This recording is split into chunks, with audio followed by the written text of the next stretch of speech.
Chapter 457. Faced with Pai Lupi's question, Li Wangyu could only roll his eyes and rack his brain to make up a story.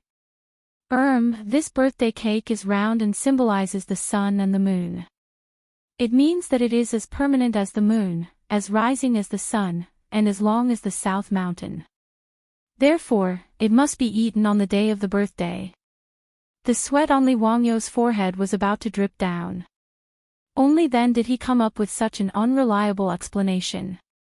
Fortunately, neither Yu Shinan nor Pai Lupi bothered with this question.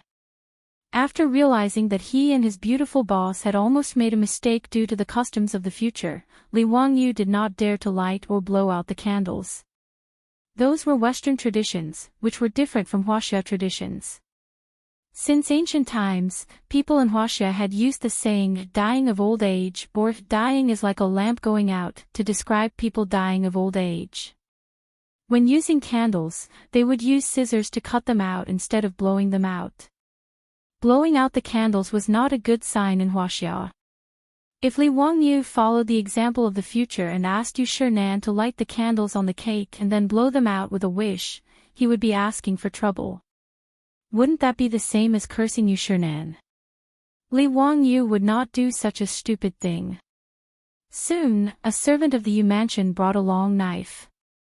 Li Wangyu presented it to Yu Shinan with both hands. Master Yu, please cut this birthday cake yourself. Yu Shinan held the knife and looked at the unbelievably beautiful cake, especially the birthday greeting on it. The old man was reluctant to cut it.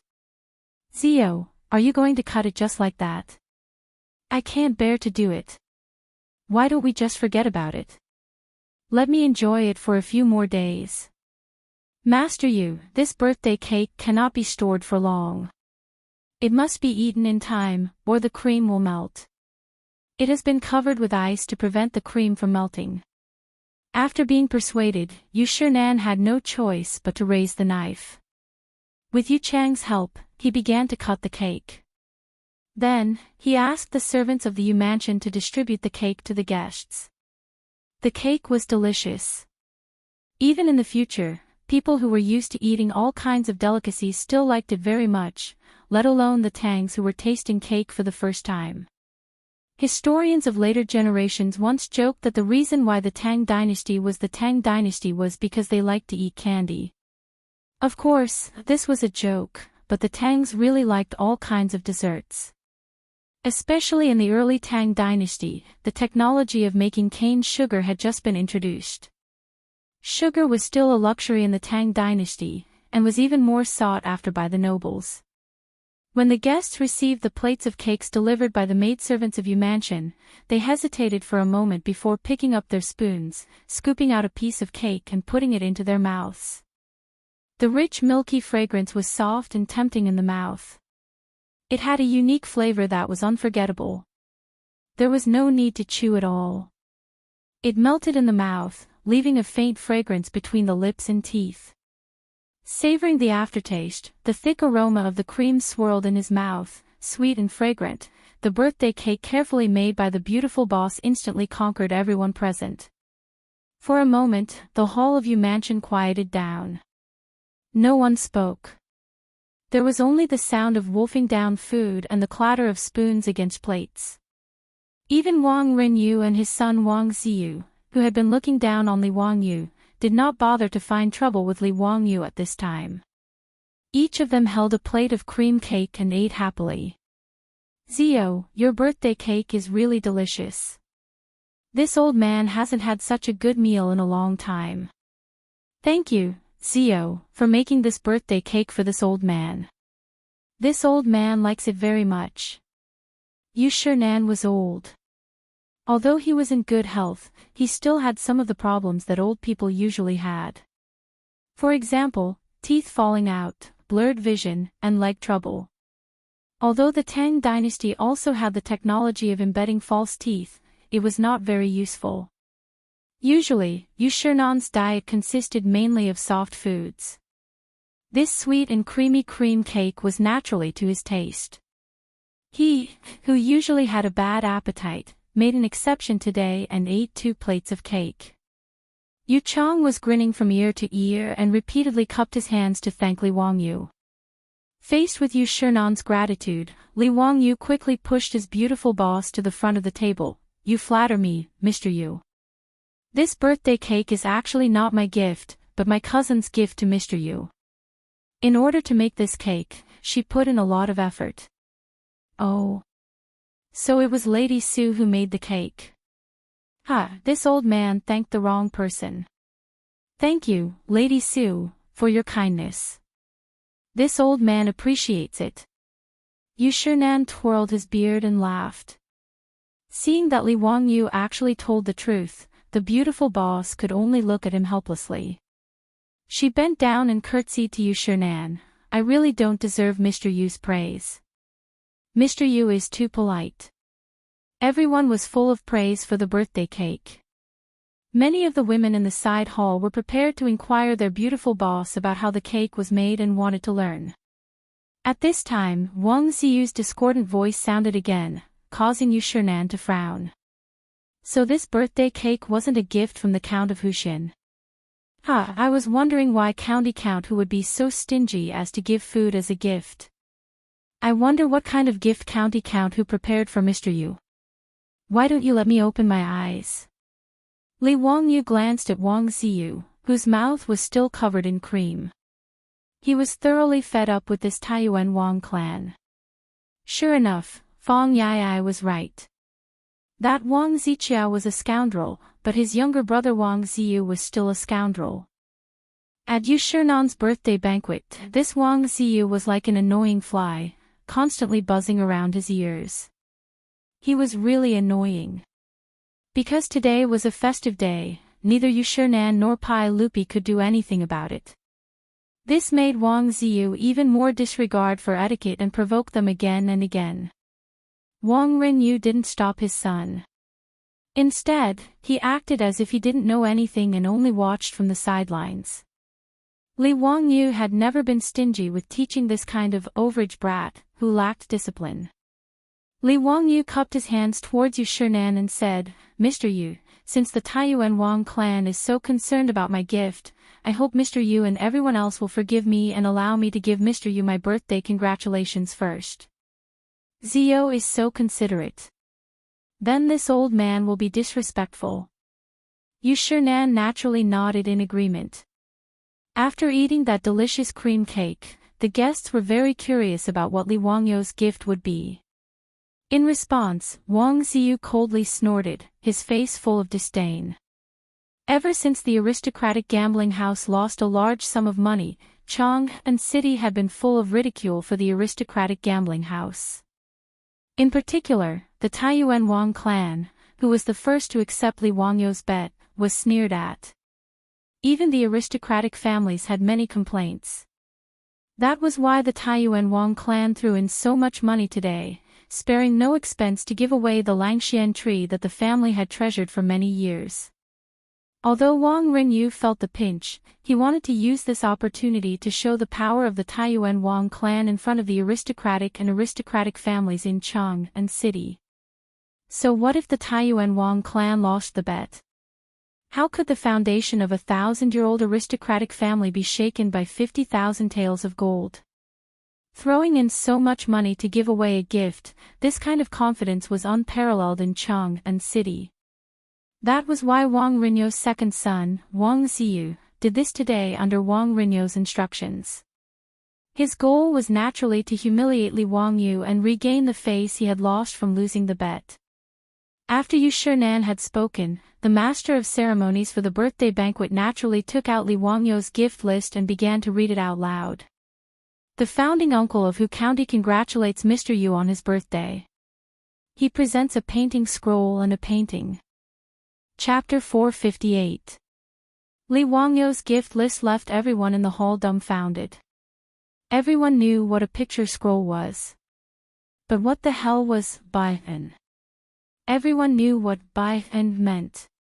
It referred to thick clouds that covered the sun. Pan and I of the Western Jin Dynasty had a poem that said, "The morning clouds are Baihen, the morning dew is not yet dawn." This was something everyone knew. But how could buy and be a congratulatory gift? Clouds and mist as a congratulatory gift.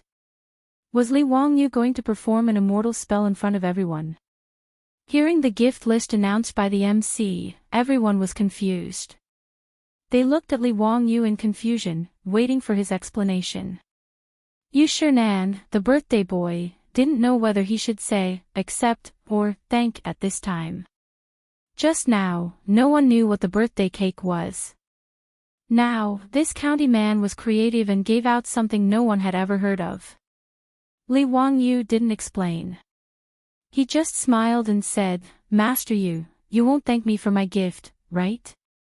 Haha, since it's from Li Wangyu, this old man will naturally accept it. Although Yu Shinan didn't know what Li Wangyu had given him, he still accepted it with a smile. Li Wangyu's two gifts were placed in a long wooden box and a small copper box. Seeing their master nod, two maidservants of Yu Mansion immediately carried them into the hall, ready to show them to the guests. The beautiful superior hadn't returned to the side hall yet. She asked curiously in his ear, Wangyu, what's that baian? Why haven't I heard of it?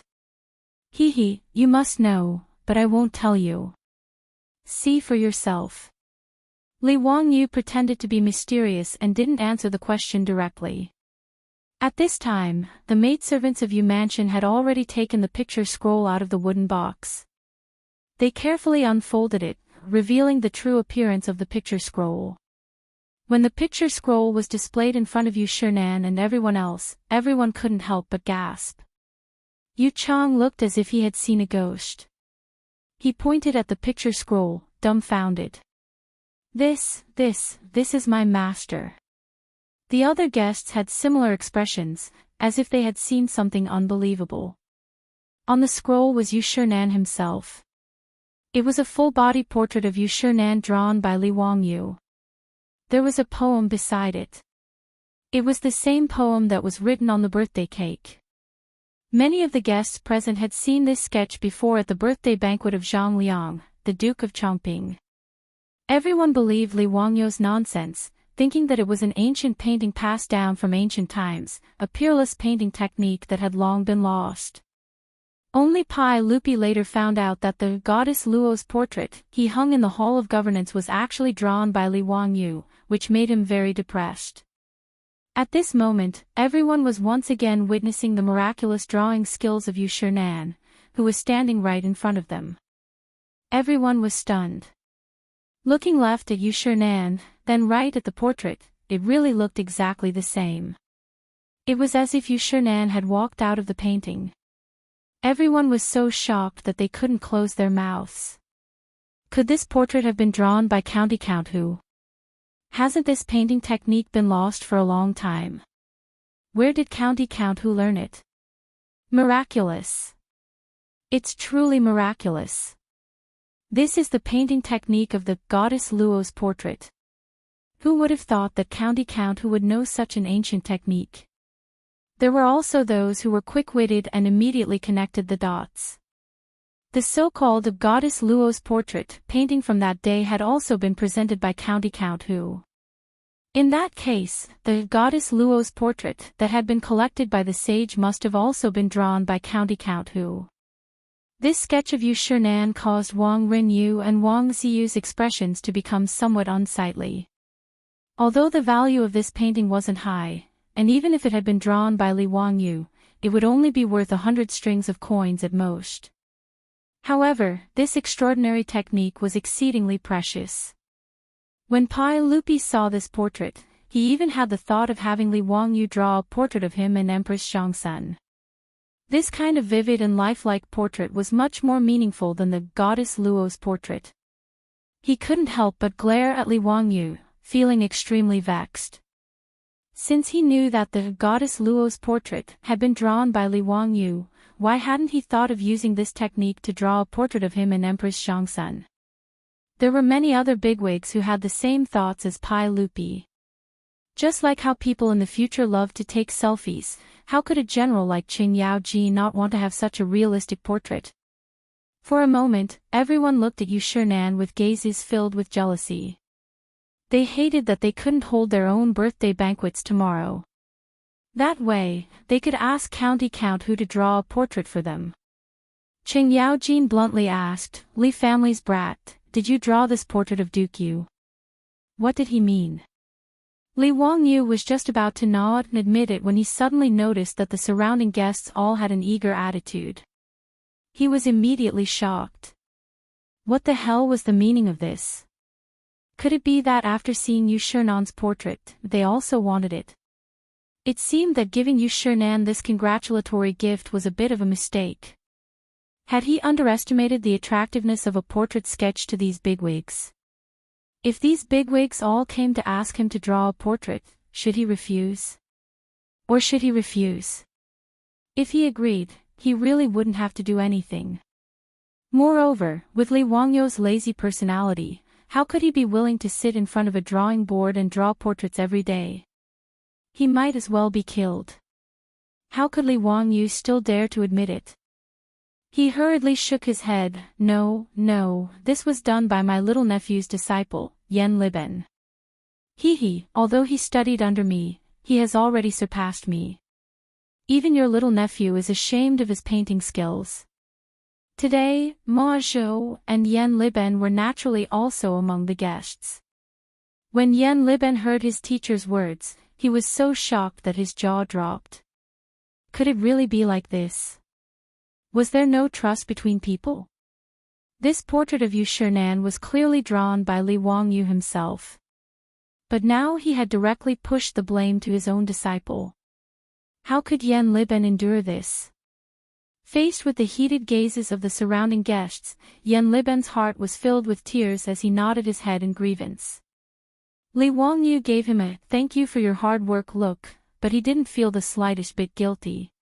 When a teacher has something to do, the disciple naturally has to do it for him. Otherwise, why would he accept a disciple? Of course it was to use him as a scapegoat. Wahahaha. Yu Shernan was naturally very satisfied with this congratulatory gift. He leaned forward and carefully examined it for a long time before he asked Yu Chang to carefully put it away. Xiao, you really put a lot of effort into this congratulatory gift. This old man doesn't deserve it. I respectfully accept it, Many thanks, Xiao. To the side, Yu Chang also repeatedly bowed to Li Wangyu. This portrait of Yu Shernan would undoubtedly become the family heirloom of the Yu Yao Yu clan. After Yu Shernan's death, this portrait would definitely be hung in the Yu Yao Yu clan's ancestral hall to receive incense and worship from the Yu clan. After Yu Shernan's portrait was put away, everyone's gaze turned to the other servant girl holding a copper box. The congratulatory gift from the county count's estate was truly an eye-opener.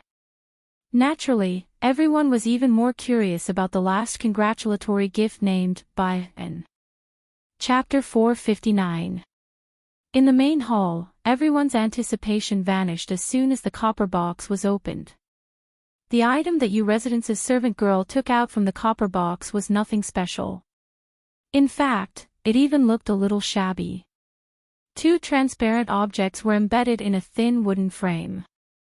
Some of the guests with good eyesight could tell at a glance that they were two thin transparent crystal pieces. Natural crystals weren't rare in the Tang Dynasty. Although it was rare for a craftsman to grind them into thin crystal pieces, it didn't seem that surprising. At the very least, no one could tell the value of this little thing. Was this the so-called Baithan? Everyone looked disappointed when they saw the gift in Yu Residence's servant girl's hand. The second gift from County Count Huxian seemed very ordinary and mediocre. Only the beautiful superior covered her mouth in shock when she saw Li Wangyu's gift. Wangyu, you can actually make glasses. How did you do it? She asked in a low voice. Li Wangyu's second gift was a pair of glasses commonly seen in the future. Li Wangyu smiled proudly and whispered into her ear, of course. What do you think? This gift isn't bad, right? It can't compare to your birthday cake, right? The beautiful superior rolled her eyes at him. She really didn't expect Li Wangyu to be able to make glasses in the Tang Dynasty. She had always assumed that glasses couldn't be made before the invention of glass. But in fact, glasses made of polished crystal had appeared a long time ago in ancient China. At the very least, there were records of glasses in the Song Dynasty.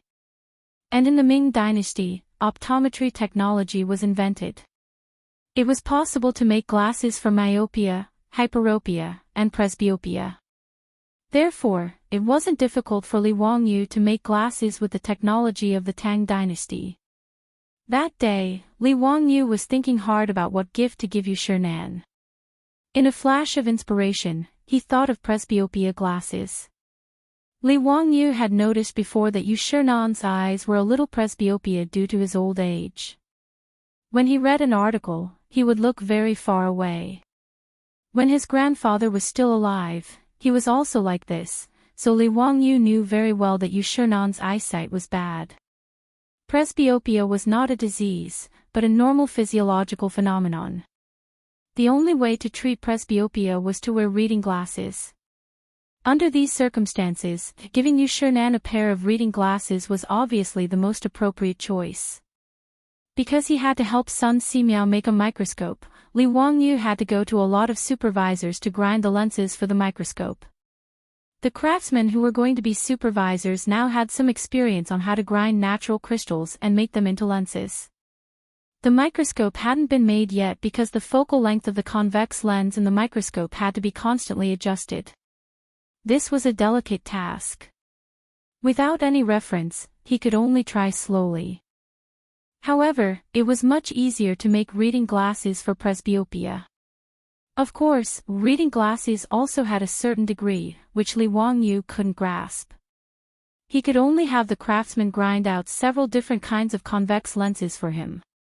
When the time came, he would let Yu Shinan experiment to see which lens suited him best. The Tangs had naturally never seen glasses before, so they were somewhat disappointed by the glasses that Li Wangyu had given them. Naturally, no one in the crowd thought that these glasses, which were commonplace in the future, were used to adjust one's eyesight. They all thought that it was just a decorative ornament. How could County Count who have the nerve to give away such a small crystal ornament? This was the first reaction of all the guests present. Today was Yu Shinan's 70th birthday, and all the guests who had come were the nobles and aristocratic families of Chang'an. Wasn't County Count who afraid of being ridiculed for giving away such a small toy? Putting aside the priceless Langxian tree that Wang clan of Taiyuan had given away, the other guests had also given gifts of pearls, agate, jade, jewelry, antiques, calligraphy, and paintings. Putting aside how rare these things were, at least their value was there for all to see. Almost none of the gifts were worth less than 100 strings of copper coins. Compared to the birthday cake and the portrait of Yu Shinan that had been given to him by the county magistrate's estate, this little thing was far too shabby. Wang Ziyu had been sullen and silent for a long time.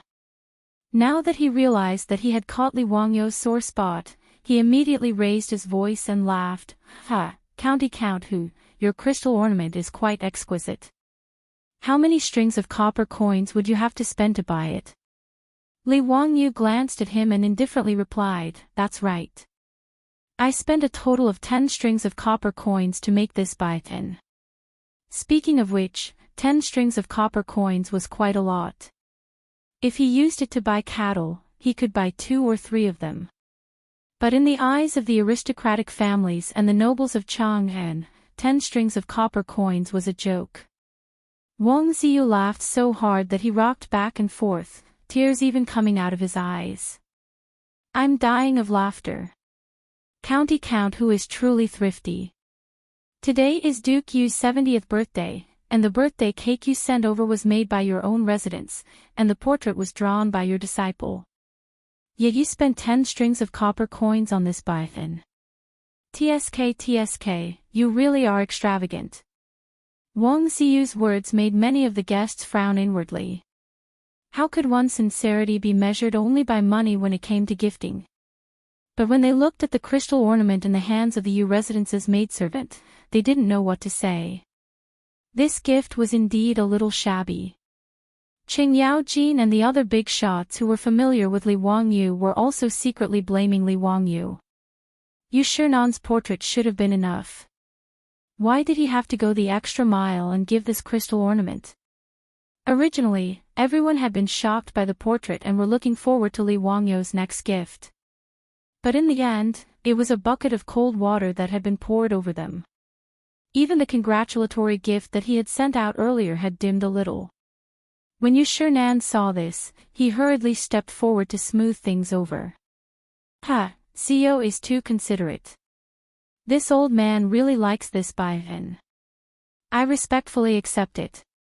When he finished speaking, he motioned for the maidservant to put the glasses back into the copper box and prepared to put it away.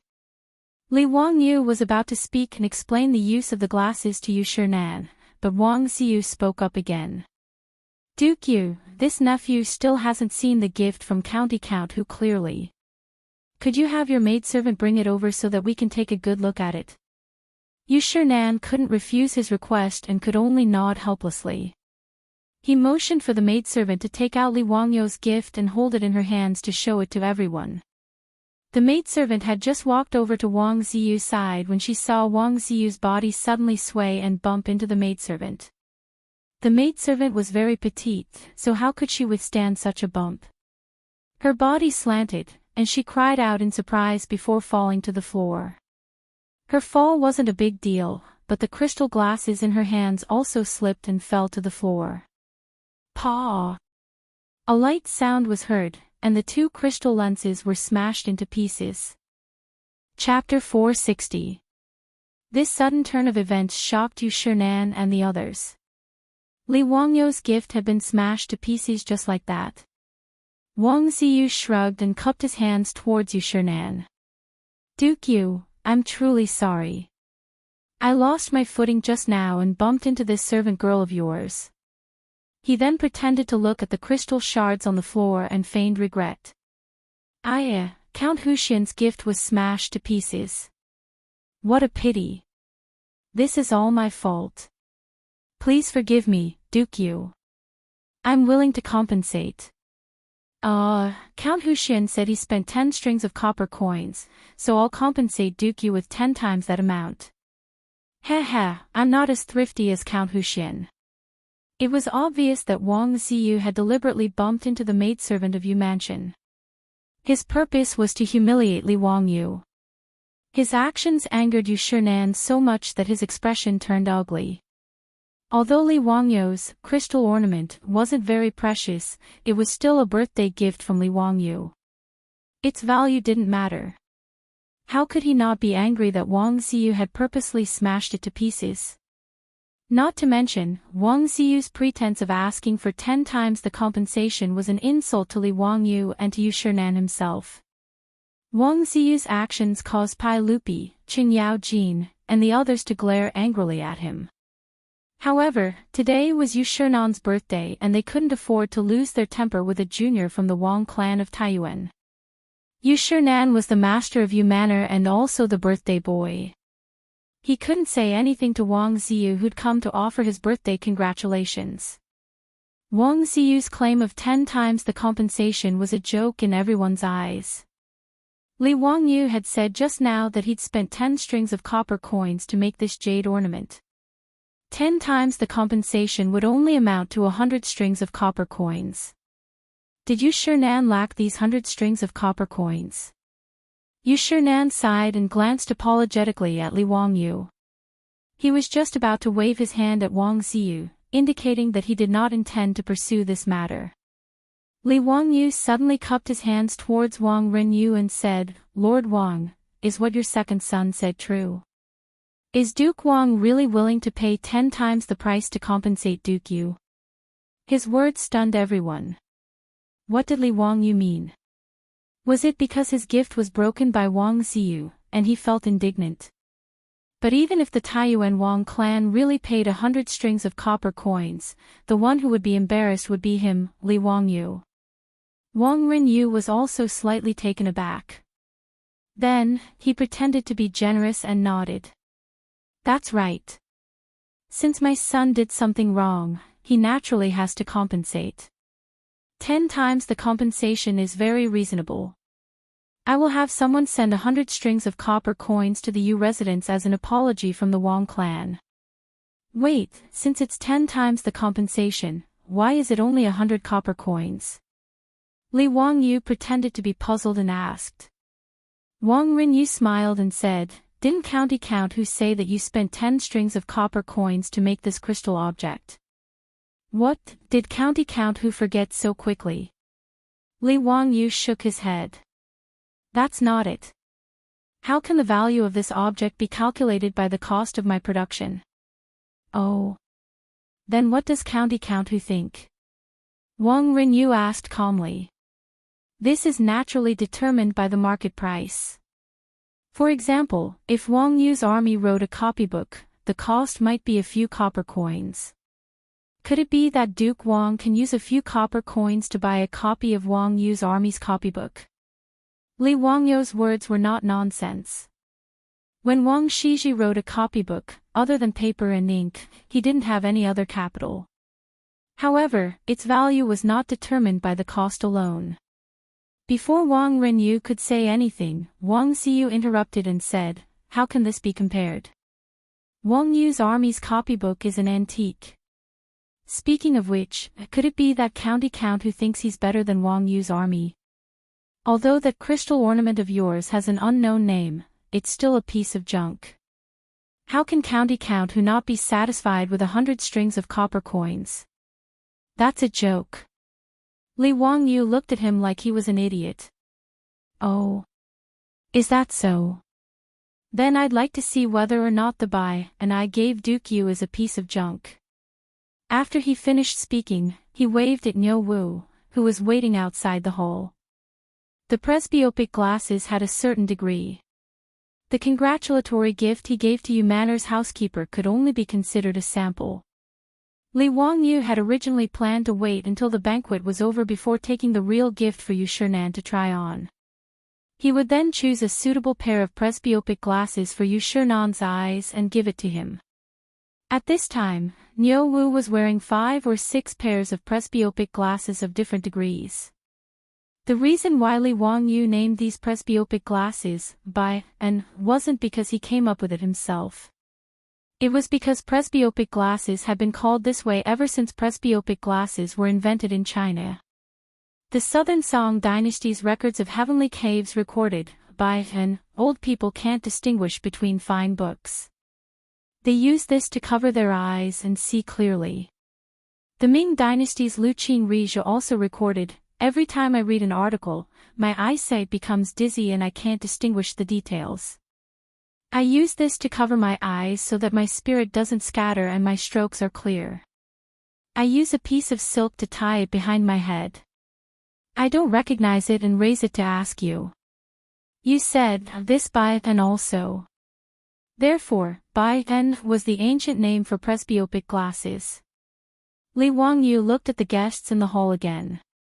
"Dare I ask, is there anyone who has poor eyesight and can't see clearly at close range?" The idiom "old eyes are dizzy" was used to describe the symptoms of presbyopia. There were quite a few elderly officials in the hall, and Yu Shinan wasn't the only one with presbyopia. Although the crowd didn't know why County Count who would ask such a question, many of the elderly officials, including Kong Yingda and Dai Zhou, expressed that they had such a disease. Li Wangyu nodded and turned around to take out a pair of presbyopic glasses from the wooden box in Niu Wu's hands. Another pair of Baivan. When the crowd saw that Li Wangyu had taken out another pair, the crystal ornament that he had given to Yu Shinan as a congratulatory gift, they became even more curious. Could it be that this thing had other uses? Li Wangyu took the presbyopic glasses and walked directly in front of Kong Yingda. He bowed and said, "Duke Kong, I have a pair of Baivan here. It can cure Duke Kong's eye disease. Would Duke Kong be willing to give it a try? This crystal can cure eye disease." Not only was Kong Yingda stunned, but the other guests were also dumbfounded when they heard Li Wangyu's words. "How do I use this thing?" Kong Yingda was troubled by eye disease. When he heard Li Wangyu say this, he couldn't help but become excited and hurriedly ask. Li Wangyu put the glasses on the bridge of his nose and showed Kong Yingda how to put them on. Then, he handed the presbyopic glasses to him and said, "Duke Kong, you'll know once you try it." Kong Yingda took the presbyopic glasses and clumsily put them on in front of his own glasses. He looked around in confusion. In the next moment, the old man's eyes almost popped out of their sockets. He looked as if he had seen a ghost. What kind of immortal technique is this? This old man can actually see clearly. Tao ancestor above.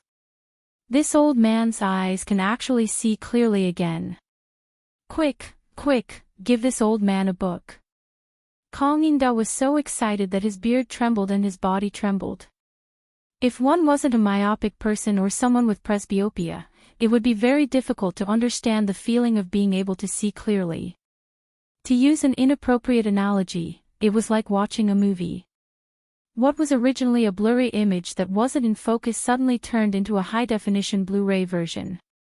How could one not be excited? Kong Yingda's excited expression after putting on the glasses gave everyone a fright. Was this old man crazy? Chapter 461.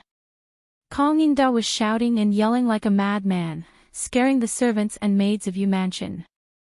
None of them dared to neglect him, as they immediately obeyed his order and ran to fetch a book. The book was the Analects of Confucius. Kong Yingda was not picky. He took the book and flipped it open. He shook his head and read aloud. Confucius said, "If a gentleman is not serious, he will not be powerful. If he learns, he will not be strong." This old man can see it clearly. It's really a divine tool. What is this thing, Brother Zio? It's so magical, it's really incredible. Li Wangyu was speechless. Kong Yingda must be crazy with joy, right? Why is even Brother Zio here? There's a difference in seniority, old man. This is Bai N. Duke Kong, have you forgotten? Oh, right, Bai N. This name is exquisite. It's really Bai N. Kong Yingda put on the reading glasses and was unwilling to take them off. His behavior made the other old officials, who were also suffering from presbyopia, even more curious. Duke Kong, can you let this old man try it? Brother Chong Yuan, can you let this old man wear this Bai N? Kong Yingda shook his head like a rattle drum. No, this Bai N was given to me by Brother Zio. How can I let you wait for it? Li Wangyu's face darkened even more. Damn you, stinking bastard. When did I say I was going to give it to you? I clearly said I was going to try it on. Don't you understand the meaning of trying it on? Kong Yingda's attitude made the old officials even more curious. They surrounded Kong Yingda and forced him to take off his glasses. Seeing this situation, Li Wangyu did not dare to take out the other glasses. Otherwise, they would definitely be gone forever. Brother Chong Yuan, this is a congratulatory gift from Zio. How can you wear it? Quickly take it off. When Yu Shinan heard Kong Yingda say that the Bai N could let his eyes see clearly, how could he not understand? He immediately shouted. This was a divine tool. Yu Shinan was also suffering from my problems. How could he not be anxious when he heard Kong Yingda's words? Kong Yingda waved his hands. No, Brother Bashi, your gift has already been smashed by the Wang family's kid. This painting is not a congratulatory gift from Zio, my younger brother. Yu Shinan was taken aback by Wang Ziyu's words.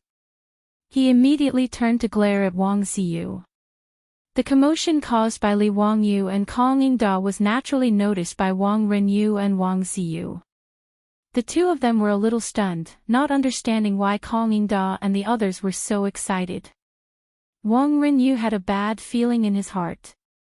Being glared at by Yu Shinan made Wang Renyu even more flustered. Things seemed to have gone beyond his expectations. On the other side, the group of old officials that surrounded Kong Yingda finally took the reading glasses away from his face.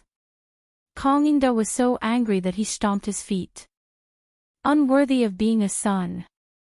You guys are really despicable. Bandits. Bandits. Lu Quan, Dai Zhou, Yu Shernan, and the others paid no attention to his curses. Each of them impatiently put on the reading glasses and made a big fuss again. None of the scholars who put on the glasses could bear to take them off again. The others were forced to argue and quarrel again before someone else tried on the glasses again. When this scene fell into the eyes of the other guests who came to offer birthday wishes, they almost thought that they were hallucinating. Whether it was Kang Yingda, Lu Quan, or Dai Zhou, these people were all great scholars of the present age or big shots of the imperial court. Why would the normally cultured, refined, and gentlemanly scholars make such a fuss over such an unremarkable crystal accessory? Could it be that Bai Fen was really so miraculous? After the ruckus, Li Wangyu cleared his throat and asked in a clear voice, "Gentlemen, how much is the Bai Fen I gave to Duke Yu? How many copper coins are you willing to pay for it?" Kang Yingda replied without hesitation, "This old man is willing to pay 500 strings of cash. My brother Zio, please sell this Bai Fen to me." "Move aside, this old man is willing to pay 1,000 strings of cash." "Humph, this old man will pay 1,000 taels of gold." "County Count Hu, please part with this Bai Fen to old me." 1,000 taels of gold it is." "Zio, you must keep this Bai Fen for this old man." "Don't be rude, today is this old man's birthday banquet." "Zio, this old man will also pay 1,000 taels of gold." "Give this old man another Bai Fen." Yu Shernan was not to be outdone. Li Wangyu couldn't help but be dumbfounded. This group of old officials actually knew how to make an auction on the spot without a teacher. However, he also got the answer he wanted. He turned his head to look at the stunned Wang Renyu. "Duke Wang, you also saw it. This old man is willing to pay 1,000 taels of gold to buy the junk that your noble young master spoke of. I wonder if Duke Wang's words of being willing to pay 10 times the compensation still stands." "You." Wang Renyu was momentarily at a loss for words. He didn't know what to say. Li Wangyu clearly said that he spent 10 strings of cash to make this item. Why were these old officials willing to pay 1,000 taels of gold for it? Did they have so much money that they didn't know where to spend it? Wang Renyu didn't dare to say that Li Wangyu had colluded with Kang Yingda and the others. If he said that, it would only make him a laughingstock. No one would believe him. Even Pai Lupi might not be able to make Kang Yingda, Lu Quan, and Dai Zhou lie at the same time. Wang Xiu was also anxious. His face was flushed red as he shouted at Li Wangyu, "County Count Hu, this thing of yours is clearly made from 10 strings of cash. Why do you want our Taiyuan Wang clan to pay 10,000 taels of gold? I think you're crazy, aren't you?" Li Wangyu smiled contemptuously. "Then why don't I give young Master Wang 10 strings of cash and you go make me a Bai Fen?" Wang Xiu was speechless. How would he know how to make Bai Fen? He also didn't understand why Kang Yingda and the others would fight over it so fiercely, even willing to pay 1,000 taels of gold for it. Wang Renyu was also in a bit of a predicament. He had just spoken big, but now it was difficult to clean up the mess. If they really wanted their Taiyuan Wang clan to pay 10,000 taels of gold to Yu Shernan, they naturally wouldn't be willing. The 50,000 taels of gold that they had lost to Li Wangyu was already a huge loss. If it weren't for that fool Li Wangyu being willing to accept private money, that 50,000 taels of gold really would have emptied the Taiyuan Wang clan's treasury. Don't look at how the Taiyuan Wang clan was very generous today and gave Yu Shernan the Langxian tree. It was called a treasure and was worth 10,000 taels of gold. But in reality, this kind of treasure was priceless. It was very difficult to sell it and exchange it for gold. If they wanted their Taiyuan Wang clan to pay 10,000 taels of gold, then it would be too much. But just now, Wang Renyu and Wang Xiu had spoken so confidently, but now it was hard to take back what was spilled. Caught between a rock and a hard place, Wang Rinyo's old face flushed red. He didn't know how to respond to Li Wangyu's question. It was Yu Shernan who laughed and helped him out of the predicament. Zio, don't joke with Lord Wang. What compensation or not, it's all a joke and can't be taken seriously. Since that Lang Xian tree is a congratulatory gift from Zio, naturally it's up to me to deal with it. This compensation can't be taken seriously, Lord Wang, don't mention it again. Today is my birthday banquet, and I can't thank all of you enough for coming to congratulate me. Come, everyone, let's drink. Since Yu Shernan, the host, had said so, Li Wangyu naturally didn't have any objections. Originally, he just couldn't stand the Taiyuan Wang clan's arrogance and Wang Ziyu's domineering attitude. Now that he had taught them a lesson, he naturally wouldn't continue to pester them.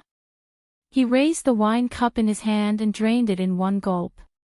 As for the Taiyuan Wang clan, although Yu Shernan helped Wang Rinyu out of the predicament, Wang Rinyu was sitting on the edge of the seat. However, Wang Rinyu felt as if he was sitting on pins and needles at this moment. He kept feeling that the guests around him were talking about him.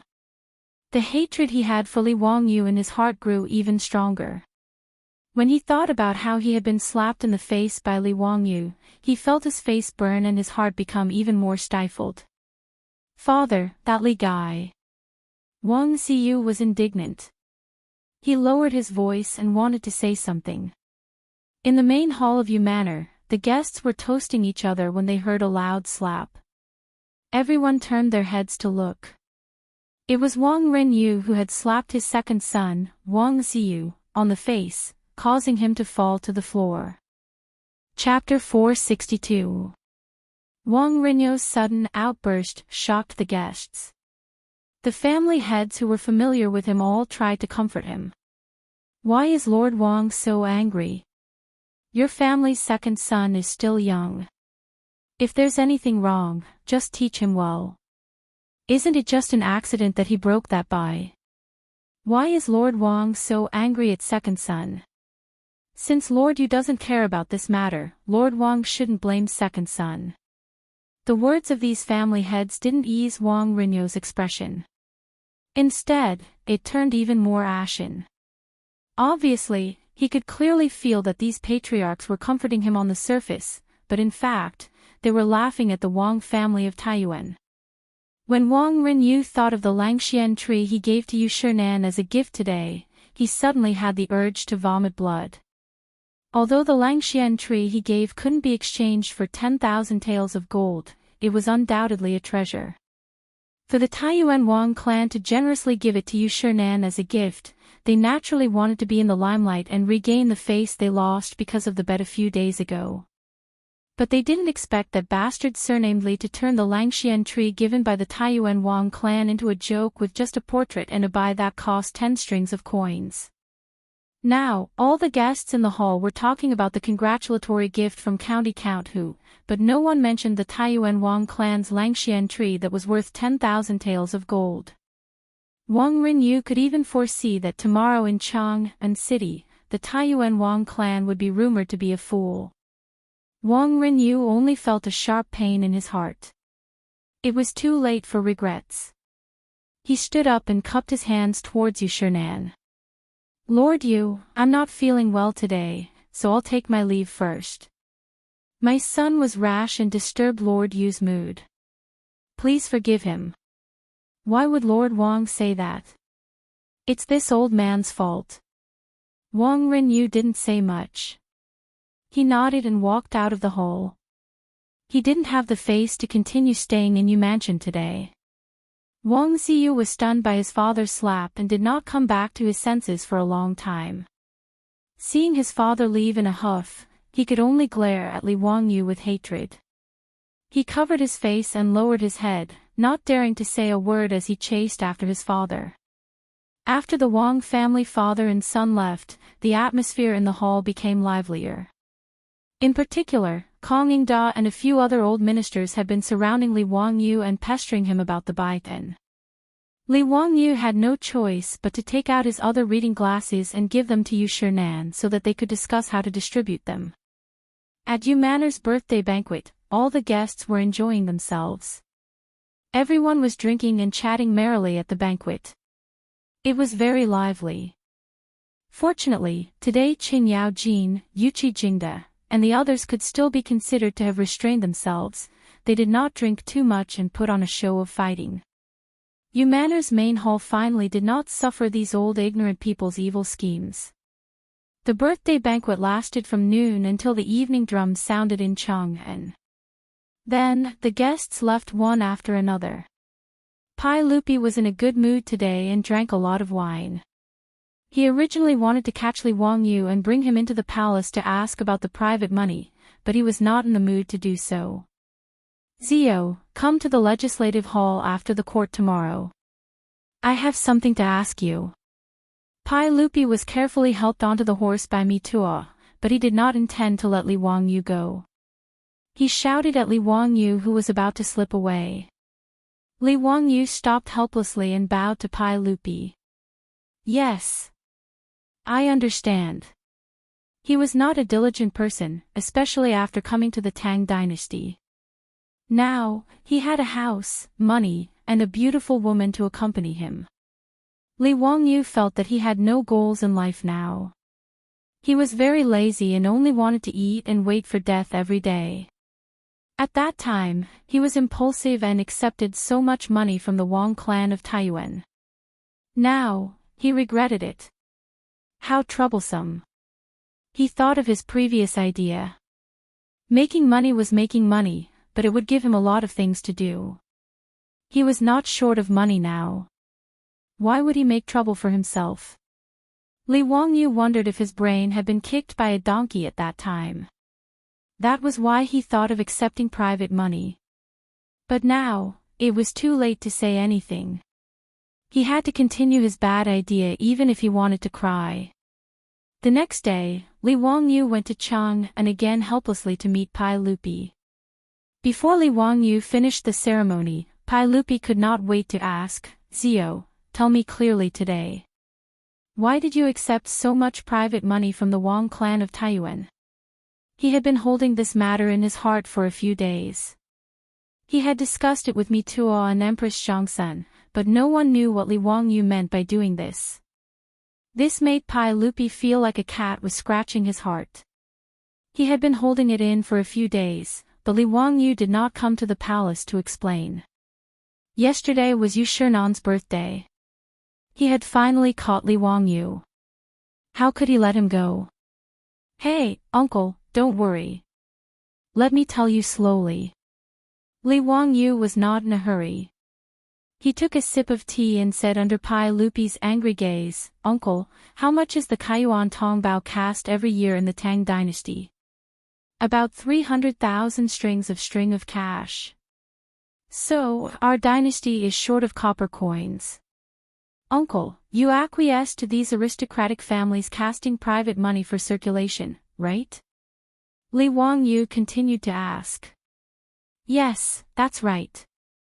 Speaking of this, Pai Lupi was a little helpless. He was well aware that the Tang dynasty was short of copper coins.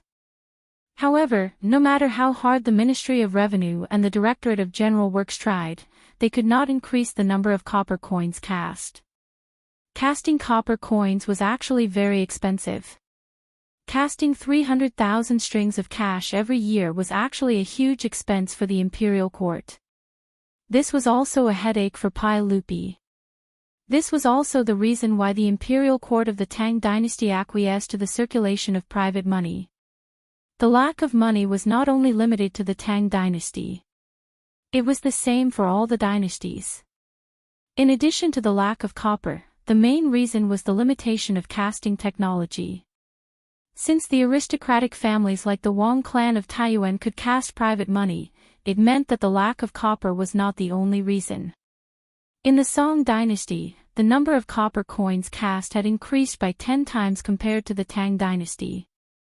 This was the increase in the production of copper coins brought by casting technology. The process of casting copper coins in Huaxia was very complicated. First, the coin had to be made. Then, the coin had to be put into a mold. After the mold was formed, the coin had to be taken out and poured with copper water. After the copper water had solidified and cooled, the sandbox was opened and the cast copper coins were taken out. The copper coins that were poured out were not scattered copper coins, but a whole string of copper coin trees. These copper coins had to be broken off one by one and then polished by hand.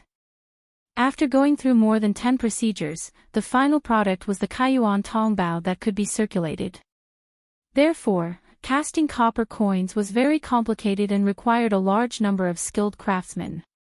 Even so, it was difficult to increase the production of copper coins. The annual production of copper coins was 300 strings of cash. The average daily production of copper coins was only 800 strings of cash.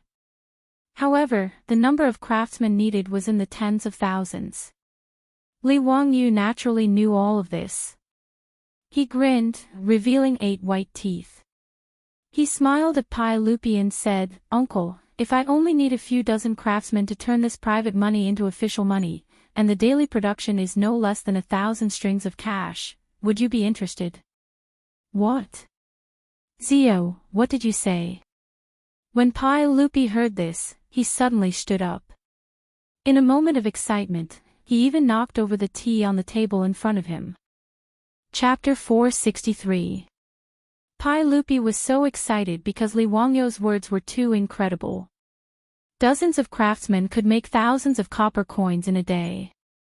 This efficiency was too amazing.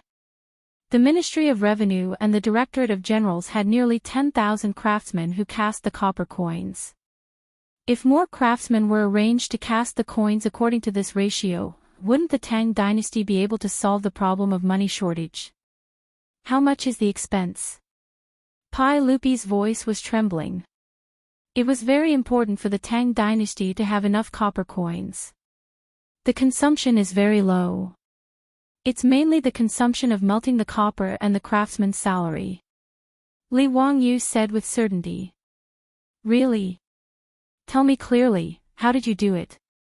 Li Wangyu smiled and asked Pai Lupi first, "Uncle, do you still remember the water wheel I built in Dingzhou village?" "Of course I remember. That water wheel is even more magical. It can raise water to a high place by itself and use it for irrigation." "Ah, uncle, don't you think that water wheel has other uses?" Pai Lupi was puzzled. He didn't understand the meaning of his words at all. Li Wangyu took out a drawing that he had drawn in advance and presented it to Pai Lupi. "Uncle, please take a look. If the bamboo tube that fetches the water from the water wheel is removed and replaced with a baffle, the water wheel will still rotate under the push of the water flow." "Yes, that's right. So, you can use the power of the water flow to do many things." "Uncle, please take a look here." Li Wangyu pointed to a device drawn on the drawing and introduced, "This nephew has designed a hydraulic forging hammer press. It uses the water flow to drive the water wheel to rotate. When the central axis of the water wheel rotates, it can constantly lift and drop the forging hammer. This nephew calls it the hydraulic forging hammer." Pai Lupi was still a little confused. He looked at Li Wangyu with a blank face. Li Wangyu could only curse in his heart. Damn, this technological illiterate. He doesn't have any scientific awareness. He didn't beat around the bush and went straight to the point. "Uncle, the copper coins of the Tang Dynasty are all cast, which takes a lot of time and effort. The hydraulic forging hammer that little nephew designed can directly punch copper into coins. Strike copper into coins. How? How is this possible?" Pai Lupi was still in disbelief. Li Wangyu was speechless and face-bombed. Explaining technology to an illiterate was simply too painful. Since ancient times, Huaxia had always minted coins. Even in the Qing dynasty, it was still the same. The West, on the other hand, began to use stamping to make money during the Greek and Roman periods. Not only was the design of the stamped coins clear and distinct, but because of the technical advantage, it was very difficult for people to imitate it. It also had a very good anti-counterfeiting function. Of course, the most important thing was that the cost of stamping coins was much lower than the cost of casting coins. Moreover, it was faster. The coins were formed in one go, so there was no need to waste time and effort on subsequent processing. Li Wangyu spent a lot of effort to make Pai Lupi understand the meaning of the drawing in front of him. Wonderful. It's really wonderful. If we use this hydraulic forging hammer to make coins, the money shortage of the Tang Dynasty can be solved. Pai Lupi was so happy that his eyes narrowed into slits. It was as if he could already see the scene of the national treasury being piled up with shiny yellow copper coins. However, he quickly reacted and looked at Li Wangyu in confusion. Zio, what does this have to do with you receiving so much private money? Li Wangyu resisted the urge to roll his eyes and could only patiently explain. Uncle, coins require copper. When he said this, Pai Lupi immediately understood. The copper coins of the Tang Dynasty not only required copper, but also contained other metal components. The materials used in the early Tang Dynasty were bronze, white copper, and some other metals. As for the private money, although the casting process was not as good as the official money, the materials used were very particular and were almost the same as the official money. If there was a new method of coinage, the private money could be smelted again and cast into official money.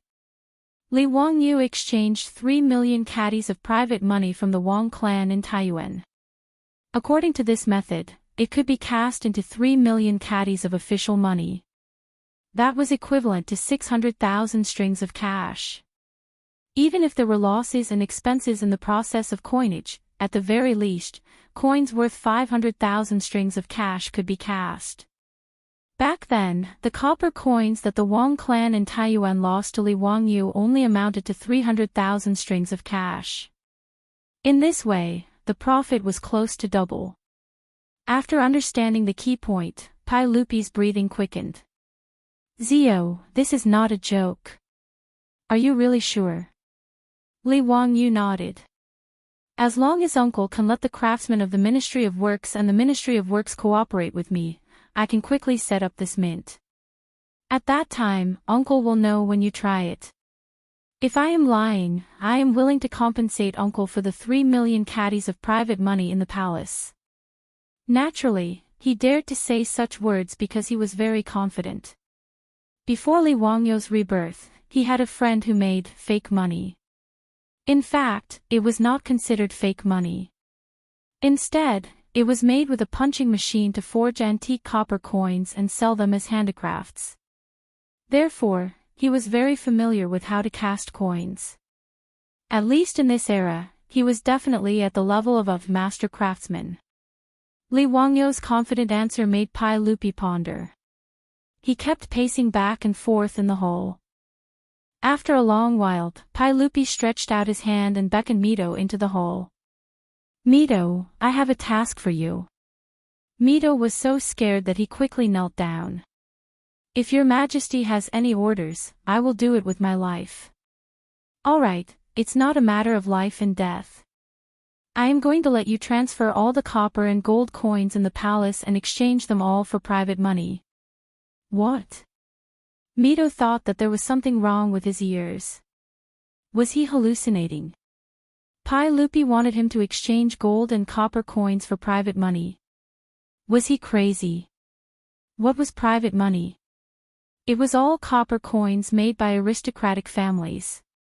The craftsmanship was rough. When used outside, there were only 2 or 3 coins, which could be used as an official coin. Even aristocratic families were not willing to use this private money. But now, His Majesty wanted him to exchange the gold and private money in the palace for private money. Remember, don't make this matter public. Let the cavalry department do it. Convert all the gold and copper coins in the palace into private money and transport them into the palace. Do you understand? Pai Lupi ordered again. This time, Mito finally understood and confirmed that he was not hallucinating. He turned his head to look at Li Wangyu, hoping to get an explanation from him. Pai Lupi's request was really against common sense. Li Wangyu was also shocked by Pai Lupi's generosity. This guy was even more black-hearted than him. He remembered that last time when Pai Lupi wanted to go to the aristocratic family's gambling house to bet, he asked Mito and found out that there were more than 80,000 taels of gold in the palace. If he were to exchange all of this for private money and then melt them into copper coins, the profit would be an astronomical figure. However, Li Wangyu would not stop Pai Lupi. After all, most of the private money was made by aristocratic families. Pai Lupi was sucking the marrow out of the aristocratic families. He was naturally happy to see this happen. Li Wangyu did not forget to give Pai Lupi an idea. Uncle, you can let the cavalry department take the gold and copper coins to various counties to exchange. I heard that the more remote a county is, the higher the exchange rate of official money for private money. When Mito heard him say this, he was really about to cry. He racked his brain, but he could not figure out what this uncle and nephew wanted to do. Chapter 464. In recent days, many merchants in Chang and city realized that the amount of private money they had was much less. There were even rumors that someone was buying up large amounts of private money. Moreover, the exchange rate was 1 to 2, which tempted many merchants who had private money. They discussed amongst themselves. How could there be such an idiot? When the private money of the aristocratic families was used, in Chang and city, it was usually 5 copper coins for 2 official coins. As for the provinces and prefectures further away, 3 to 1 was the normal exchange rate. As for the aristocratic families who had large amounts of private money, they knew about this long ago. There were even merchants who came to ask if they were willing to exchange. Regarding this, these aristocratic families naturally did not reject anyone. If they rejected such a good thing, they would be stupid. In less than a month, there was almost no trace of private money in Chang and city. Without a doubt, all of this private money had been silently moved into the treasury of the Taiji Palace. This was all for later, so let's not talk about it for now. Li Wangyu patted his chest and promised Pai Lupi that he would definitely create the hydraulic forging machine. Then, Pai Lupi gave an order for the Ministry of Works and the General Supervisor to cooperate with County Count Hu. Li Wangyu used the excuse that the mint needed to be kept a secret and that they needed an abundant water source to suggest that the mint be built in the Yellow Valley of the Qinling Mountains, near the Imperial Palace. Near the palace, there was a river that flowed out of the Qinling Mountains. The river water flowed rapidly and was very suitable for moving water wheels. Moreover, it was located in the Yellow Valley and was guarded by the palace guards, so keeping it a secret and safe was not a problem. As for whether or not the smoke from the blast furnace would pollute the environment, Li Wangyu could not be bothered to consider it. The main reason he suggested this to Pai Lupi was because it was close to home. 20 miles was only a matter of 15 minutes on horseback. For Li Wangyu, who was getting lazier and lazier, the most important thing was to be close to work. How could Li Er have thought of his cunning scheme? Naturally, he nodded his head in agreement. As a result, the area near the royal palace, Tsuewei Palace, became a bustling construction site. Countless craftsmen from the Bureau of Works were like diligent worker ants, carrying all kinds of wood and bricks, preparing to construct a workshop here. Fortunately, with the four-wheeled carriage and the mirage mud that could be considered a divine artifact, it was very easy for the Ministry of Works to build a workshop of this scale. It didn't take much time at all. On the other hand, Li Wangyu and the craftsmen under the works supervisor had to spend a lot of time and effort to develop the hydraulic press forging machine. Li Wangyu was very annoyed by this. He felt that it was wasting his time. He still had other things to do. Fortunately, he had a disciple like Yan Liben, who was proficient in mechanisms and construction. Although Yan Liben had never seen the hydraulic stamping forging machine mentioned by Li Wangyu, he quickly understood its operating principle after looking at the blueprint. Division Commander, wonderful. Through the flow of water, this item could be continuously hammered and forged without the need for manpower. TSK. This means that not only can it be used to mint coins, but the weapons and armor used by the soldiers of the Tang Dynasty can also be forged through this hydraulic press. Wonderful, truly wonderful. Yen Liben held the blueprint as if he had received a treasure. He was full of praise for Li Wangyou's invention of the hydraulic press forging machine. Liben, as expected, you saw through Master's good intentions. I'll leave the construction of the mint in your hands.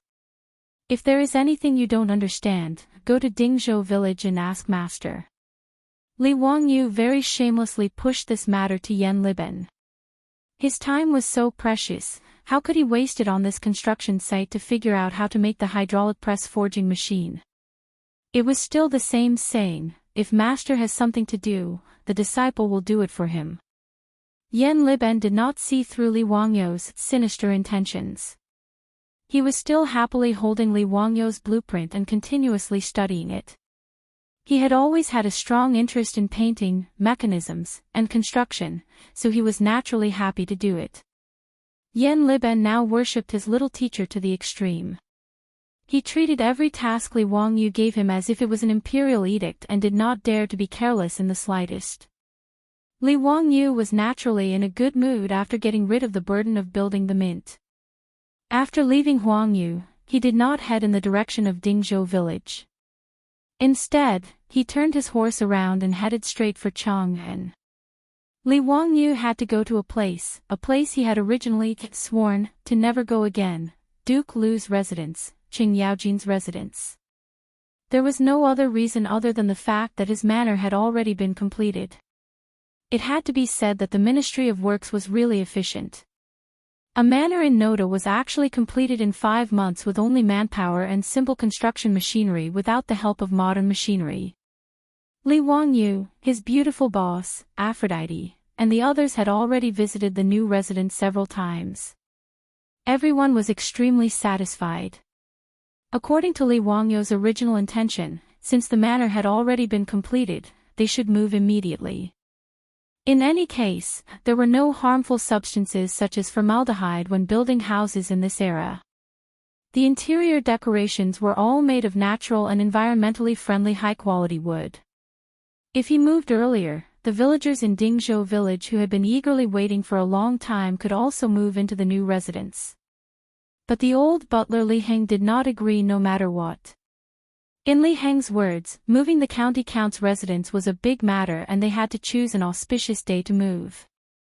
In addition, they had to pay respects to the old master Li Zhou and send out invitations to the guests. There was also the need for the number of maids and servants in the manor. During this period of time, the old butler Li Heng followed his beautiful boss to Chang and almost every day in order to go to the Shi city to select the maids. And these maids and servants bought from the human market had to be carefully trained and the old man was extremely busy. But Li Heng was not tired of it and the smile on his face did not disappear every day. In this regard, Li Wangyou could not win against the old man and could only let him do whatever he wanted. In fact, Li Wangyou also felt that it was a bit ridiculous. Half a year ago, when he had just transmigrated to the Tang Dynasty, he pitted these maids and servants in order to prevent Yang Quan from using them to pay off the debt. He even did not hesitate to bear all the debts and let all the maids and servants in the manor go free. But now, in just half a year, he had thrown out a large amount of copper coins and bought more maids and servants. This was really ironic. In this regard, Li Wangyou could only secretly shake his head. But he did not intend to be a saint. As long as he did not mistreat these maids and could live with his conscience, he could only let it be. This time, the old man Li Heng did not save at all. He bought nearly 100 maids and servants and sent them all to the manor. The old man also asked Li Wangyou to go to the Taiji Palace and borrowed a few servants and maids who were proficient in etiquette from Mitua to train the maids and servants he had just bought. In short, in order to move to a new home, Li Wangyou was tortured by Li Heng a lot.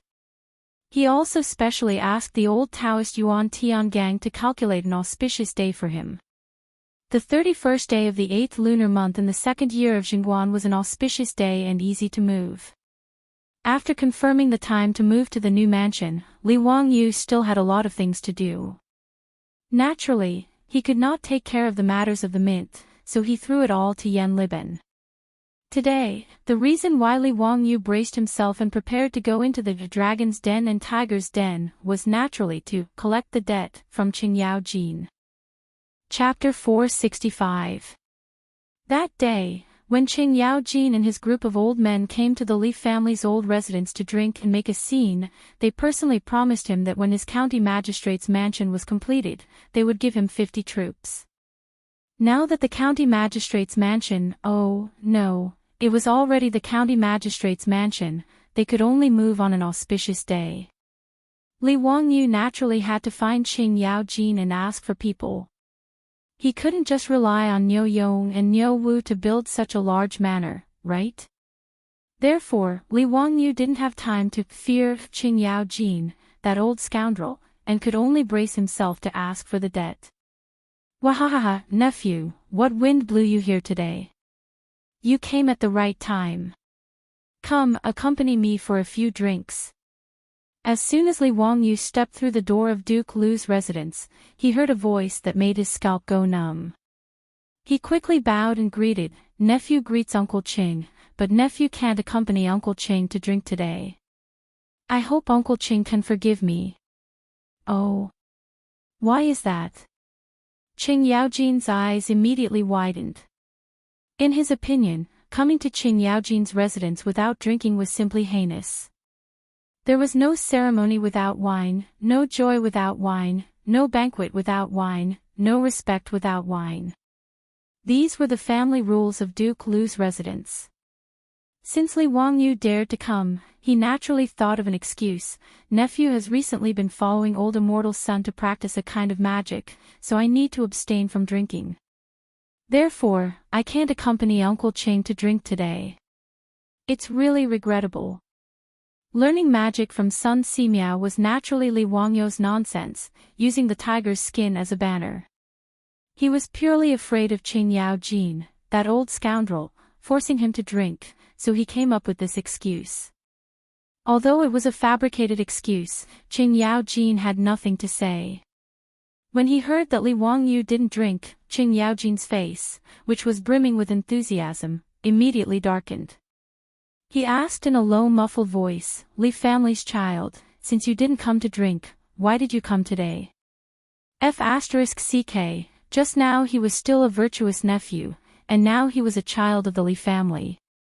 Li Wangyu's fingers couldn't help but tremble a few times, and he suppressed the urge to raise his middle finger with great difficulty. He, Uncle Qing, that day when we were drinking in my mansion, you promised to give me 50 troops. I wonder if Uncle still remembers? Li Wangyu did not beat around the bush and went straight to the point. Qingyao Jin rolled his eyes. Is there such a thing? Why can't I remember? Li family's son, you must have remembered wrongly. Seeing that Qingyao Jin was planning to go back on his word, Li Wangyu could only curse the old gangster for being shameless. Isn't it just that I didn't drink with you? He actually turned his back on him and refused to acknowledge him. He was truly inhumane. Fortunately, Li Wangyu was not unprepared for this. Uncle Qing, I'm actually here to give you a gift. As Li Wangyu spoke, he reached into his waist and took out an item. He wore it in front of his eyes. Uncle Qing, look at this item. I specially made it for you. Qingyao Jin took a closer look and flew into a rage. Isn't this the one you made? Boy, my eyes are very good, and I'm not old and dim-sighted. Why are you giving me this? Do you believe that I won't slap you to death? No. This item is called sunglasses, and it's definitely not one. Uncle Qing has misunderstood me. I feel that Uncle Qing has to endure the scorching sun every day to go to the army and train the soldiers. It's very tiring. That's why I specially ordered people to make these sunglasses for Uncle Ching to block the sun and make Uncle Ching look even more heroic and heroic. When he said this, Ching Yaojin finally noticed that the one in front of him was indeed different from the other sunglasses Li Wangyu was wearing. The outer frame was made of metal, and the crystal embedded inside was actually blue. Li Wangyu had thought of giving Yu Shernan a pair of reading glasses. Naturally, he wouldn't forget about these pretentious divine tools like sunglasses. Natural crystals, other than being transparent, had different colors such as purple, blue, yellow, and red. When Li Wangyu asked the craftsman to help him grind the reading glasses, he also used different colored crystals to grind out flat lenses to act as sunglasses. As a must-have summer artifact for handsome men and beautiful women, sunglasses naturally had their own uniqueness. What kind of sunglasses are you wearing? It's quite interesting. Hurry up and let me try it. Ching Yaojin's interest was piqued as he impatiently reached out to Li Wangyu. This is a small gift from your nephew. I hope Uncle Ching will accept it. Li Wangyu very obediently handed over the sunglasses with both hands. Ching Yaojin immediately placed it on the bridge of his nose.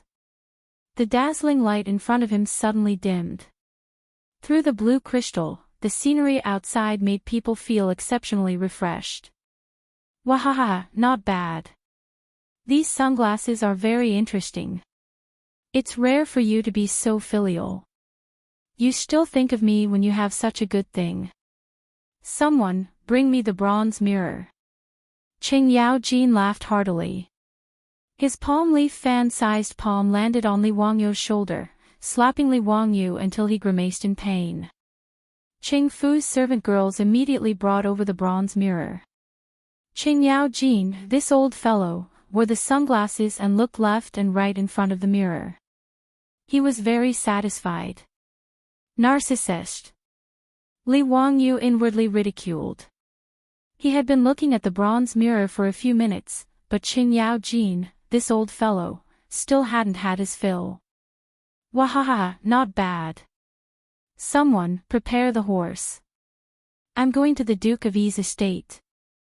Ching Yaojin was in a very good mood. He called for his troops to prepare the horse and prepared to go to Yuqi Jingda's estate to show off. Seeing Ching Yaojin take his things and want to run, Li Wangyu couldn't help but panic. Uncle Ching, this nephew's troops, you stinking brat, you really won't act until you see the hair. Your family's Duke Li is such a loyal and honest person.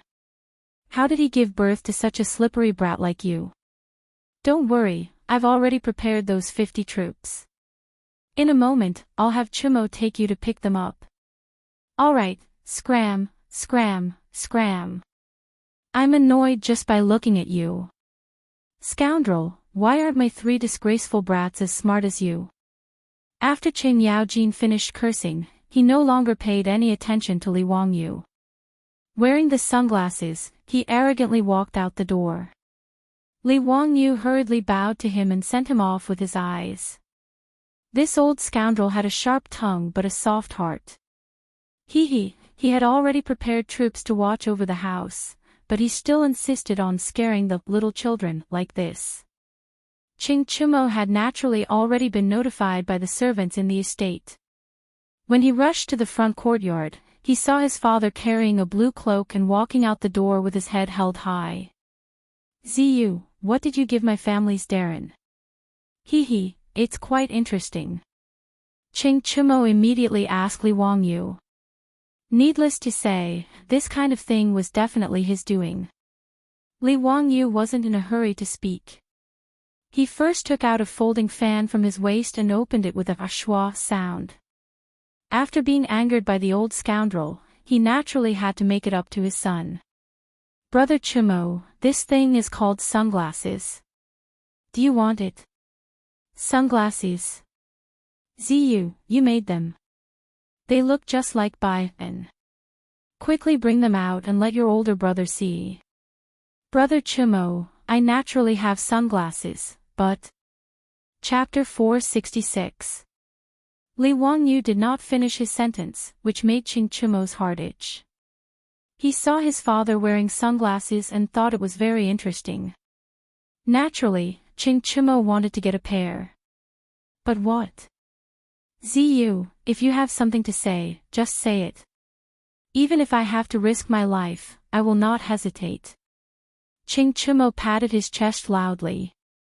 Li Wangyu heard him say this and could not help but smile until his eyes narrowed into slits. It was as if there was a fox's tail wagging behind him. Hee, since Brother Chimo said so, I will not be pretentious. After Li Wangyu finished speaking, he pulled out a large stack of invitations like magic and stuffed them into Ching Chimo's arms. I am moving to a new house on the 31st of this month. Brother Chimo, please help me with these invitations, please. The nobles of the Tang Dynasty naturally had to formally hand over invitations if they wanted to treat someone to a meal. Moreover, these invitations could not be casually sent by the servants. They had to be of a certain status. This was basic etiquette. Now that Li Wangyu was in noticed Chang and city, he knew a lot of rich and powerful people. Since he was moving to a new house, he naturally had to invite many guests. Therefore, on such a hot day, running all over Chang and city to deliver invitations was definitely a difficult task. Ching Chimo was naturally aware of this. Hugging the stack of invitations in his arms, his expression was bitter, but he was also curious. Zio, you have too many invitations. Where did you get them from? That's not important. Like Doraemon, Li Wangyu reached into his waist and pulled out a pair of purple crystal sunglasses and put them on his face. Brother Chimo, what do you think of these sunglasses? Ching Chimo swallowed a mouthful of saliva and replied with difficulty, Ziyu, leave this matter to me. Hee, these sunglasses. Li Wangyu was not stingy and immediately pulled out 3 more pairs of sunglasses and handed them to Ching Chimo. In fact, these sunglasses were originally prepared for the rich. Now that they could exchange them for free labor, it was a huge profit. Ching Chimo was just like his father. After putting on the sunglasses, he immediately asked the servant girl to bring him a bronze mirror. In front of the bronze mirror, he stroked his hair and flirted for a long time. Finally, the flirtatious man was satisfied and put down the bronze mirror. Li Wangyu was about to ask him to take him to see the troops that Qing Yaojin had given him, when he saw Ching Chimo waving his hand to summon another maidservant. Go get Erlang and Sanlang. Yes. Under Li Wangyu's puzzled gaze, Ching Chimo made a shushing gesture to him, indicating that he should not speak. After Ching Chuliang and Ching Chubi were called over, they exchanged greetings with Li Wangyu. Then, they saw the rainbow-colored crystal sunglasses that Li Wangyu and his elder brother were wearing. Dalong, what are you carrying? Hee, these are the sunglasses that Zio gave me. These sunglasses can block the sun after you wear them. It's amazing. The most important thing is, don't you think that your elder brother has become a lot more handsome? Ching Chimo laughed and began to explain the benefits of the sunglasses to his 2 younger brothers. Good stuff, Dalong, lend it to me. When Ching Chuliang heard this, he could not hold back and reached out to grab it. Ching Chimo was already prepared and dodged. Do you want it? Yes. But there is no free lunch in the world. Ching Chimo turned around and stuffed the stack of invitations into the arms of his 2 younger brothers. Zio will be moving to a new house in a few days. You go and help him deliver these invitations. This elder brother will give you 2 these sunglasses. Ching Chimo's actions left Li Wangyu dumbfounded. F***ck, this is too shameless. Very Qing Yaojin style. Deceiving his 2 younger brothers like this, really despicable. However, Li Wangyu did not intend to expose Ching Chimo. He just watched from the sidelines and watched the show with peace of mind. As long as someone helped him deliver the invitations, he did not care whether it was Ching Chimo or Ching Chuliang. When Ching Chubi heard his elder brother's words, he was just about to nod and agree, but he was stopped by Ching Chuliang. Wait, it's just a pair of sunglasses. How can San Lang and I split them? Then let's add another set. One for each of you. That should be fine, right? Qing Chuliang nodded with satisfaction. Okay, then it's settled. Give us the sunglasses first. After the two sides agreed on the terms, Qing Chumo immediately took out 2 pairs of sunglasses and gave them to his younger brothers. Qing Chuliang and Qing Chubi immediately put on their sunglasses, hugged the stack of invitations, and laughed as they walked out. Erlang, you are really smart, otherwise Dalong would have deceived us again. Humph, of course, I have seen through Dalong's trick long ago. The 2 brothers walked away with their arms around each other's shoulders, leaving Li Wangyu sweating like a waterfall. It seems that Uncle Cheng's stupid sons have a worrying IQ. Qing Chumo, on the other hand, was not the least bit ashamed of deceiving his younger brothers. He hooked his arm around Li Wangyu's shoulder and said, Zio, let's go. My father has already told me to bring you to meet those old ruffians. Wait, Brother Chumo, what veteran ruffians? Li Wangyu suddenly felt that something was wrong. Qing Chumo, who felt that he had misspoken, immediately looked up to the sky and laughed. Ha! Today's weather is really good, the sky is really blue, Qing Chumo. Tell me clearly. Li Wangyu was angry. This bastard, he dared to play dumb with him. There must be something wrong. That, hee, it's nothing. Don't you want a troop? Let's go, the Jinmu guards, my family has already prepared it for you. Qing Chumo still wanted to talk about other things. Li Wangyu was so angry that he grabbed Qing Chumo's collar. Tell me clearly, what veteran ruffians are you talking about? Uncle Qing, what troop did you prepare for me? That, hee, actually, there are some people, but whether you can take them with you or not, it's hard to say.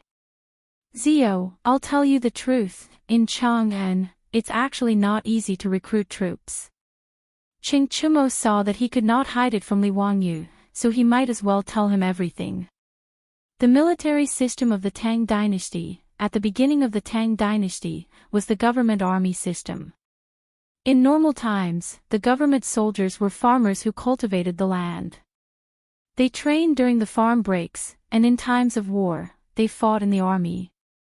Moreover, the government soldiers had to prepare their own weapons and horses. In other words, in the Tang Dynasty, those who could raise government soldiers had to have good family conditions. Otherwise, they would not be able to afford weapons, clothing, and horses. These soldiers were conscripted from the various military prefectures and prefectures. All middle-aged men above the age of 21 to 60 were conscripted. The imperial guards of the 16 guards of the southern Yamen were all selected from the government soldiers and took turns to serve.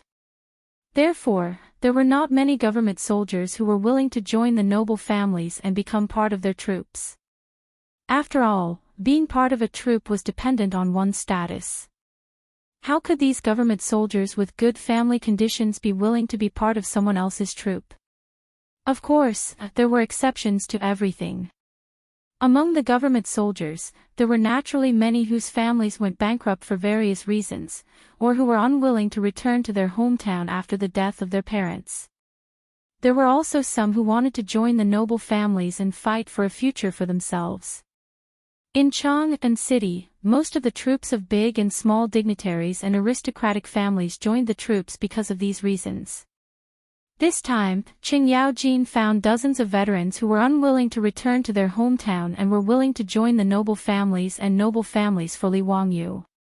However, it did not mean that these veterans would listen to Qing Yaojin's words and join Li Wangyu, the county magistrate who founded the country. After all, in Chang'an, there were many nobles and noble families who wanted to recruit troops. As the saying goes, a fine bird chooses a tree to nest in, and a good minister chooses a master to serve. This group of veterans were all very capable, but Li Wangyu might not be able to recruit them. The only thing Qing Yaojin could do was to connect the two parties. As for whether it would work or not, it would depend on Li Wangyu's own ability. After listening to Qing Chumo's explanation, Li Wangyu could not help but curse in his heart.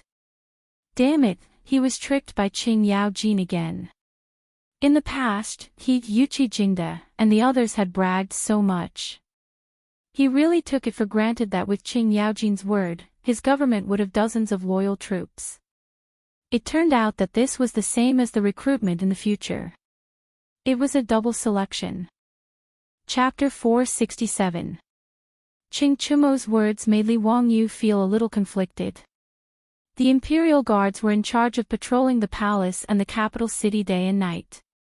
They were also responsible for the safety of the emperor. In the words of the later generations, it was equivalent to the Central Guard Bureau.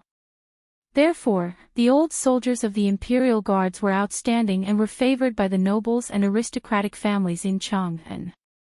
He was just a powerless county earl who founded the country. How could these old soldiers be willing to submit to him?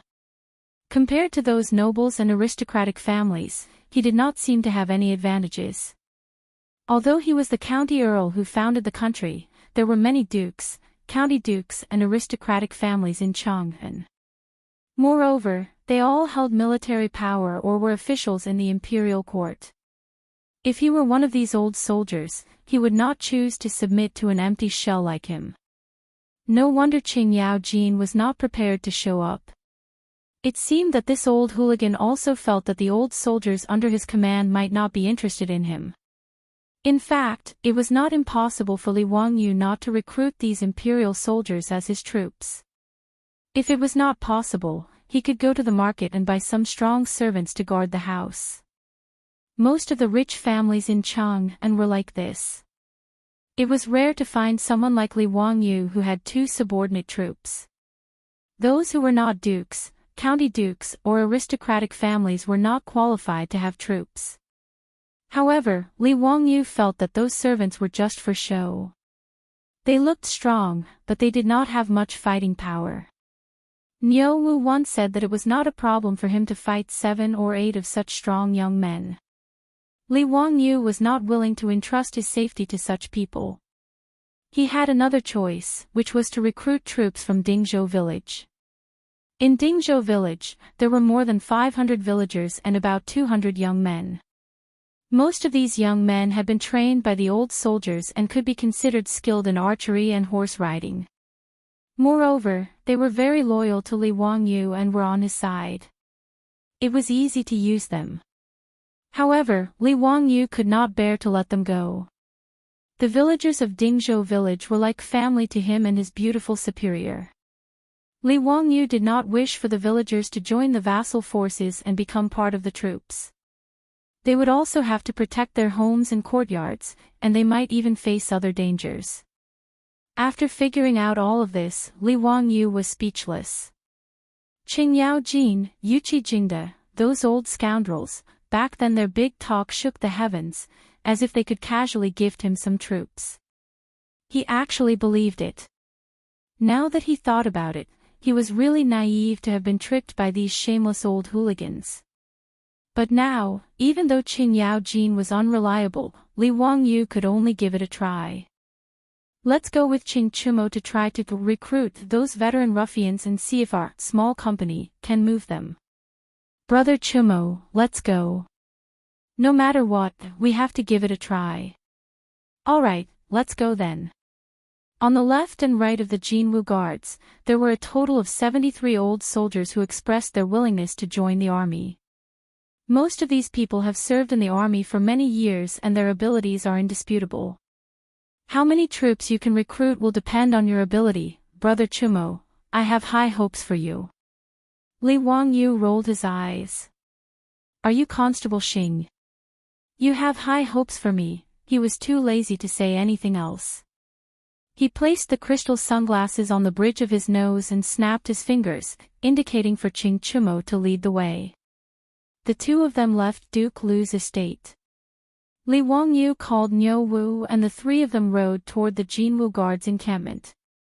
When they dismounted at the entrance of the Jinwu guards' encampment, an imperial army captain immediately bowed to Qing Chumo. As a trusted subordinate of the Jinwu guards, even though it was just a nominal position, Qing Chumo was still a 6th-ranked Jinwu guards general. Furthermore, Qing Yaojin was his old man, so there were no taboos in the Jinwu guards. With him leading the way, the journey was smooth and unimpeded. Qing Chumo gave a few instructions and the Imperial Army captain immediately had his subordinates run to the entrance of the encampment to inform the old ruffians. The guard's army lieutenant led the way in front, preparing to lead the three of them to a small drill ground. After taking a few steps, they heard the sound of horse hooves behind them. Qing Chumo turned his head and his face couldn't help but turn unsightly. However, he still respectfully greeted the person who had come. This child pays respect to grandfather. Greetings to Duke Liu. Why are the two of you free to come to the Jinwu Guards encampment today? Are you looking for my lord? He isn't in the encampment today. The person who had come was Qing Chumo's mother's father, Qing Yaojin's convenient father-in-law, the head of the Chui clan of Qinghe, Chui Axin. The other person was Duke Liu, the general of the Right Guards, Ho Junji. Qing Chumo and his two brothers were born from Qing Yaojin's first wife, Madame Sunday. They had a good relationship with their father's second wife, Madame Chui, but they didn't have a good impression of this convenient grandfather. But regardless, Chui Axin was still their senior, so they naturally had to show him some courtesy. And Ho Junji was Qing Yaojin's colleague, a big shot in the army, so they naturally had to treat him with respect. Although Ho Junji's relationship with Qing Yaojin wasn't that bad, they were both officials of the court, so their relationship wasn't too stiff. Qing Chumo was very curious as to why these two had come to the Jinwu Guards encampment today. When Li Wangyu saw the two of them, he naturally went up to greet them. This one pays respect to Duke Liu and Duke Chui. Although he didn't have a good relationship with the great clans, he still had to show the necessary courtesy. As for Ho Junji, they didn't seem to have much interaction. But Li Wangyu knew that this fellow was extremely arrogant and proud, and his future wouldn't be very good, so he had no intention of getting too close to him. But upon seeing Ho Junji, Li Wangyu suddenly had an interesting idea. If Li Qingqian, under his tutelage, became a loving father and filial son with Pai Lupi, Li Qingqian probably wouldn't try to rebel again. What would happen to Ho Junji then? It was rather interesting. Chui Axin and Ho Junji naturally had to return Li Wangyu's greeting, but their tones and attitudes were extremely flat. Paying respects to County Earl Chumo. After this simple greeting, the two of them turned to Qing Chumo. Chumo, we didn't come today to find your lord. Rather, we heard that many old soldiers of the Imperial Army in the Jinwu Guards intend to stay in Chang'an and join the vassal army. Thus, we came today to recruit these old soldiers. Nanny. These two fellows also came to recruit those old ruffians. Li Wangyu's face instantly turned rather nasty. Fuck, this damn Qing Yaojin. How could a woman get married so many times? It seemed like this recruitment had become a recruitment meeting. Even competitors had come out. In truth, Qing Yaojin had no other choice. No matter what, Chui Axin was still his father-in-law. And Ho Junji was a fellow duke in the army, so he naturally couldn't give these two any face. The fact that some old soldiers of the Jinwu Guards wanted to join the vassal army naturally couldn't be kept a secret, and quite a few people knew about it. Hearing this, Qing Chumo's face turned ugly. He looked at Li Wangyu with a troubled expression, but he could only nod his head and say, if that is the case, then I ask grandfather and Duke Liu to travel with us. County Count who has also come today for this matter. Chui Axin couldn't help but reveal a mocking expression when he heard this. He snorted coldly but didn't say anything.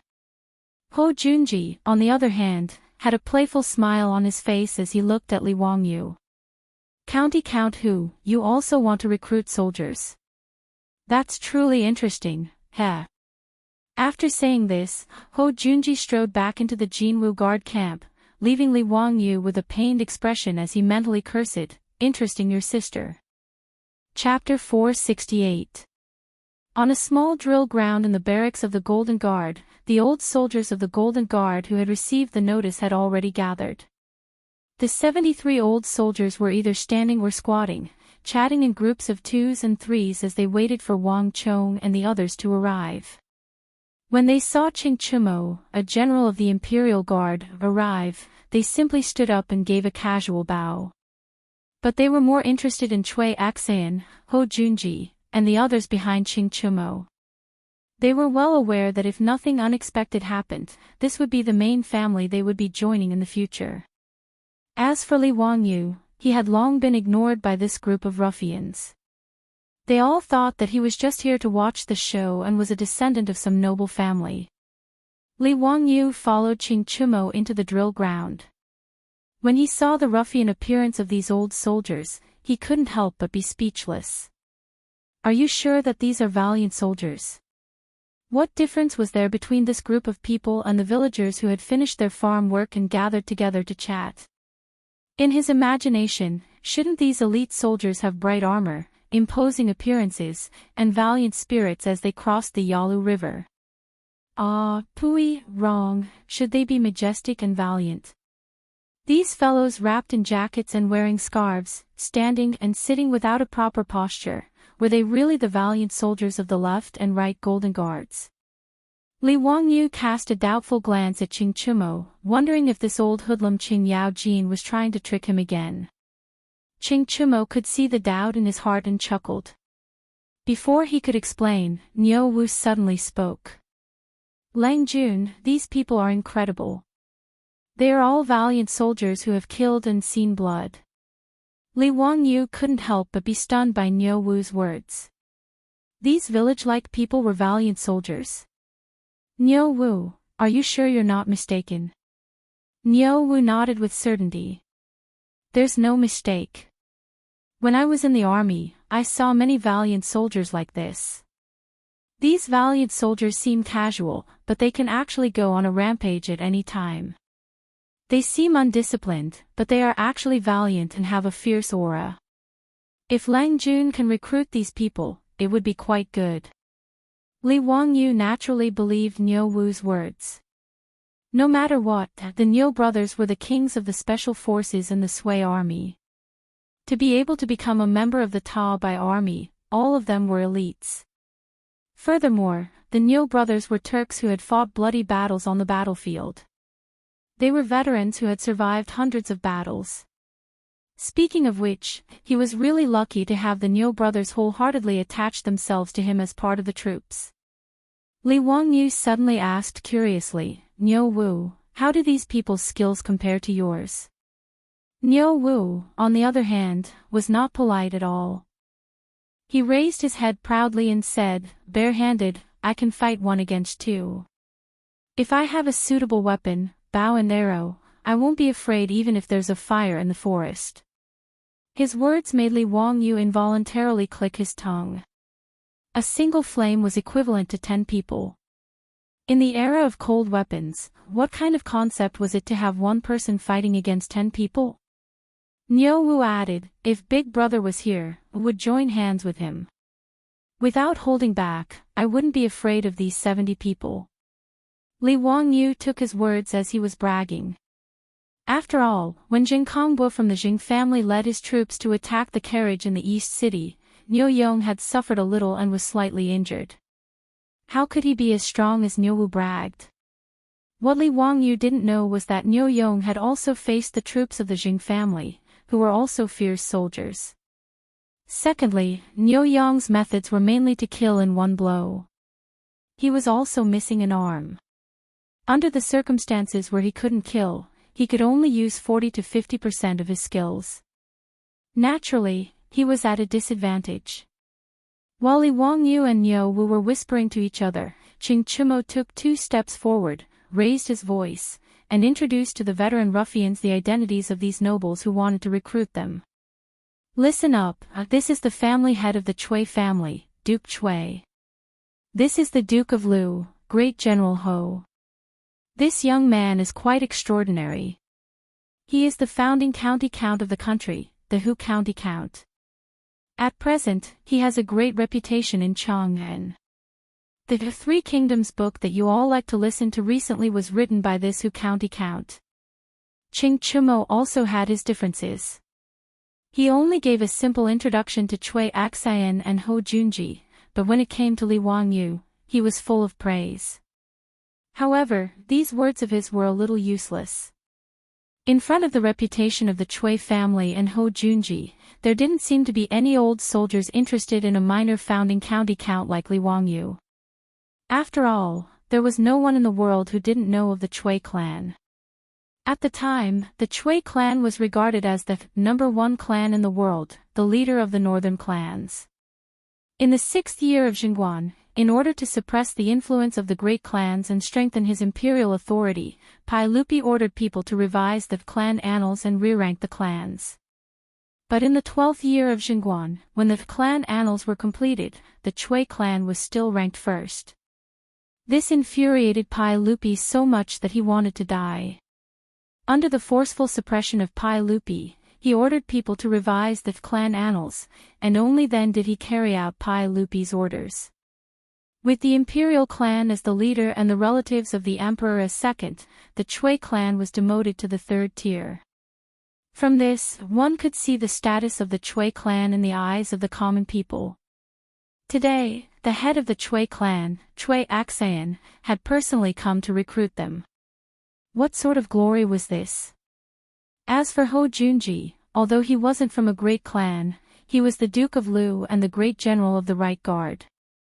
To those old soldiers who wanted to fight for a better future, he was rather attractive. As for Li Wangyu, he was beautifully ignored. Although the Golden Guards protected Chang and knew all sorts of things in the city, they had heard of Li Wangyu. They had long ago heard of Li Wangyu, the newly promoted county count of Huxian, and they knew that he had stirred up a great deal of trouble. But in any case, in their view, a young county count who had yet to become an official of the court had no power or influence. How could he possibly compare to the other two clans? After hearing Qing Chumo's introduction, the attitude of these old soldiers became much more respectful, and they once more bowed to Cui Axian, Ho Junji, and Li Wangyu. But the majority of their gazes were on Cui Axian and Ho Junji. They only curiously glanced at Li Wangyu. After all, Li Wangyu was a young county count, and there were many rumors about him in the market square of Chang'an. Some called him a wastrel, some called him the god of wealth, and some said that he was the reincarnation of the literati star or a divine physician. But to these old soldiers, these were just idle chatter. If they wanted to entrust the rest of their lives to such a young man, throw themselves into a vassal state, and regard him as their master, they would almost never consider it. Cui Axian and Ho Junji naturally noticed the behavior of these ruffians. The two of them looked at Li Wangyu with ridicule. They felt that this county count was about to lose a great deal of face today. Cui Axian was already thinking that once this matter was over, he would bring this matter to the banquet and have a good talk about it. County Count Huxian had wanted to recruit troops, but he had ended up returning in defeat. For the great clans, this matter was enough to make them laugh for a very long time. Qing Chumo's face also darkened, but there was nothing he could say. He could only mutter, "Grandfather, Duke Marquis, Zio, tell them about the salary." He was going to talk about the salary and benefits. Li Wangyu was well aware that whether or not he could recruit troops today would depend on whether or not the benefits he offered were attractive enough. Chapter 469. After exchanging some pleasantries, Cui Axian and Ho Junji ignored Li Wangyu and turned to the veterans. The Cui clan of Qinghe receives a monthly salary of 6 strings of coins. If there is any injury or death, there will be additional compensation and rewards. This one's residence is the same as Duke Chui's. In truth, Cui Axian and Ho Junji's conditions were the customary conditions for the great clans and nobles of Chang and to recruit soldiers. A monthly salary of 6 strings of coins was truly not a low income.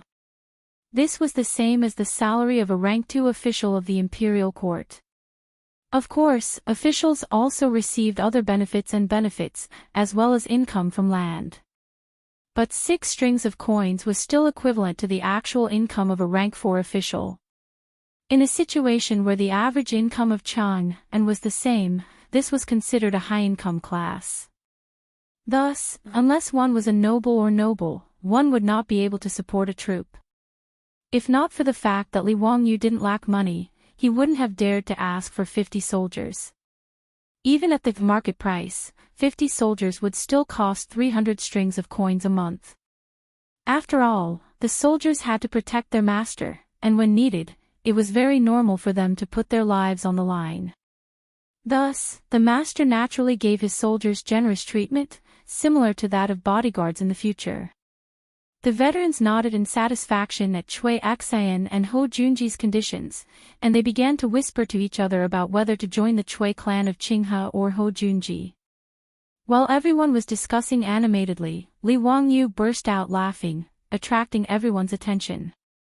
Cui Xian and Hou Junji didn't like Li Wangyu to begin with, and now, they found him even more frivolous and couldn't help but show anger. Li Wangyu put away his smile and lightly coughed. My apologies, I couldn't hold back for a moment. I just didn't think that the monthly salary of the soldiers in Chang'an would be so low. The monthly salary that my county Count of Wu County gives to the soldiers. Cough, Niu Wu, tell me, how much is your monthly salary? Soldiers were different from servants. Although they were subordinates, they did not sell their bodies to the master, so they naturally had to be paid. Li Wangyu had been a poor loser in the past, so he had been unwilling to take in the Niu brothers mainly because he was poor and couldn't afford a salary. Fortunately, the Niu brothers didn't care about this at all. The two of them were here to repay the debt of gratitude. Li Wangyu made a fortune very quickly. In less than half a year, his net worth had increased rapidly. The treasury in the old house could not hold any more copper coins. Naturally, he would not be stingy with the Niu brothers. Moreover, after the Niu brothers got married, they would also have to support their own mother-in-law. Li Wangyu naturally couldn't let these two brothers be embarrassed. Niu Wu grinned at the group of veterans and said with a simple and honest smile, now that eldest brother and I have received Long Juan's favor, our monthly salary will be 50 strings of copper coins. His words caused an uproar among the veterans. 50 strings of coins a month. Was this a joke? How could the main family give such a high salary to the troops? Could it be that this county earl was, as the rumor said, the god of fortune in this world? Actually, Li Wangyu originally wanted to give the Niu brothers a monthly salary of 100 strings of copper coins. But the two brothers refused to accept it no matter what, so he reduced it to 50 strings of copper coins. Li Wangyu's businesses were now bringing in a daily income that he couldn't even calculate, so how could he care about such a small sum of money? If everyone is willing to come to my county earl's residence, 50 strings of copper coins is temporarily out of the question. But I'm still willing to pay 30 strings of copper coins a month. Li Wangyu wasn't afraid of messing up the market. He directly shouted out a price 5 times that of Cui Xian and Hou Junji, causing the faces of the two bigwigs to turn green. It wasn't that they couldn't afford it, but that they couldn't pay it like this. After all, the two of them weren't a single person like Li Wangyu. They were a large family with a large business, so how could they act so recklessly? If they used this price to recruit these troops, wouldn't the old people in the residence also get a raise? Li Wangyu now somewhat understood the thoughts of the owner of Chelsea Football Club, Roman Abramovich. This daddy isn't a rich family, but this daddy has money. I'll use money to smash you to death. Are you tempted by a monthly salary of 30 strings of copper coins? If the Cui clan of Qinghe and Hou Junji wanted to compete with him in terms of money, then he didn't care. Even if it was a monthly salary of 100 strings of copper coins, he would still be willing to pay. At the same time, he would have an excuse to give the Niu brothers a raise. After saying these words, Li Wangyu beamed at Cui Xian and Hou Junji, waiting for them to raise the conditions for recruiting troops. Everyone present was tempted by a monthly salary of 30 strings of copper coins. Wasn't it precisely for the sake of fame and fortune that they were willing to join the noble clans? For a moment, they hesitated. The county earl's residence that they had never considered before had now entered the sights of these old ruffians. No one would refuse money, and 5 times the monthly salary was enough to tempt these old ruffians. Everyone turned to Chui Aksayan and Ho Junji, wanting to see if these two bigwigs had anything to say. Chui Aksayan and Ho Junji were inwardly cursing, but when they saw the gazes of the crowd, Chui Aksayan hesitated for a while before saying, "In the future, when you have children, they can enter the Chui clan of Qinghe to study." Ho Junji scanned the crowd and said, "The troops of this residence will follow this one into battle, and their contributions will be calculated. In the future, it is possible for any of you to become a general in the army." These two conditions had tempted these old soldiers. Joining the Chui clan of Qinghe and Ho Junji might not bring them much money, but it wasn't without benefits. The Chui clan of Qinghe had the advantage of stability, and their children could study in the Chui clan of Qinghe and have a promising future. And joining Ho Junji would allow them to make contributions on the battlefield. While they were both on the battlefield, serving in the army was completely different from serving as a duke's subordinate. Firstly, it was safer, and secondly, it was easier to make contributions. There were many captains and commandants in the army who had been promoted from serving as the subordinates of bigwigs in the army. At this moment, Li Wangyu opened his mouth again. The county count's manner of who county will provide each troop with a house and a wife. Nanny. Wife. His words not only caused Chui Aksayan and Ho Junji's eyes to widen, but the eyes of the old soldiers also turned red. The reason why these old soldiers were willing to stay in Chang and join the nobility was naturally because they had no one to rely on. Of these 73 people, their parents were no longer alive, and they hadn't married yet. Otherwise, these soldiers with families wouldn't be willing to become subordinates. To put it bluntly, these 73 old bachelors were single dogs. They were no different from the original Nyo clan brothers. Hearing that they would be given a wife, the crowd naturally went into an uproar. "County Earl of Huxian, you must be joking. You can give a wife. She can't be a maid bought from the market, right? Is she really a woman with a clean background?" Li Wangyu turned to Nyo Wu and asked, "Nyo Wu, tell us, what is your wife's background?" Nyo Wu couldn't help but be a little surprised. He rubbed his hands together and chuckled foolishly. "Before my wife married me, she was a palace maid in the Taiji Palace." "Is she beautiful?" "As beautiful as a fairy." Li Wangyu nodded his head in satisfaction. Then, he turned to the old soldiers and asked, "Did you hear that? A palace maid in the Taiji Palace. Do you want her?" The wolves howled, "Yes."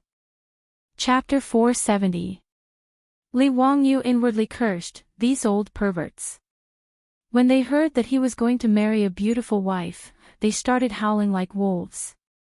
His words just now had Chui Aksayan and Ho Junji panicking. Ho Junji's face turned stiff. "County count who? How could you say such things? Marriage is naturally decided by the parents.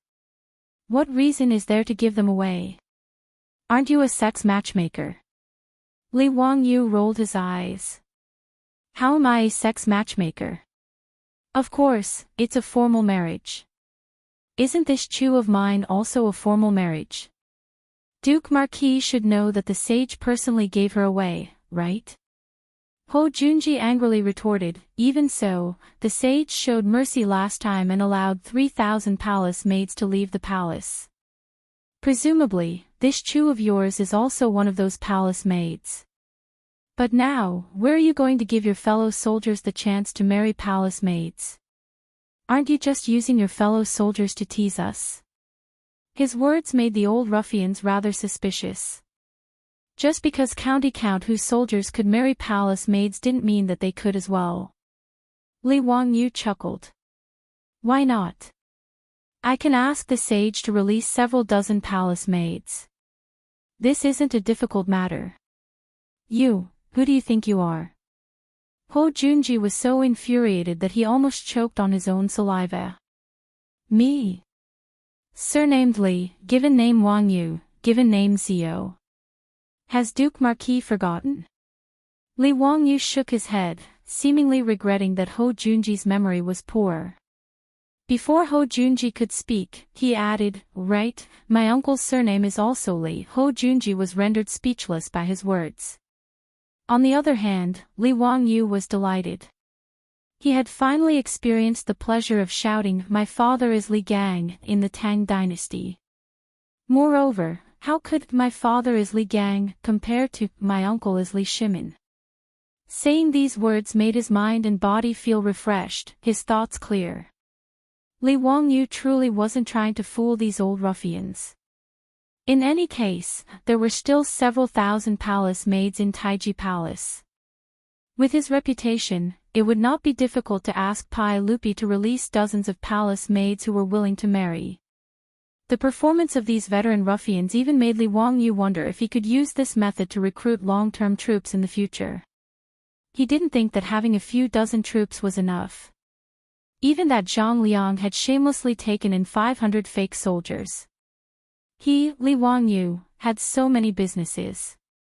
If he didn't recruit more troops to protect them, it wouldn't do. If Pai Lupi knew that Li Wangyu used the palace maids in his Taiji Palace as a bargaining chip to recruit troops, he would probably chop Li Wangyu into pieces. Li Wangyu's shameless words made even Qing Chumo's eyes widen. Hedonistic, he was too hedonistic.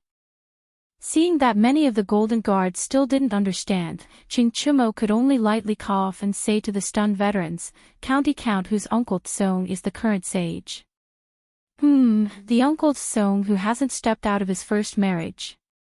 With his explanation, the old ruffians from the Jin Wu Guard finally understood why Li Wangyu had said those words. The young county count in front of them was the current sage's nephew Tsong who hasn't stepped out of his first marriage. 5 times the salary, a promised daughter-in-law, and a frighteningly deep background, this county count who seemed to be the one in high demand. Before anyone could say anything, Li Wangyu added another heavy bargaining chip. In the future, when you have children, they can study with His Highness the Crown Prince, His Highness King Yu, and the Sage's 7th Prince, His Highness King Jin. This lord might also accept them as disciples. His words first stunned the veteran ruffians, then they became ecstatic. Yes, how could they forget that this county count who was the Crown Prince's imperial tutor? If they became his troops, wouldn't their sons be able to study with the Crown Prince in the future? In comparison, the teachings of the Chui clan of Qinghe weren't even worth a mention. In truth, they had also forgotten that the Crown Prince was already 9 years old, but they didn't even know where their daughter-in-law was. Even if they were to get married right away and give birth to a son after 10 months, how old would Li Qingqian be by the time he reached the age where he could study? How could he possibly study with those brats? However, Li Wangyu wasn't trying to fool them. After all, the future emperor of the Tang Dynasty, Li Ji, had just been born. If they moved fast enough, it wasn't impossible for their children to study with Li Ji in the future. Li Wangyu's many conditions left Chui Axan and Ho Junji with bitter expressions. They had thought that this county count who was overestimating himself by competing with them for a troop. But looking at the gleaming eyes of the veteran ruffians, how could they not know that they had made a wasted trip today? As the head of the Chui clan of Qinghe, Chui Axan didn't like Li Wangyu, but he didn't have much of a grudge against him. Of the 5 clans and 7 watches, only the Jing clan of Xingyang and the Wang clan of Taiyuan were like fire and water with Li Wangyu. While the other clans didn't like Li Wangyu, they weren't so bad as to make things worse. Seeing that he couldn't do anything, Chui Axan decided to leave. Too lazy to stay any longer, he coldly snorted and led his servants away. Ho Junji wasn't as straightforward. His triangular eyes were filled with hatred as they constantly scanned Li Wangyu's body. Ho Junji had always been a narrow-minded man with a crude personality. The old book of Tang described his character as arrogant and reserved. Pai Lupi had ordered Li Jing to teach him the art of war, but this fellow had turned to Pai Lupi and falsely accused Li Jing of plotting a rebellion. From this, one could see just how narrow-minded Ho Junji was. He had rendered a great service in the coup at the Xuanwu Gate and had been made Duke of Lu and Great General of the Right Guard. With his pride, he naturally looked down on Li Wangyu, the founding county count. But today, Li Wangyu had managed to steal the limelight when he had come to recruit soldiers for the Golden Guard, infuriating Ho Junji. In truth, Li Wangyu had never offended him. It was just a fair competition. His offer wasn't as generous as Li Wangyu's, but Ho Junji was so angry that he vented his anger on Li Wangyu. But Ho Junji also knew that Li Wangyu was a noble and also Pai Lupi's nephew, so he couldn't do anything to him. His triangular eyes couldn't help but turn to Niu Wu, who was standing behind Li Wangyu, and a sinister smile appeared on his lips. County Count Hu, this one has heard that one of your two soldiers is one-armed and one-eyed. Today, I see that this is just as I expected. Since you're willing to give this one-eyed soldier a monthly salary of 50 strings of coins, he must be very capable for County Count Hu to value him so highly, right? But County Count Hu is willing to give the one-eyed soldier a monthly salary of 50 strings of coins, but County Count Hu is only giving 30 strings of coins to these elite soldiers of the Golden Guard. Isn't this a little unfair? TSK, this one truly feels that these soldiers aren't worth it. Ho Junji's words were extremely harsh. He was clearly trying to sow discord between these old ruffians of the Golden Guard and Niu Wu, painting Li Wangyu in the eye. As expected, as he tried to sow discord, those old ruffians of the Golden Guard began to look at Niu Wu with ill intent. They were already planning to submit to Li Wangyu, so they naturally wanted to display their abilities in front of him. Just as Duke Lu had said, if this one-eyed soldier could get a monthly salary of 50 strings of coins, why couldn't they? Chapter 471. Li Wangyu was infuriated by Ho Junji's shameless words. He really wanted to curse out loud. What does it have to do with you? And Ho Junji's insult of Niu Wu being a one-eyed dragon had infuriated Li Wangyu even more. But Ho Junji's provocative words had stirred up the hearts of these ruffians. Faced with a group of eager killers, Li Wangyu was caught off guard for a moment. He had a deep relationship with the Niu brothers, and it wasn't something that could be described as formidable. Even if the Niu brothers didn't have much skill, he wouldn't look down on them. He would never abandon them. When he was still insignificant, he was still having a headache over how to survive the plague of locusts.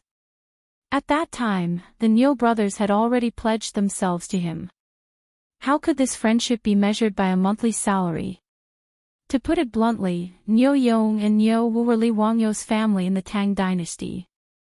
Let alone a monthly salary of 50 strings of coins, even if he had to give half of the family fortune to these two brothers, Li Wangyu wouldn't even bat an eyelid.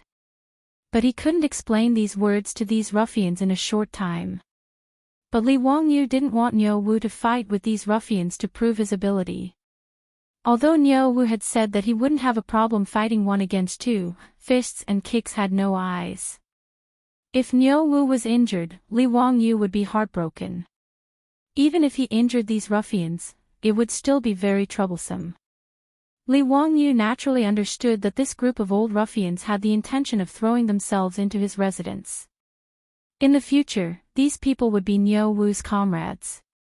If they were to get angry and hurt the harmony, it wouldn't be good. But before he could think of a way to speak, Niu Wu puffed out his chest and strode forward. This one truly doesn't have much skill, and I was even blinded in one eye by the Turks. But if you want to measure this one's ability, you can come and try. Niu Wu seemed rash, but he was actually quite meticulous. The reason he had stepped forward to challenge these ruffians wasn't just because of Ho Junji's provocation. Niu Wu was well aware that if this group of assassins wanted to pledge their allegiance to his Lang Jun, they would become his subordinates. The leader of this song was none other than him and his brother. This was not only due to their confidence in their own abilities, but also due to their understanding of Li Wangyu's righteousness. Therefore, Niu Wu naturally had to consider Li Wangyu. Using his fists to subdue this group of killing geniuses was the best choice.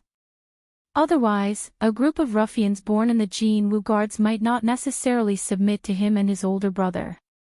If they could not achieve unity, how could they protect their own Langjun? Niu Wu's words stunned Li Wangyu, and he subconsciously wanted to object. However, Niu Wu's resolute gaze caused him to hesitate. At the same time, he immediately understood Niu Wu's intentions. But he couldn't stop it, and this only made Li Wangyu even more furious at Hou Junji's despicable conduct. Li Wangyu rolled his eyes and said in a clear voice, Lord Hou is right. This song of mine doesn't have much skill, just a bit of punching and kicking. After hearing the Marquis's words, I felt that they made sense.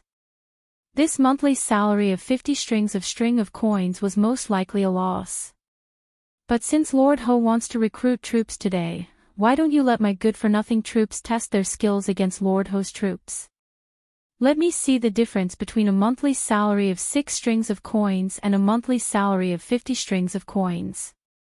TSK, a monthly salary of 6 strings of coins is truly cheap. Lord Hou is truly formidable. Since he couldn't stop Niu Wu, he decided to direct the spearhead to Hou Junji. Didn't you insult Niu Wu for being a one-eyed man? Then let's see how formidable Hou Junji's troops are. Li Wangyu's mention of a monthly salary of 6 strings of coins made the troops behind Hou Junji pale.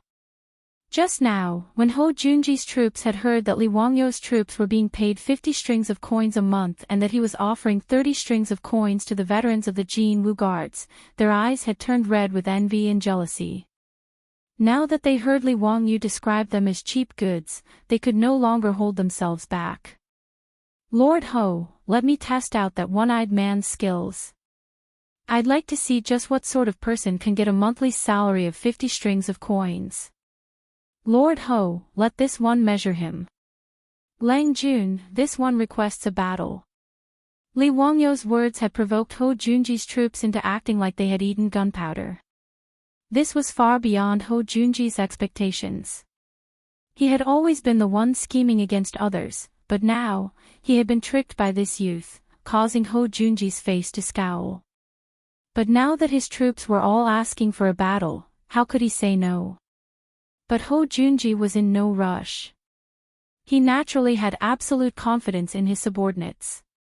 These were the valiant soldiers of his army who had fought alongside him for many years. Hou Junji felt that dealing with a one-eyed man was no problem. He only regretted that his plan to sow discord had been ruined by Li Wangyu's simple words. Since County Count who is interested, then let them have a match. But Hou Junji's triangular eyes gleamed with cold light as he stared at Li Wangyu like a viper. But since it's a match, there should be a little prize. What does County Count who think? Oh. What does Lord Hou mean? Hou Junji sinisterly chuckled. This one has heard that County Count whose estate has a 40% share in the Shadozi wine workshop. This one is not greedy, so if you use 20% as the wager, does County Count who dare to make a bet? Li Wangyu inwardly cursed at these words. This bastard was actually eyeing his businesses. Li Wangyu was also perplexed. This carriage company, the wine workshop, and the underwear store were all money trees. Which noble in Chang and wouldn't be envious? But everyone knew that this was a joint venture between Li Wangyu and Pai Lupi. No matter how envious others were, none of them dared to touch it. So why was Hou Junji so bold as to covet a share in the wine workshop? But when he thought about Hou Junji's reputation in history for being greedy, Li Wangyu understood. This fellow had always been a bastard who viewed wealth as his life. In the 14th year of Jingguan, Hou Junji had led an army to destroy Gaochang, plundering the kingdom of Gaochang and stuffing his own pockets with treasure. In the history books it was written that he obtained the essence of gold and mules, but the imperial residents did not have it, so he hid it and did not offer it. He even dared to take the precious spoils of war for himself. From this, one could see just how greedy he was. Li Wangyu inwardly sneered as he calmly asked, if Lord Hou is interested, then there's no problem. But what will Lord Ho use as the prize? Ho Junji heartily laughed and said, this one's residence has 2 supreme beauties. Would County Count who be interested? Li Wangyo's face darkened. Damn, 2 women in exchange for 20% of the wine workshop. Was this Ho Junji crazy? He suddenly recalled a rumor he had read about Ho Junji in unofficial history. After Ho Junji was executed, he made a record of his residence and obtained 2 beauties. Taizong asked about them and replied, ever since you came, you have often eaten human milk instead of rice. This was about Ho Junji's residence being recorded after he was killed for his rebellion. Not only did they find all sorts of treasures, they even obtained 2 supreme beauties. These 2 beauties were peerless in appearance, and their skin was even smoother than a baby's. Pai Lupi curiously asked how they maintained their skin, and the answer was, ever since I entered the Marquis residence, I have eaten human milk as rice every day. Li Wangyu almost got goosebumps when he thought about this unofficial history. He didn't have such heavy tastes as Ho Junji, and besides, was he the kind of person who couldn't move at the sight of beauties? Using 2 women to gamble with him for a share in the wine workshop was simply wishful thinking. Lord Ho should keep the beauties for himself to enjoy. I'm not interested, so why don't Lord Ho use some other prize? Chapter 472. Ho Junji could only shake his head at Li Wangyo's words. It seems that County Count Huxian is still young and doesn't understand the benefits of this stunning beauty. Since that's the case, this one will take out 20% of the Jingon gambling house and gamble with County Count Huxian. How about it? The Jingon gambling house was Ho Junji's property, one of the 72 gambling houses in Chang'an. Li Wangyu immediately shook his head. Might I ask Lord Marquis how much your Jingon gambling house earns each month? This, about 5,000 strings of cash. Li Wangyu coldly chuckled. Does Lord Marquis know how much the winery earns each month? This one does not know. At present, the winery earns 40,000 strings of cash a month, and it's still increasing. Even if it's 40,000 strings of cash, 20% is still 8,000 strings of cash a month. Does Lord Marquis feel that using 20% of the gambling house's shares to gamble with me is somewhat inappropriate? Ho Junji's eyes turned red when he heard that the winery's profits were this frightening, and he gasped for breath. Then this one will use the entire Jingon gambling house to gamble with you. The land of the gambling house is also worth quite a bit of money.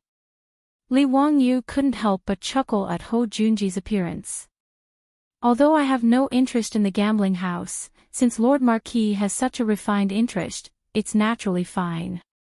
But what? Ho Junji impatiently asked.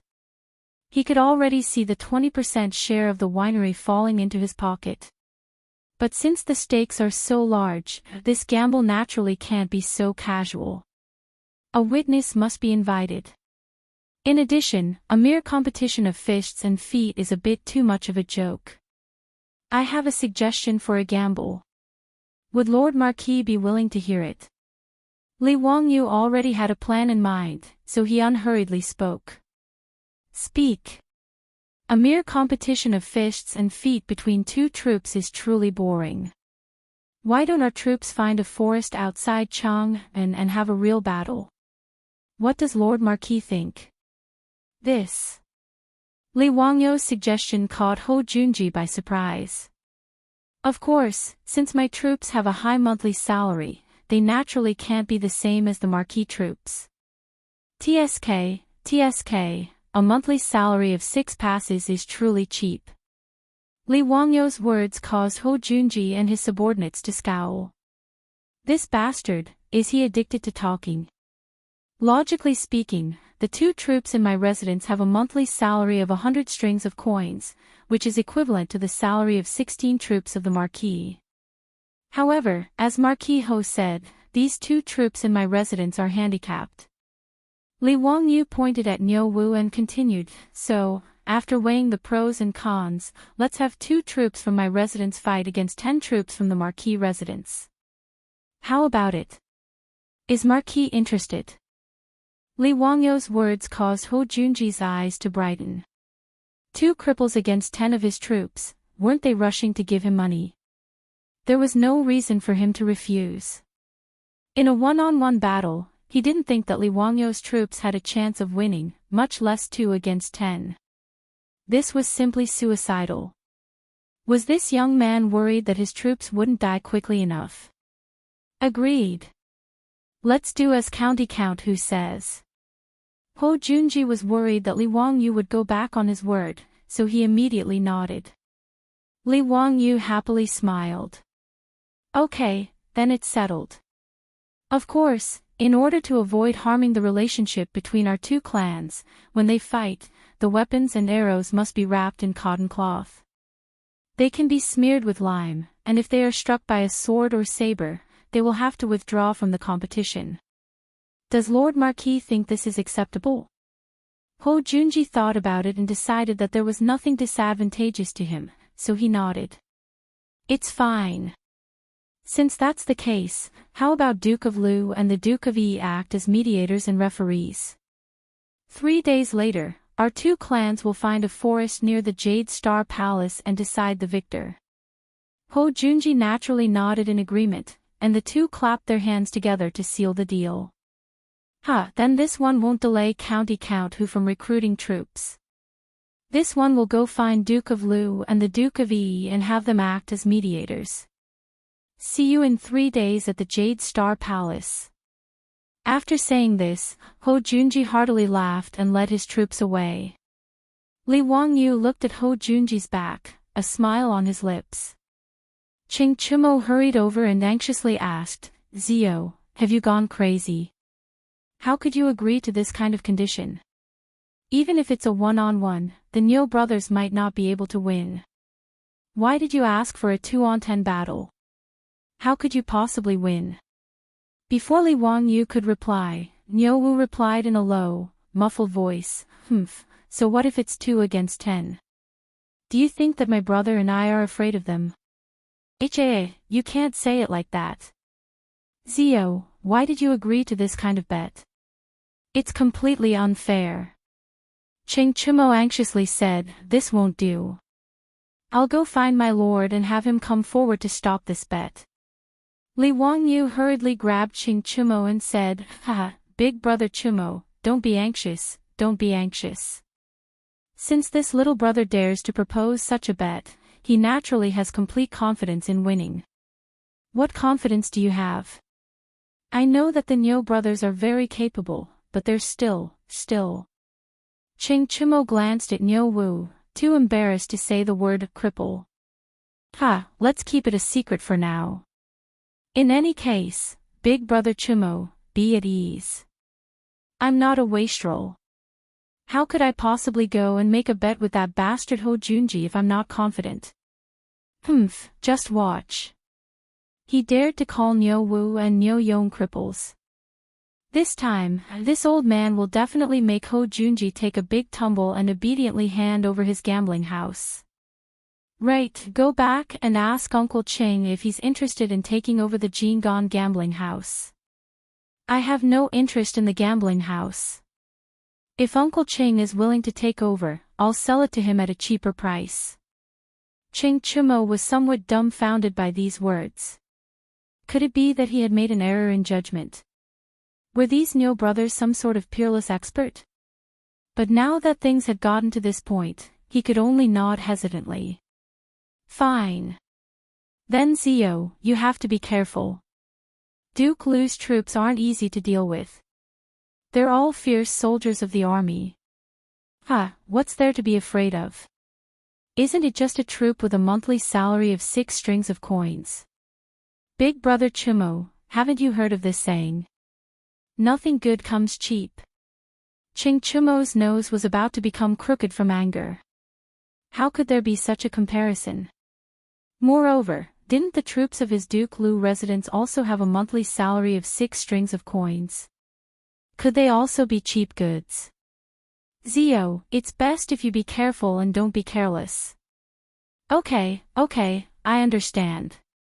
Let's not talk about this for now. I still have to recruit troops, Li Wangyu said and then turned to the group of veteran ruffians. Everyone, what do you think? Are you interested in joining the vassal forces and joining my Hu County's county count residents? The confrontation between Li Wangyu and Ho Junji had already left them dumbfounded. At this moment, they no longer had any desire to compete with Ho Junji. Hearing Li Wangyu's question, the veteran ruffians of the Golden Guard glanced at each other. One of them asked, "Dare I ask County Count Hu, is our monthly salary the same as what County Count Hu said just now, the monthly salary of 30 strings of coins? Does it still count?" "Of course. Since I said it, it's only natural that I keep my word." Another veteran ruffled his feathers and asked, "County Count Hu, are you in charge of finding ants?" Li Wangyu heartily laughed, "Haha, of course." The veteran ruffians glanced at each other and finally made their decision. In the next moment, the 73 veterans of the Golden Guard all got down on one knee and said, "We pay our respects to Lang Jun. Lang Jun didn't abandon us and was willing to take us in. We dare not serve you with our lives." Li Wangyu had originally planned to recruit 50 troops, but he didn't expect that he would be able to recruit 73 veterans today. He naturally didn't refuse anyone. This was Han Xian's army, so the more the better. "Ha, good, good. Everyone, please rise. From today onwards, as long as you don't betray me, I will definitely not betray you." When he thought about how he would be able to lead a group of troops and strut around the city, Li Wangyu couldn't help but throw his head back and laugh heartily. How delightful. Chapter 473. When Li Wangyu led the 73 troops to the county office of Hu County to complete the citizenship procedures, Yang Quan was shocked. Especially when Yang Quan learned that the troops Li Wangyu recruited were all from the Golden Guards, he looked as if he had seen a ghost. The troops of the Sui and Tang dynasties were very different from the troops of the Wei and Jin dynasties. The troops of the Wei and Jin dynasties were considered private soldiers. It was normal for aristocratic families to have several thousand troops. However, the troops of the Sui and Tang dynasties were more like servants or bodyguards. The troops in the main household had a master and follower status, but they were different from servants. They had their own private property and could marry good girls, but they didn't have an independent household registration. In Chang'an, it was already very difficult for the other aristocratic families to recruit a few troops. Although Zhang Liang had 500 fake troops, most of them were just people who made up the numbers. Otherwise, he wouldn't have been beaten down by Li Wangyu and a group of wastrels at the entrance of the Northern Imperial Army's barracks. In truth, there weren't many of them who were as valiant as the Golden Guards. Even Yang Quan's teacher, Yu Shinan, who was a third-rank official, didn't recruit any troops. He only had strong servants to look after the house. How did Li Wangyu manage to recruit as many as 73 people so easily? It was as if he was buying cabbages from the market. Yang Quan could only shake his head and sigh at Li Wangyu's monstrous talent. He ordered the county office to complete the citizenship procedures for the Golden Guards. The 73 veterans officially became the troops of Hu County's founding county. They were bound to Li Wangyu for good or ill. After Li Wangyu led the troops back to Dingzhou village, there was a lot of excitement. He introduced everyone in the house, especially the beautiful boss. Although Li Wangyu didn't say her identity, he repeatedly emphasized that other than him, Madame Su had the final say in the house. These veteran ruffians were all shrewd people. How could they not understand Li Wangyu's meaning? Therefore, they did not hesitate to call their beautiful boss, Madame. The beautiful boss couldn't help but blush slightly, but she didn't object and tacitly agreed to this title. Naturally, the Li family's old residence couldn't accommodate these 70 troops. Li Wangyu asked the old housekeeper, Li Heng, Niu Wu, and Niu Yong to lead the troops to the manor on the hillside. At the same time, he had to familiarize himself with the terrain as soon as possible so that he could take over the guard duty of the new mansion. After busying himself for a while and waiting for Niu Wu and the others to leave, Li Wangyu collapsed on the chair without a care for his image. He ordered like a master, "I'm so tired. Changqing, pour me a cold drink." His beautiful boss rolled her eyes at him, but she didn't say anything. She went to the kitchen to make a cold drink for him. After his beautiful boss left, Li Wangyu beckoned to Aphrodite. "Aphrodite, come and massage my legs. I've been riding for half a day. I'm so tired." Aphrodite immediately agreed and obediently knelt beside Li Wangyu to massage his legs with her fair little hands. "So comfortable. This is what life is like," Li Wangyu lamented. Just as he was about to lower his head and talk to Aphrodite, he caught sight of Aphrodite, who was bending over to massage his feet. Her loose neckline revealed a touch of her soul-stirring snow-white bosom. Li Wangyu almost had a nosebleed. He couldn't even move his eyes as he admired the rise and fall of the mountain range. Li Wangyu only snapped back to his senses when he heard his beautiful boss's footsteps. He hurriedly turned his head and pretended to be nonchalant as he took the cold drink from his beautiful boss. The beautiful boss glanced down at Aphrodite and couldn't help but snort. Her slender fingers couldn't help pinching Li Wangyu's waist. "Bah, you big pervert. You're bullying Aphrodite again." No, don't spout nonsense," Li Wangyu hurriedly explained, but Aphrodite was confused. She looked up at her beautiful boss and then at Li Wangyu.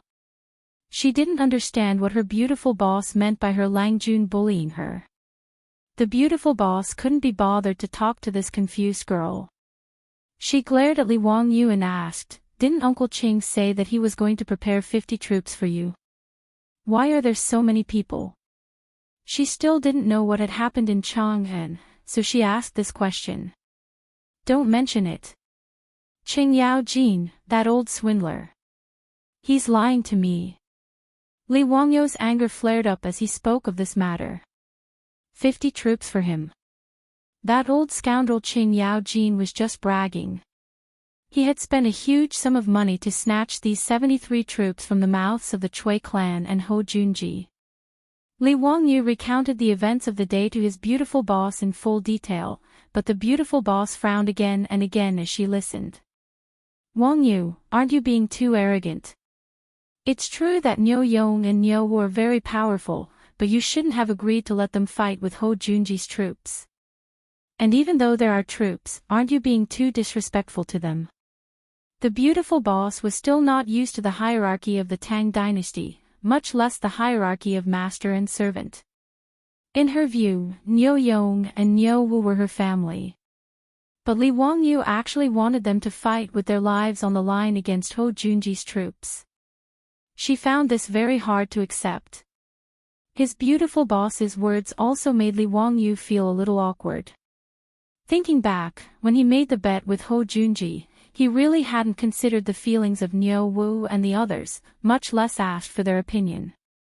It seemed that after transmigrating to the Tang Dynasty for half a year, he had already gotten used to the hierarchy of the Tang Dynasty. Li Wangyu seriously reflected on his beautiful boss's criticism before nodding his head and replying, "Changqing, you've said too much. It was my lack of consideration. I'll apologize to Niu Yong and Niu Wu later. But don't worry, I only agreed to that bastard Ho Junji's request because I was completely confident." He looked at his beautiful boss guiltily and said, "It's mainly because that bastard Ho Junji humiliated Niu Wu as a cripple and called him a one-eyed dragon. In a moment of anger, I proposed the bet with him. Then what method do you have to ensure that Niu Yong and Niu Wu win?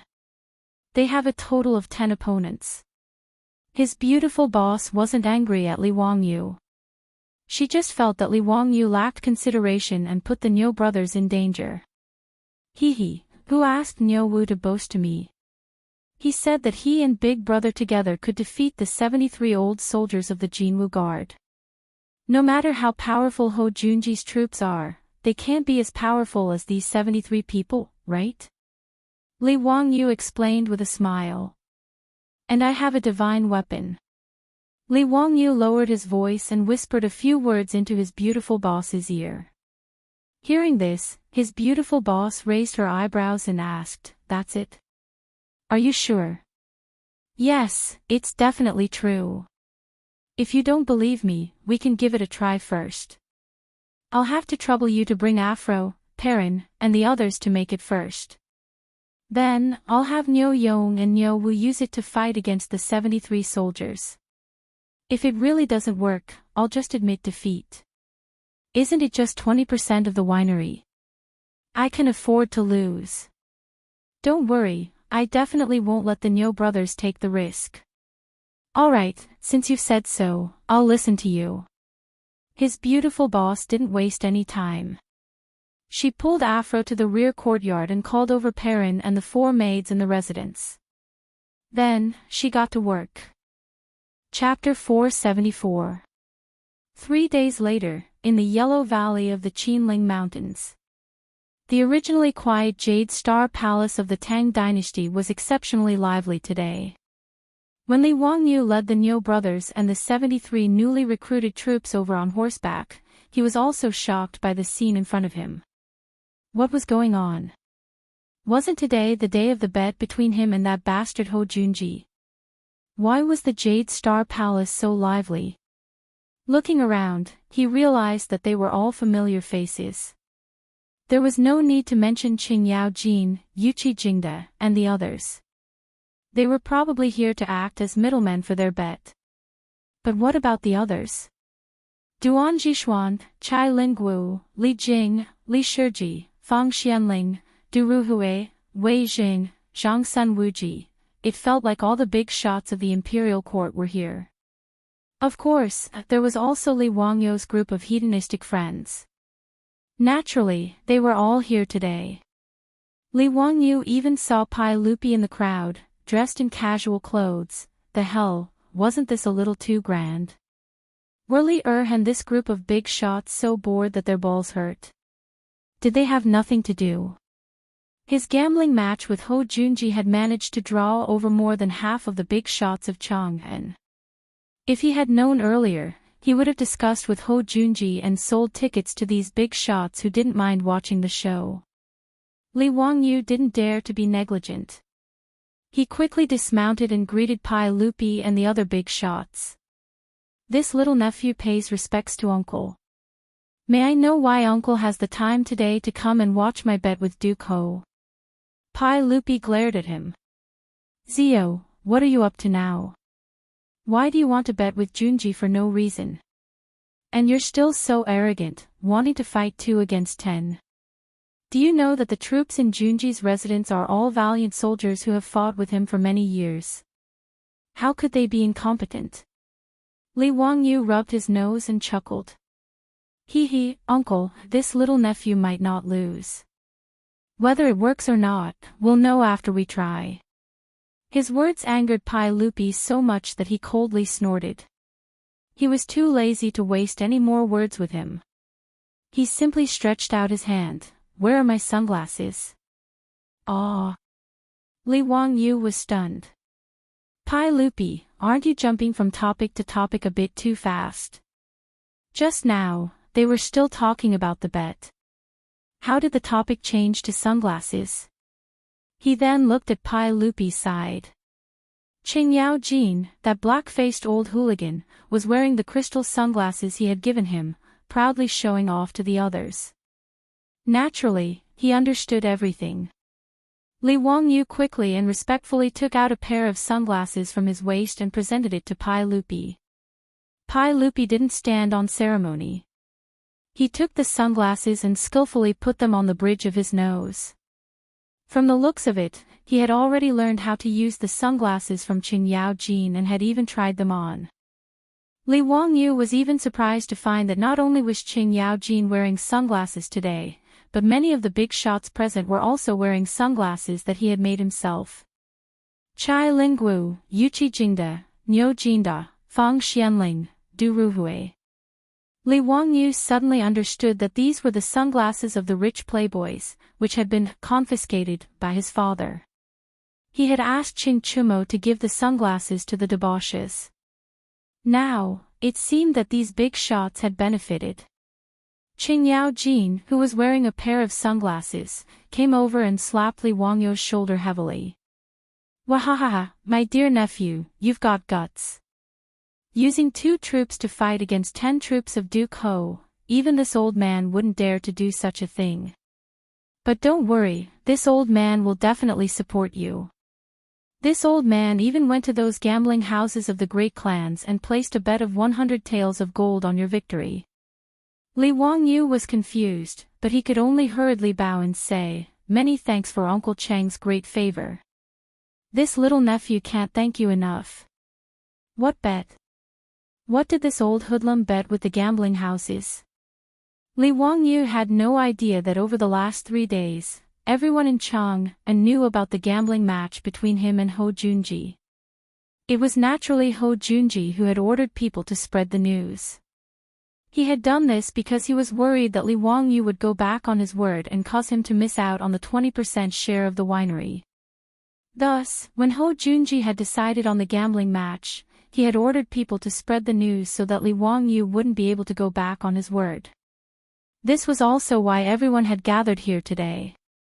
How could Pai Lupi and the others not come to personally witness such a spectacle? The gambling houses of Chang'an had also begun to place bets on the outcome of the battle between County Count Hu and Duke Lu. However, even these gambling houses, including Qing Yao Jin, Yuchi Jingda, and the other gambling houses in the Duke's public houses, did not think that Li Wangyu would win. The gambling houses placed the odds that Duke Lu's troops would win, with the odds being 1-1. 2. It meant that if one bet a copper coin and won, the gambling house would pay out 200 copper coins with interest. If the county count of Hu County, Li Wangyu, won, the odds would be 10. If one bet a copper coin, one could win back 10 coins. But even so, very few people dared to bet that county count who would win. Everyone in Chang'an believed that Li Wangyu had brilliant literary talent, was the god of wealth, and was also a divine doctor. But no one believed that his 2 crippled troops could defeat Ho Junji's 10 elite troops. Li Wangyu knew nothing of this. In the last 3 days, he had been holed up in Dingzhou village with the Niu brothers, studying the divine tool. He had not gone to Chang'an even once. After Qing Yao Jin left, the 3 Qing brothers appeared out of nowhere and said something that made Li Wangyu so angry that he almost pulled out his knife and hacked at them. "Ziyu? In truth, my family's milord even bet 1,000 taels of gold on Duke Lu's victory." If it weren't for the fact that he was in front of the 3 Qing brothers, Li Wangyu would have given Qing Yao Jin the middle finger as a sign of respect. This old hoodlum was truly too shameless. He actually bet on both sides. And he even said that he supported him. This was truly a disgrace to the Tang Dynasty. The group of silk pants also squeezed to Li Wangyu's side, but all of them looked dejected. "Ziyu, those sunglasses, why don't you give your older brother another pair?" "Ziyu, your older brother is so pitiful. Those sunglasses weren't even warm before my milord took them away." "Me too." "Ziyu, can't you make more sunglasses?" When Li Wangyu saw the wastrel's expressions, he almost burst out laughing. Brothers, this younger brother doesn't have any more sunglasses. You all know that these sunglasses are made from crystal. Although they aren't expensive, grinding the lenses takes a lot of effort. This younger brother can't take out any extra sunglasses in such a short time. But don't worry, I've already instructed the craftsman to continue grinding the lenses. In a few days, there will be new sunglasses for everyone. Hearing Li Wangyu's words, the wastrels could only nod their heads helplessly. They then looked at Li Wangyu and the 3 Qing brothers with incomparable envy. Among the younger generation, only the 4 of them still wore sunglasses. Even the Yuchi twins didn't lose a single pair of sunglasses. They were all snatched away by Yuchi Jingda, saying that he was going to give them away. If their father wanted them, what could these fearless wastrels do? Of course, they could only give them away. After chatting and laughing for a while, Ho Junji walked over. County Count who has also come. Very good. This one was worried that County Count who would go back on his word and refuse to show himself. Li Wangyu smiled. What is Duke Ho saying? If someone wants to give me a gambling house, how could I refuse? Then let's cut the crap. Since the sage has personally come today, let's make a formal bet in front of the sage and begin the gambling match. Good, that's how it should be. Li Wangyu was not the slightest bit hesitant. For today's gambling match, he had spent a great deal of effort over the past 3 days waiting for Ho Junji to say these words. Chapter 475. At this point, neither Pai Lupi nor Qing Yao Jin had any intention of stopping this gambling match. Li Wangyu and Ho Junji had made their bet in front of Pai Lupi and everyone else, signing their names and using their personal seals. With this, the bet was officially established, and no one could go back on their word. The great clans and many of the nobles present were all envious of Ho Junji's good luck. Everyone agreed that the astute Count Huxian must have lost his mind to make such a bet with Marquis of Lu. Wasn't he just in a hurry to give Ho Junji a share of the winery? For his own benefit, Pai Lupi had made sure that the winery was well guarded. Not even a fly could get in, much less leak the secrets of the winery. As a result, the high quality of sorghum wine on the market was the only one of its kind. There was no one in Chang and who wasn't jealous of the daily income. Even if it was a one-on-one bet, many people would be willing to bet with Li Wangyu, let alone a 2-on-10 bet. Li Wangyu waved at the Niu brothers, indicating that they should come over. Then he turned to Ho Junji and said, Duke Marquis, let's begin. Have your men come over and inspect the weapons. See if there's any cloth wrapped around the blades and arrowheads. Ho Junji naturally had no objection, and he waved his hand to summon his men. Those 10 troops of the Lord's Manor were all elites with one look. Even though they were just standing there, they exuded a valiant aura. In contrast, the 2 men at Li Wangyu's side were also strong and courageous. But one of them was missing an arm while the other was blind in an eye. No matter how one looked at it, they didn't think that these 2 could win against these 10 men. Niu Yong and Niu Wu stepped forward to inspect each other's weapons, and then they handed over their own weapons for inspection. The Niu brothers had very simple equipment. The 2 of them were dressed in clean, short robes, and each of them carried a bag and a short blade. Niu Wu carried a longbow and a quiver of arrows, but nothing else. Ho Junji's men inspected the bag, but after seeing that it was just some rags, they didn't pay any more attention.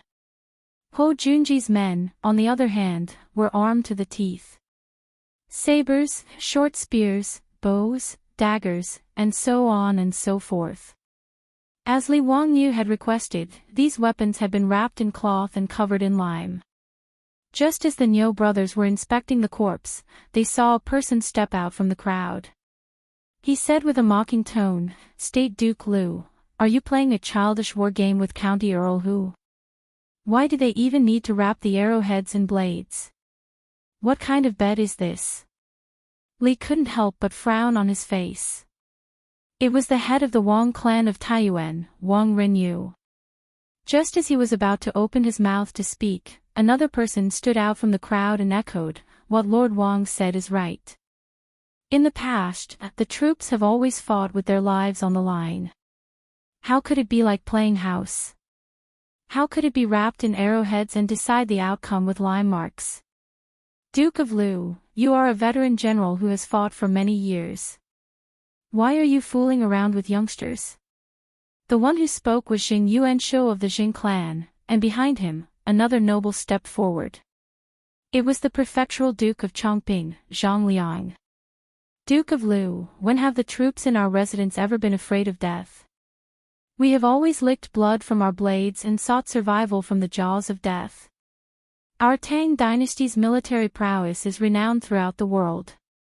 When did we start to play games like this, using lime to decide victory? Duke of Lu, if this matter were to spread, I'm afraid that your fellow soldiers would lose face, right? Ho Junji was a prideful person, but he also cared a lot about face. After being criticized by Wang Rinyu, Xing Yuanshou, and Zhang Liang, he couldn't help but blush. County Count Hu, everyone's words are reasonable. Why don't we stop using these cotton-wrapped arrowheads? The life and death of our troops will be decided by fate. Let's fight to the death.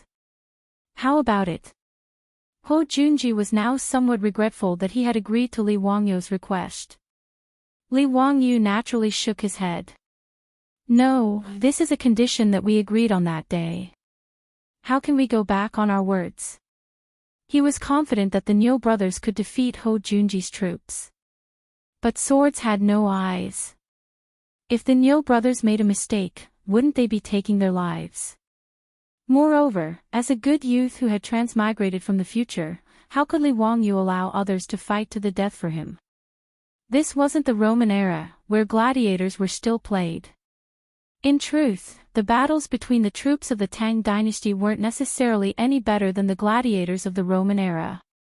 Although it wasn't necessarily a battle to the death, every time there was a conflict between nobles, when was there a battle that didn't result in several deaths?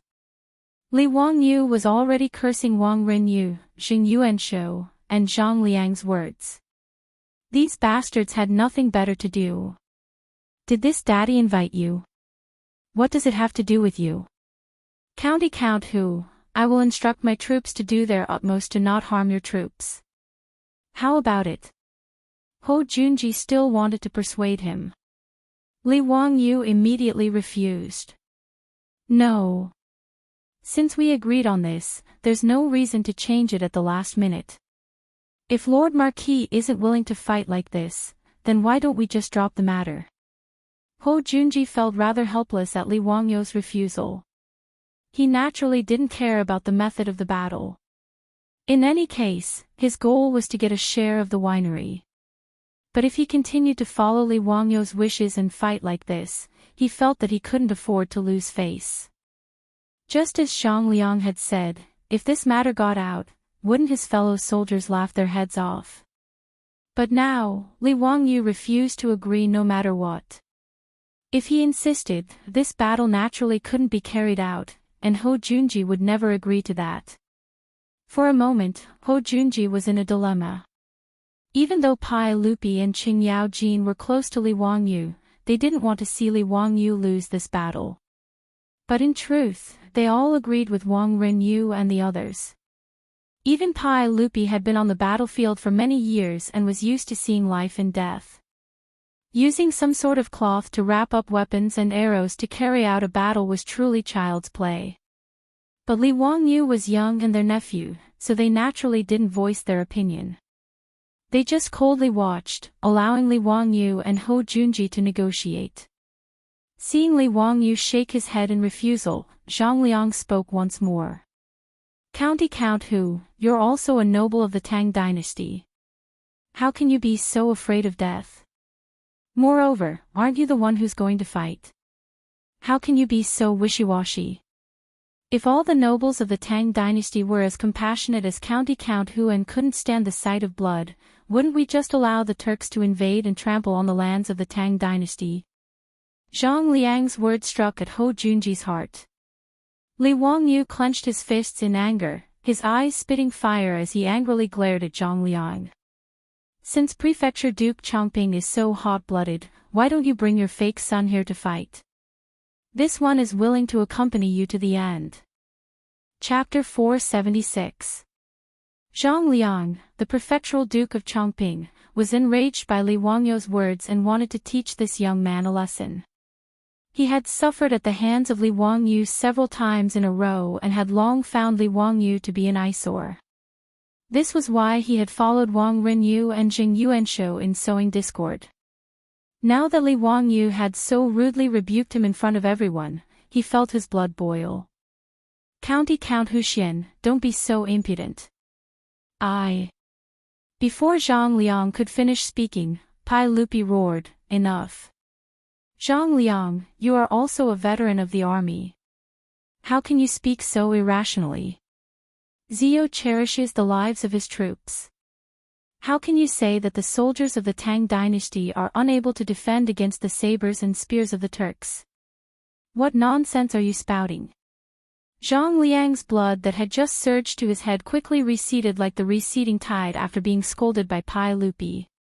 Only then did he realize that the Count of Huxian, whom he had just reprimanded, was the Emperor's nephew. He was the current master of the Emperor's heart. He had been blinded by lard. How could he have offended him? Zhang Liang was not one of those aristocratic families. He did not have the qualifications to challenge Pai Lupi. Although the reason Zhang Liang had been executed 20 years ago was that he had plotted rebellion, he did not have the courage to do so. After being reprimanded by Pai Lupi, Zhang Liang immediately cracked a smile that was uglier than crying. Yes, Your Majesty. This subject was impetuous. This subject was too emotional and spoke without thinking. This subject apologizes to Count Huxian. Just now, I was muddle-headed and spoke nonsense. Please do not blame me. Seeing Pai Lupi stand up for him and Zhang Liang immediately lower his head, Li Wangyu could not say anything more. He could only silently nod his head, indicating that he accepted Zhang Liang's apology. The reason why Pai Lupi spoke up to defend Li Wangyu was naturally because there was a difference between them. Right now he had a lot of trust in Li Wangyu. This nephew of his, who had not yet stepped out of the fifth generation, not only had brilliant literary talent, he had also repeatedly rendered outstanding service. Which one of the things Li Wangyu came up with was not a treasure that could benefit the country and its people? Needless to say, he had also rescued Pai Lupi's son, Li Qingqian. He had also seen through the schemes of those people with ulterior motives and found Prince Li Ji. Li Wangyu's position and Li Er's heart had become incomparably important since a long time ago. Therefore, Zhang Liang's words against Li Wangyu naturally made Pai Lupi very unhappy. Therefore, he directly reprimanded Zhang Liang and helped Li Wangyu out of the situation. But this matter was not over. After Li Er reprimanded Zhang Liang, he waved at Li Wangyu and called him to his side. He lowered his voice and said to him in a soft voice. He lowered his voice and whispered, Zio, although Zhang Liang's words just now were unreasonable, they weren't without reason. Since you and the Junji family want to make a bet, you should have mentally prepared yourself. The cotton cloth wrapped around the saber is truly unseemly. Zio, why don't you reconsider and follow the usual procedures? If you're worried about your own troops, I'll tell Junji to make sure that your troops don't die. How about it? Seeing that Pai Lupi was also trying to persuade him like this, Li Wangyu couldn't help but panic. He could never have imagined that things would develop like this. It was completely out of his expectations. Uncle, For a moment, Li Wangyu didn't know what to do. Zio, listen to us. We will not harm you. Don't look at how close Qing Jijie and the others are to you. In truth, they must also be thinking the same thing. If you insist today that the saber must be wrapped around the saber before you agree to the bet, perhaps Qing Jijie and the others won't say anything, but all the civil and military officials in the court will look down on you. They will inevitably treat you as a weak and incompetent person. Are you willing to do this? Pai Lupi's words made Li Wangyu feel even more stifled. He had never imagined that the civil and military officials of the Tang dynasty would be so barbaric and disregard human life. Li Wangyu felt stifled, but he didn't know how to vent it. Pai Lupi's words were naturally for his own good, but this was not what he wanted. Uncle, allow me to discuss this with the troops and the residents, Li Wangyu said in a hoarse voice. Pai Lupi nodded and said nothing more, only lightly patting his shoulder. Li Wangyu moved his feet and walked in the direction of his troops. Niu Yong and Niu Wu were staring at him with burning eyes. Behind them were the 73 old soldiers of the Jinwu Guard, all of whom were looking at Li Wangyu. Lang Jun, what do you think? But do you want to fight with them with real swords and spears? Don't worry, my brother and I will definitely not lose to those bastards. Before Li Wangyu could say anything, Niu Wu impatiently asked. Li Wangyu opened his mouth, but he didn't know what to say. He knew that as long as he nodded, the Niu brothers would definitely not have any complaints. They would definitely draw their swords without hesitation and fight with the troops in Ho Junji's residence. But, in Li Wangyu's mind, he recalled the words of his beautiful superior 3 days ago. Although they are our troops, aren't you being too disrespectful to them? He looked at Niu Yong's severed arm. That was the arm he had thrown away when he was fighting with the Turkic wolf cavalry at Yanmen Pass. They were fighting for the country and its people. They could die without regrets. Niu Yong's severed arm and Niu Wu's blinded eyes were the insignia of heroes. They were the pride of the Great Han. They were the backbone of the Great Han. But now, he wanted them to fight with the troops of that bastard Ho Junji. What was the meaning of this? What right did he have to make such heroes fight for him? Was it just for that damned 50 strings of cash? If anything happened to the Niu brothers, how could he face the 2 daughters-in-law of the Niu clan? No, this shouldn't be the case. Absolutely not. Li Wangyu finally understood what he wanted. He slowly but firmly shook his head and raised his voice. Even if he was speaking to Niu Yong and Niu Wu, he was also speaking to Pai Lupi and the nobles present. No, I won't agree to Duke Ho's words. If we have to fight to the death in this battle, I am willing to admit defeat. He turned his head to look at Li Er, Qing Yaojin and the others and continued to speak. I admit that just now, I also thought about letting my troops fight it out with the troops of the Duke Marquis Manor. Even though I knew that they would definitely win, I immediately regretted it. It wasn't that I was afraid of losing, but that I wasn't worthy. The more Li Wangyu spoke, the more agitated he became. He patted Niu Yong's chest and said, Niu Yong, from Dingzhou village in Hu County, fought a bloody battle with the Turkic army at Yanmen Pass in the 11th year of the day. He killed a total of 31 enemies. This arm was severed by a Turkic wolf cavalry and was saved by a comrade. How could I, Li Wangyu, dare to order such brave men to fight for me and risk their lives in gambling battles? He pointed at Niu Wu and said, Niu Wu, in the 11th year of the day, at Yanmen Pass, he killed 27 enemies and suffered countless injuries. This I was also blinded in a bloody battle. Don't say that I can't bear to part with the Niu brothers. Even the old soldiers in my residence have fought for the country for many years. What right do I, Li Wangyu, have to order them to fight for me? Forgive me for not being able to comply. Li Wangyu took a deep breath, as if he wanted to shout out all the suppressed anger in his heart. Isn't it just 20% of the winery's shares? I can afford to lose. In today's duel I, Li Wangyu, admit. Before he could utter the words admit defeat, Niu Yong and Niu Wu had already rushed over and hugged him tightly. Niu Yong covered his mouth with his broken arm.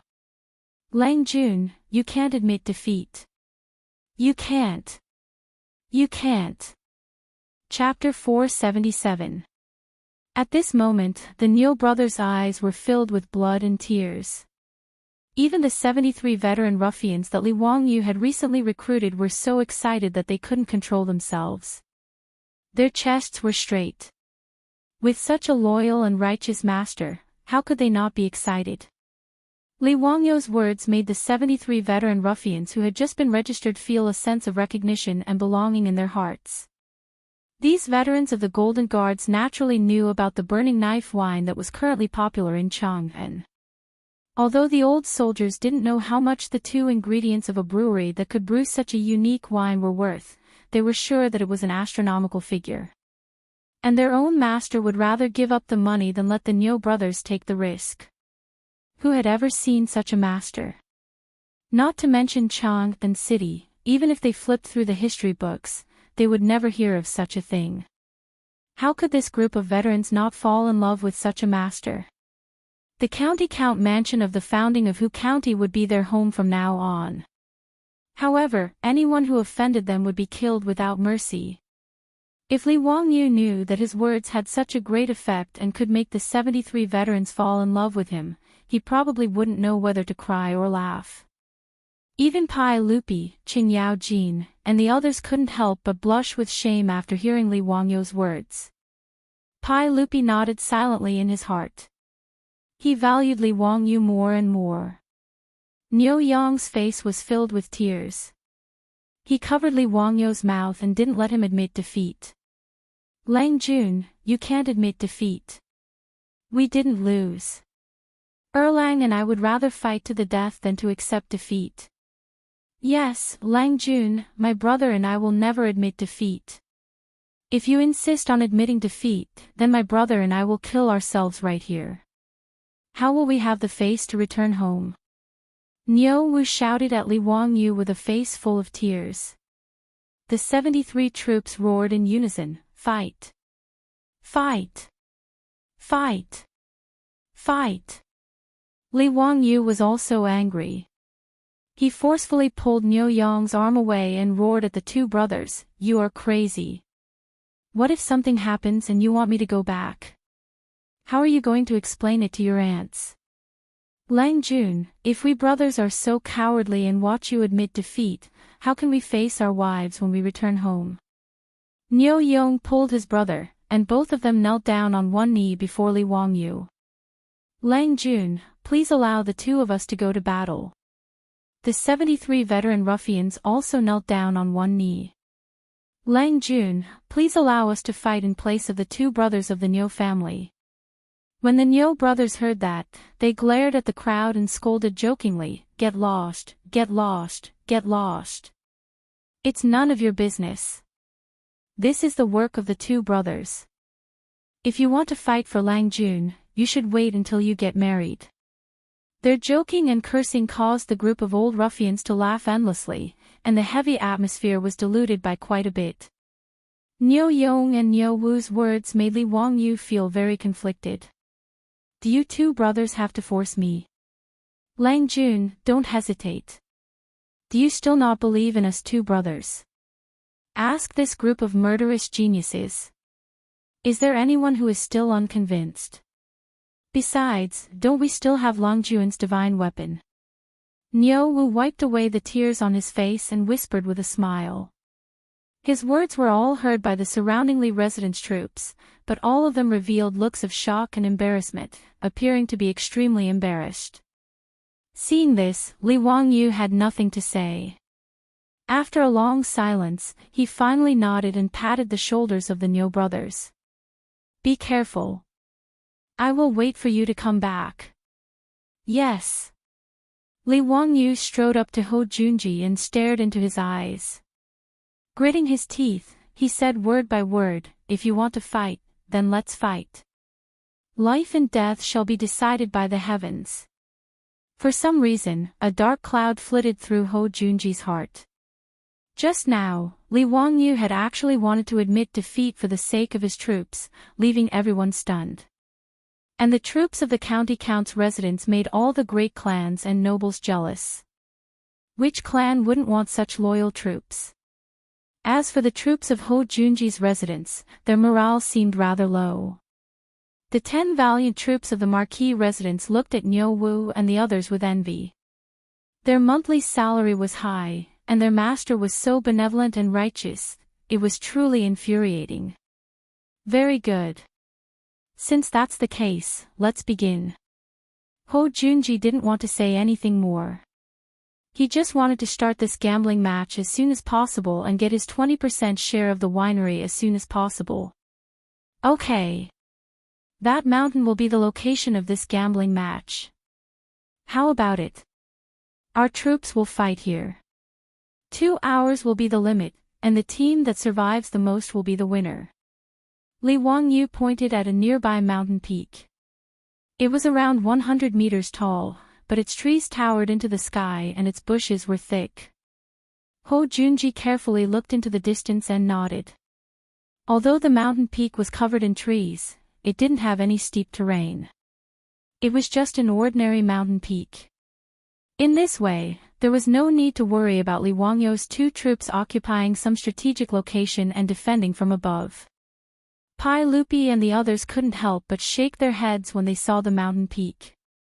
Your Majesty, that child Zio still doesn't understand the ways of the army. Other than the fact that there are a lot of trees on that mountain top, there is no other dangerous terrain. How did his 2 troops escape the encirclement of the 10 troops of Duke Lu's mansion? Qing Yaojin moved closer to Li Er and whispered. Yuqi Jingda also came over. Your Majesty, do you want to warn County Count Hu? If he chooses this mountain peak, his 2 troops probably won't have anywhere to hide. Once they're surrounded by Duke Lu's troops, no matter how capable they are, they won't be able to escape their doom. Pai Lupi silently nodded. This was also his view. Neither side would pay too much attention to this sort of mountain, as there was no terrain suitable for ambushes. But he couldn't say much. After all, Ho Junji was his favorite general. Pai Lupi could only watch from the sidelines in this gambling match. Forget it. Just treat it as Zio buying a lesson. He can pay for 20% of the winery, but it's a pity for those 2 warriors. Pai Lupi decided not to interfere in this matter. Pai Lupi had a deep impression of Niu Yong and Niu Wu, and he couldn't help but sigh. Duke Lu, since you have no objections, let's begin. But since my residence only has 2 troops, I presume that Duke Lu won't mind if they go first, right? Li Wangyu asked with an indifferent expression. Ho Junji naturally didn't mind and gestured for them to go first. Niu Yong and Niu Wu glanced at each other and then got down on one knee. After bowing to Li Wangyu, they turned and rushed toward the mountain peak. Li Wangyu and his 73 troops all bowed to the departing figures of the 2. The figures of the Niu brothers quickly disappeared into the forest not far away and could no longer be seen. 15 minutes later, Ho Junji waved his hand, and his 10 subordinates all pulled out their shining weapons and charged into the forest. Chapter 478. Once Ho Junji's troops entered the forest, everyone, including Pai Lupi, craned their necks to look up the mountain to see what the result was. The mountain peak that Li Wangyu had pointed out was only a few hundred meters away from where everyone was. Ho Junji was a high-profile individual, and the clothes he had distributed to his troops were also the same. The troops of his residence all wore red cloaks over white robes embroidered with violet flames, making them appear rather imposing. The color of these clothes was very conspicuous, so even after entering the forest, everyone could still make out their silhouettes. From the occasional red and white silhouette, everyone could see that Ho Junji's troops had distanced themselves from each other and were beginning to search the mountain for the Niu brothers. As for the Niu brothers, no one had seen them since they had entered the forest. The mountain wasn't big. From the foot of the mountain to the top, it was only about 100 meters high. The troops of the Marquis's residence had only needed 15 minutes to find the mountain. But even those at the base of the mountain could see that the troops of the Marquis's residence had come up empty-handed. There was no sign of the Niu brothers. Could the Niu brothers have ascended to the heavens on such a flat and unassuming hill? Pai Lupi and Qing Yaojin glanced at each other, confused as to why the troops of the Marquis's residence had failed to find them. Wang Rinyu chuckled and said, County Count Huxian, those 2 troops of your family didn't just speak pretty words but have already crossed the mountain and fled for their lives, right? No wonder the troops of the Duke of Lu residence couldn't find them. That's most likely the case. As expected, anyone can speak pretty words. This old man thought that County Count Huxian's troops were truly chivalrous and courageous men, but in the end, they ran away. Truly laughable. Jing Yuanshou naturally wouldn't let go of this chance to ridicule Li Wangyu. Zhang Liang's lips twitched, but when he thought about how he had been angrily reprimanded by Pai Lupi, he swallowed his words, but everyone could see the sneer on his face. Pai Lupi, Qing Yaojin, Yuqi Jingda, and the other big shots were also suspicious. They couldn't help but be filled with doubt. He was somewhat skeptical of Wang Rinyu and Jing Yuanshou's words. The hillside was not big.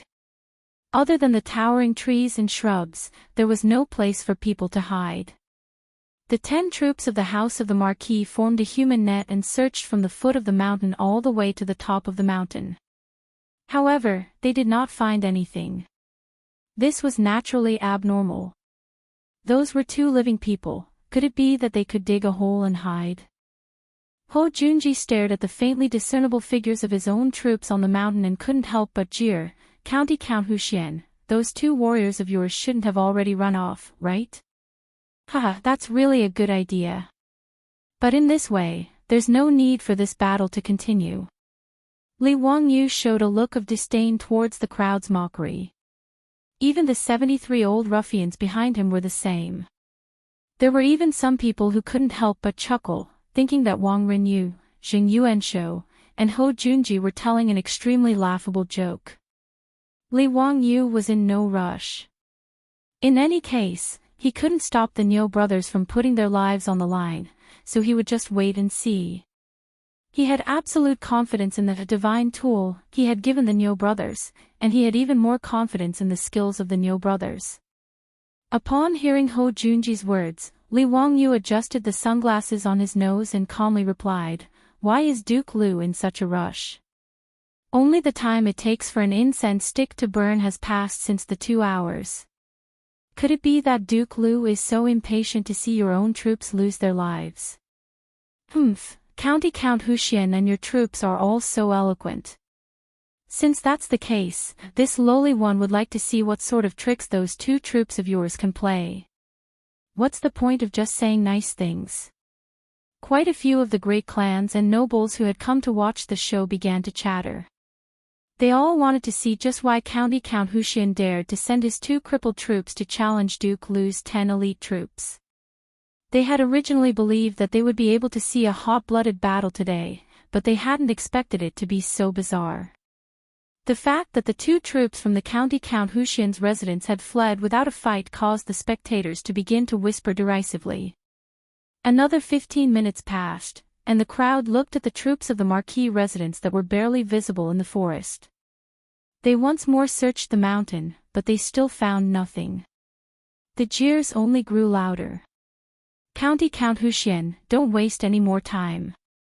Just concede. This is simply a farce. No one here is blind.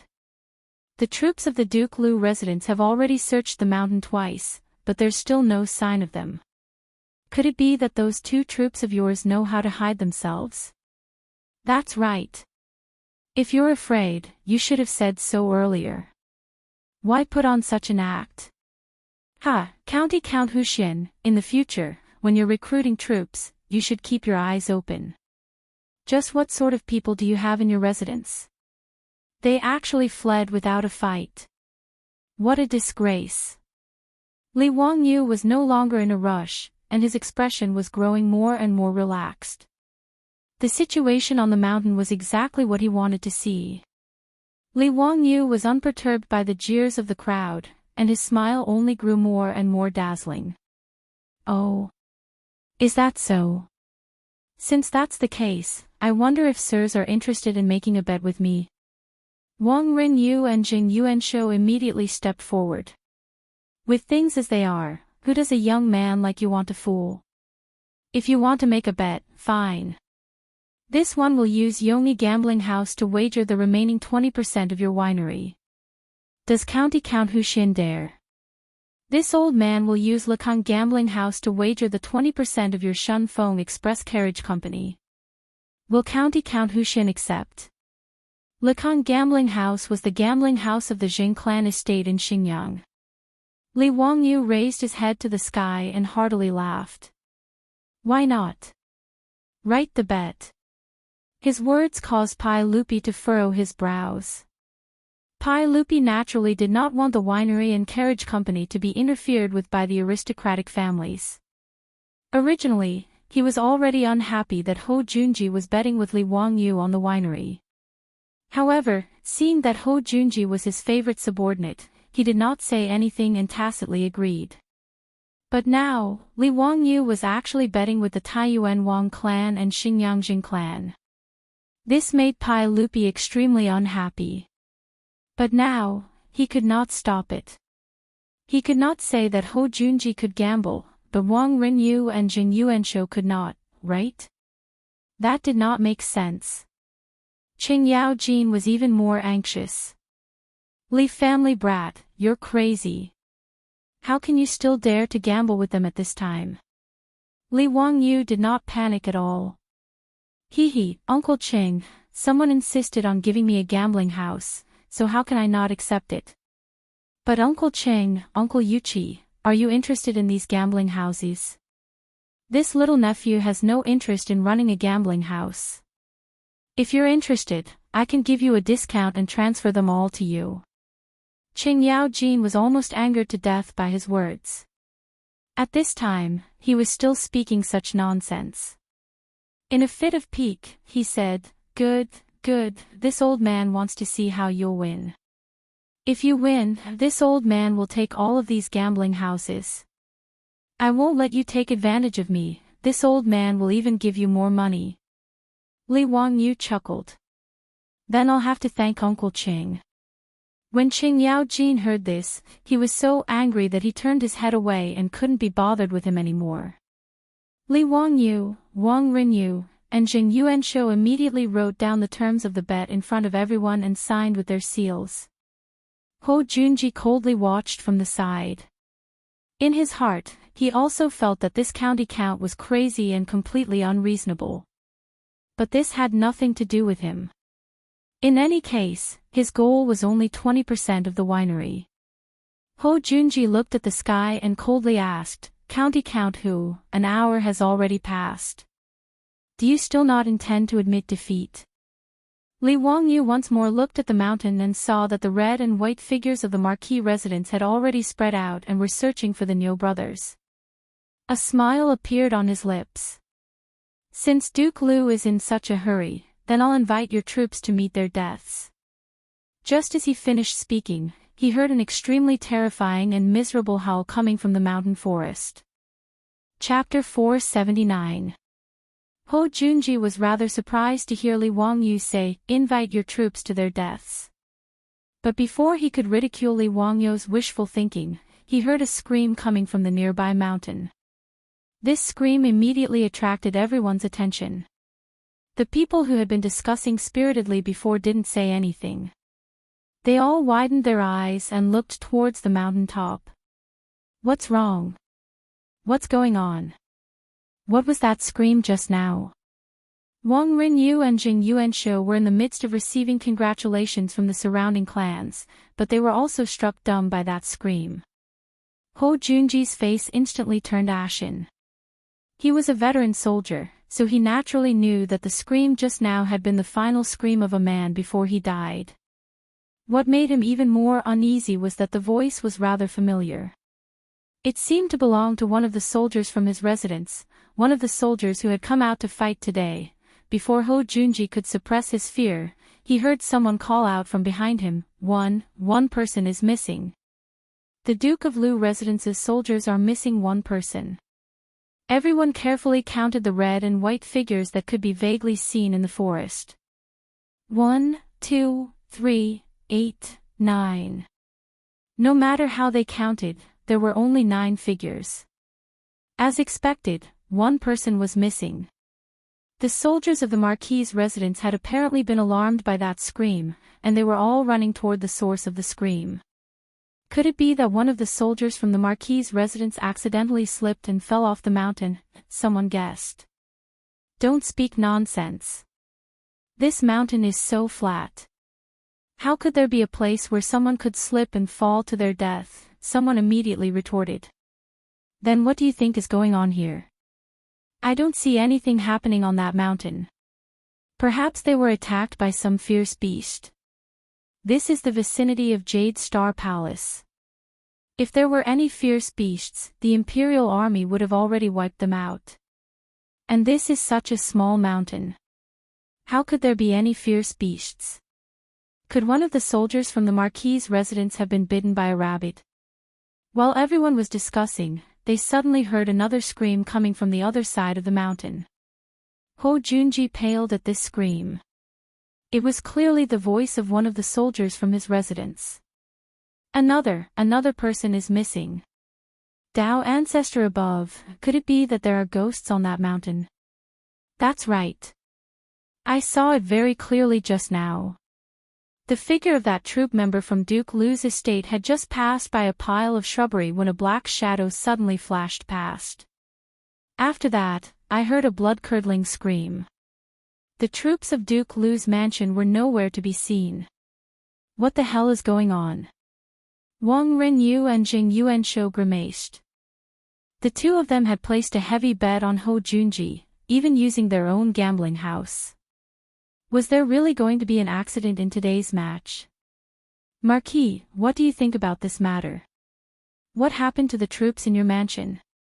Ho Junji mentally cursed at Wang Renyu's question. If you're asking me, who am I supposed to ask? However, there was a smart person who suddenly asked Li Wangyu, County Count who, could it be that two of your troops made a move just now?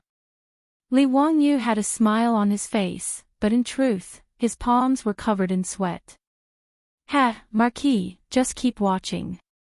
Although he had been brimming with confidence and accepted the enormous bet between the Wang clan of Taiyuan and the Jing clan of Xinjiang, how could he not be nervous? Moreover, he had been an ordinary white-collar worker in his last life. How could he have ever experienced such a bloody scene of slaughter? Although he was very far away and couldn't see what was happening on the mountain, and the dense foliage obscured his view. However, every time they screamed, Li Wangyu's heart would beat violently. On the mountain top, the troops of Duke Lu's mansion, who had been silent all this time, also discovered the corpse of their comrade at this moment. They couldn't help but shout in panic. Hurry, he was struck, dead, keep your eyes open, pay attention to the trees. Ho Junji's face turned even paler as he heard these shouts carried by the wind. It seemed that his conjecture had been correct. The screams just now really had come from one of his troops. This meant that not only had those two of Li Wangyu's troops not fled, they had hidden themselves and used this chance to ambush his troops. County Count who, what a good scheme. You even dared to use such a despicable method. He coldly snorted as he glared at Li Wangyu. Li Wangyu was not to be outdone, his death's eye glaring back. What? When Duke Marquis went to war, did you not use the art of war, only your saber? That's rather strange. It seems that Duke Marquis views this art of war as a despicable method. You. Ho Junji didn't know how to respond to Li Wangyu's rebuke, so he coldly snorted and ignored him. Although Ho Junji was rather nervous, he wasn't too worried. After all, both sides had agreed that after 2 hours, whoever had the most troops left would be the victor. So what if those two cripples had used sneak attacks to ambush two of his troops? In less than 2 incense sticks of time, the time for this gambling match would be up. And there were still 8 of his troops on the mountain. Although the situation was rather ugly, Ho Junji was still the victor. In Ho Junji's view, those soldiers of his weren't idiots. They were all fierce soldiers who had been through many battles. Now that 2 of their comrades had died, the rest of them should be on high alert and not give those 2 cripples a chance to ambush them. Wang Renyu and Jing Yuanshou had gathered at Ho Junji's side to ask for his opinion. Ho Junji naturally informed the pair of them of his analysis, and only then did Wang Renyu and Jing Yuanshou feel much more at ease. But before the 3 of them could breathe a sigh of relief, another scream came from the mountain. This time, everyone could clearly see that it was a red and white figure from the Marquis's estate who had been struck in the back by an arrow, causing him to scream as he died. Jing Yuanshou had personally witnessed the death of the Marquis's estate subordinate, and he was so frightened that he stammered, Marquis, another one has died. This scene was really too strange. No matter how wide everyone at the foot of the mountain opened their eyes, they were unable to see the figures of the Niu brothers. And this wasn't even mentioning the fact that the Marquis's estate's troops had already begun to panic after losing 3 men in a row. In everyone's line of sight, there were only the 7 red and white figures in the forest. They were like headless flies, flying around in all directions. "Brat from the Li clan, you better explain to this old man what's going on here. Are those two troops of your family human or ghost?" Qing Yao Jin was also frightened out of his wits. He had always believed that with his abilities, he would find it difficult to find a match. However, even if he were to personally go into battle, he would not be able to do it so silently. Pai Lupi turned to Li Wangyu and asked, "Zio, could it be that those two troops of your family can fly through the air and travel through the earth?" Uncle Qing, this little nephew is also unable to explain this matter clearly. Once the gambling match is over, you will understand. Li Wangyu's answer made everyone even more anxious and impatient. And what made Hou Junji, Wang Rinyu, and Jing Yuanshou even more worried happened. 2 more screams came from the mountain.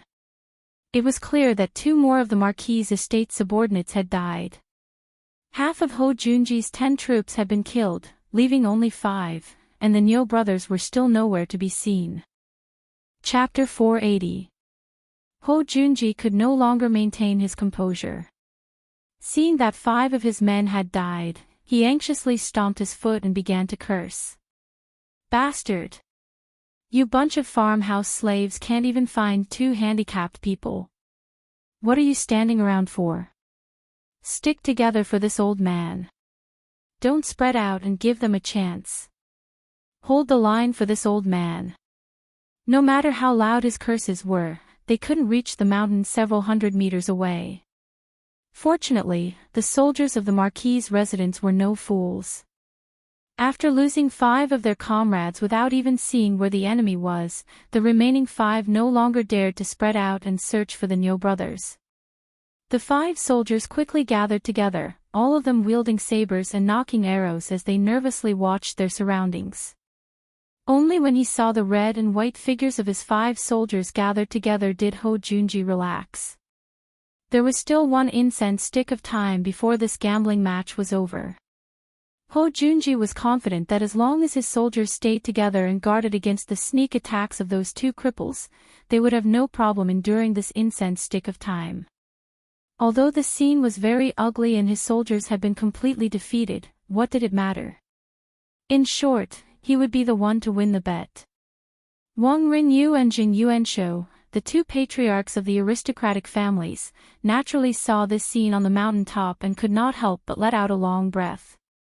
What they had feared the most was that the soldiers of the Marquis' residence would not know when to retreat and search for the 2 brothers, only to be defeated one by one. But Qing Yao Jin couldn't help but coldly snort when he saw the 5 soldiers of the Marquis' residence. "Hou Junji, your soldiers are really quite good. 5 against 2, but they're still scared out of their wits, trembling in fear and huddling together for warmth. What is this? Have their guts been scared out of their wits?" Hou Junji's face was ashen at Qing Yaojin's jeers, and he said nothing, pretending not to hear. He also knew that he, Hou Junji, had lost a great deal of face in this gambling match. 10 soldiers of the Duke of Lu's residence had been beaten so badly by 2 crippled soldiers of the county count of whose residence that they didn't even dare to move. If this matter were to spread, it would probably cause massive waves in Chang'an. But at this point, it was too late for regret. Winning the bet was the most important thing. As for losing face, so be it. Between face and 20% of the winery, Hou Junji would rather win the bet. At this moment, on the mountain top, the remaining 5 troops of the House of Marquis stood back to back in a circle. All of them were extremely nervous. Even the slightest movement would make them extremely nervous. Sweat was already dripping down from the foreheads of the 5 men. Just now, 5 of their fellow soldiers had died in the forest one after another. This had already scared the guts out of these 5 men. When they first entered the forest, they still had a playful attitude, like a cat catching a mouse. They planned to find the crippled brothers, tease them, and then kill them. Daring to challenge the 10 of them with just 2 people, such arrogance, the troops of the House of the Marquis had long since been impatient to let these 2 crippled brothers experience their power. However, no one expected that even after the 10 of them searched the entire mountain, they still couldn't find any trace of the two brothers. Among these 10 troops, there were naturally some original scouts. Scouts were the scouts in the ancient army. They were mainly responsible for scouting the enemy. These scouts were skilled in disguise, concealment, and reconnaissance. They believed in their own eyes. Other than the 10 of them, there was absolutely no one else on this mountain top. Just like the rest of the people at the foot of the mountain, the troops of the House of the Marquis naturally believed that the Niu brothers had fled over the mountain. They couldn't help but laugh and jeer at the audacity of the Count of Huxian's troops. But the time wasn't up, and they still had work to do, so they scattered and continued to search the mountain. No one took this bet seriously, and they relaxed as if they were on a scenic tour, casually strolling through the forest to kill time. After an hour, many of the troops of the House of the Marquis couldn't even be bothered to continue searching. They simply found rocks or tree stumps to rest, waiting for the time to end so that they could return victorious. But just when everyone was in a good mood and brazenly jeering at the two troops of the Count of Huxian's house, something unexpected happened. When the first scream rang out, everyone was given a fright, not understanding what was going on. They hurriedly ran in the direction of the sound, but what they saw was a comrade who had been stabbed in the back and was lying in a pool of blood. This scene scared everyone out of their wits.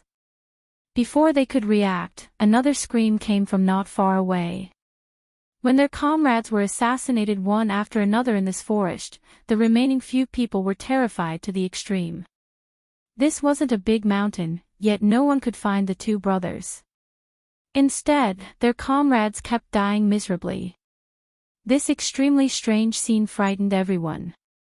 If it weren't for the strict prohibition of the Duke of Lu's house, they wouldn't have dared to run. Otherwise, the remaining few people would have run away long ago, far away from this suffocating mountain forest.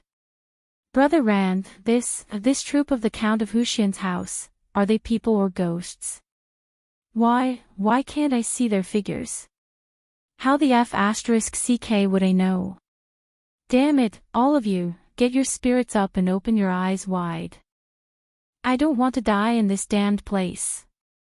Before he could finish his words, he saw an arrow flying through the air like a phantom. Before anyone could react, an arrow was nailed into the head of the soldier surnamed Ran who had just spoken. The tail of the arrow was still slightly trembling. This time, he didn't even let out a scream. He only let out a muffled groan and stood still for a long time. Then, under the gazes of the 4 soldiers around him, he fell on his back. The 4 of them stood there in a daze for a few seconds. In the next moment, the 4 of them were like frightened quails, scattering in all directions. They no longer cared about sticking together to defend. At the base of the mountain, Ho Junji and the others naturally saw this sight. Ho Junji's hands began to tremble in anger at the sight of his own troops fleeing. He wanted nothing more than to take out his sword and cut off their heads to vent his anger. Wang Rinyu and Jing Yuanshou were ghastly pale. The thought that their gambling house would fall into someone else's hands made their hearts drip blood. But it was too late to say anything now. Ho Junji's group of 3 could only pray that their 4 troops would be able to last through the remaining time. But it was clear that their prayers were not accepted by the heavens. 2 more screams came from the forest, and Ho Junji's heart sank to the bottom of a lake. The conceited Ho Junji only had one thought in his mind: I lost. Not only did he lose the gambling house, he would also lose the lives of his 10 troops. He had tried to steal a chicken only to end up losing the rice used to lure it. Moreover, after today, Ho Junji could almost hear the jeers of Chang and all over the place. As for Pai Lupi, Qing Yao Jin, and the others, they were all in disbelief, their mouths hanging open. Before the battle began, no one had expected such a result. Junji, admit defeat. Don't take the lives of those 2 troops in your residence. If you continue, you have no chance of winning, Pai Lupi finally said, hoping to stop the slaughter. But Ho Junji firmly shook his head, his eyes bloodshot as if ready to devour someone. Your Majesty, no, this one still hasn't lost. Before he could finish his words, another wail was heard from the mountain forest.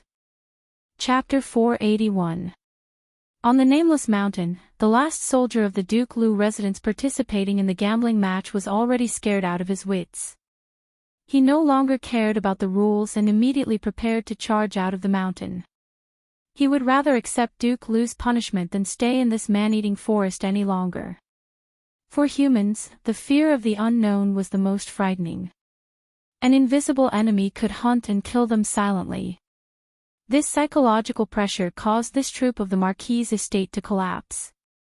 He madly ran down the mountain, not even daring to stop when he fell. He got back up and continued running. However, just as he passed by a bush, something strange happened. The bush that seemed to be the same as the other bushes on the mountain suddenly stood up and rushed toward him. Without waiting for him to react, a sharp cold light flashed by, directly aiming for his throat. In the next moment, the last troop of the Marquis's estate tightly clutched his throat that was constantly gushing out blood. His eyes looked in disbelief at the one-armed man in front of him. His last thought was that he was a soldier of the Count of Huxian, and his clothes were very strange. The nameless mountain regained its silence once more, as if nothing had happened here. At the base of the mountain, Ho Junji's mouth was filled with bitterness, his mind in turmoil. Lost. He had actually lost. How could he have lost? Wasn't this supposed to be in the bag? Even if they were thrown onto the battlefield, each of them would be able to fight against 10 ordinary soldiers. They would not feel any pressure when facing a regiment of ordinary soldiers. How could they have died so cleanly in the face of 2 cripples, not leaving a single one alive? Wang Rinyu and Jing Yuanshu were even more miserable and regretful. They had clearly come to watch the show, so why had they used their own gambling house to gamble with that little bastard surnamed Li? In the last few months, their Taiyuan Wang clan and Xinyangjing clan had repeatedly suffered grievous losses at the hands of Li Wangyu. They had gambled with Li Wangyu several times, but they had never won a single time. These 2 clan leaders were beginning to doubt their lives. Even today's gambling match, which they had been so sure of winning, had ended up being laughable to that little bastard. This sort of blow made these 2 clan leaders of the 5 surnames and 7 hopes seem to age a little. The 2 of them glanced at each other, their interest waning. Count Hu, you can have someone take over those 2 gambling houses at any time. I hope that Count Hu's luck will continue to be so good. This old man will take his leave. Wang Rinyu and Jing Yuanshu, these 2 clan leaders, were rather straightforward and directly admitted defeat. But the meaning behind their words was that they were still unconvinced. Li Wangyu didn't care about this at all. He casually cupped his hands at the 2 of them as a form of thanks. Good people. These 5 surnames and 7 hopes were definitely good people. Li Wangyu silently calculated in his heart. He didn't know how much gold these aristocratic families had given him. From the very beginning, when the steward of the Taiyuan Wang clan came to break off the engagement, they gave him more than 100 taels of gold. Later on, the Xinyangjing clan's apology, the gold that Prince Qiao lost in a bet, the money from the polo match, the 3 million jin of private money that Yomi gambling house lost to him, and now, even the gambling house was given to him. It was all thanks to these great clans that he, Li Wangyu, was able to become rich. Wang Rinyu and Jing Yuanshu apologized to Pai Lupi. Your Majesty, this subject is not feeling well and will take his leave first. Your Majesty, please allow this subject to take his leave. They led their troops and rode away, returning to Chang'an City to lick their wounds. As for the clans who had come to watch the show, seeing these 2 big shots leave, they had no interest in staying any longer. They all excused themselves from Pai Lupi and rode away. It didn't take long for the crowd in front of Jade's Star Palace to dwindle away, and the place became much quieter. Pai Lupi waved at Li Wangyu and called him over. Zio, you can tell me now. What's going on with those 2 troops of your clan? "Uncle, the Niu brothers were hiding on that mountain this entire time.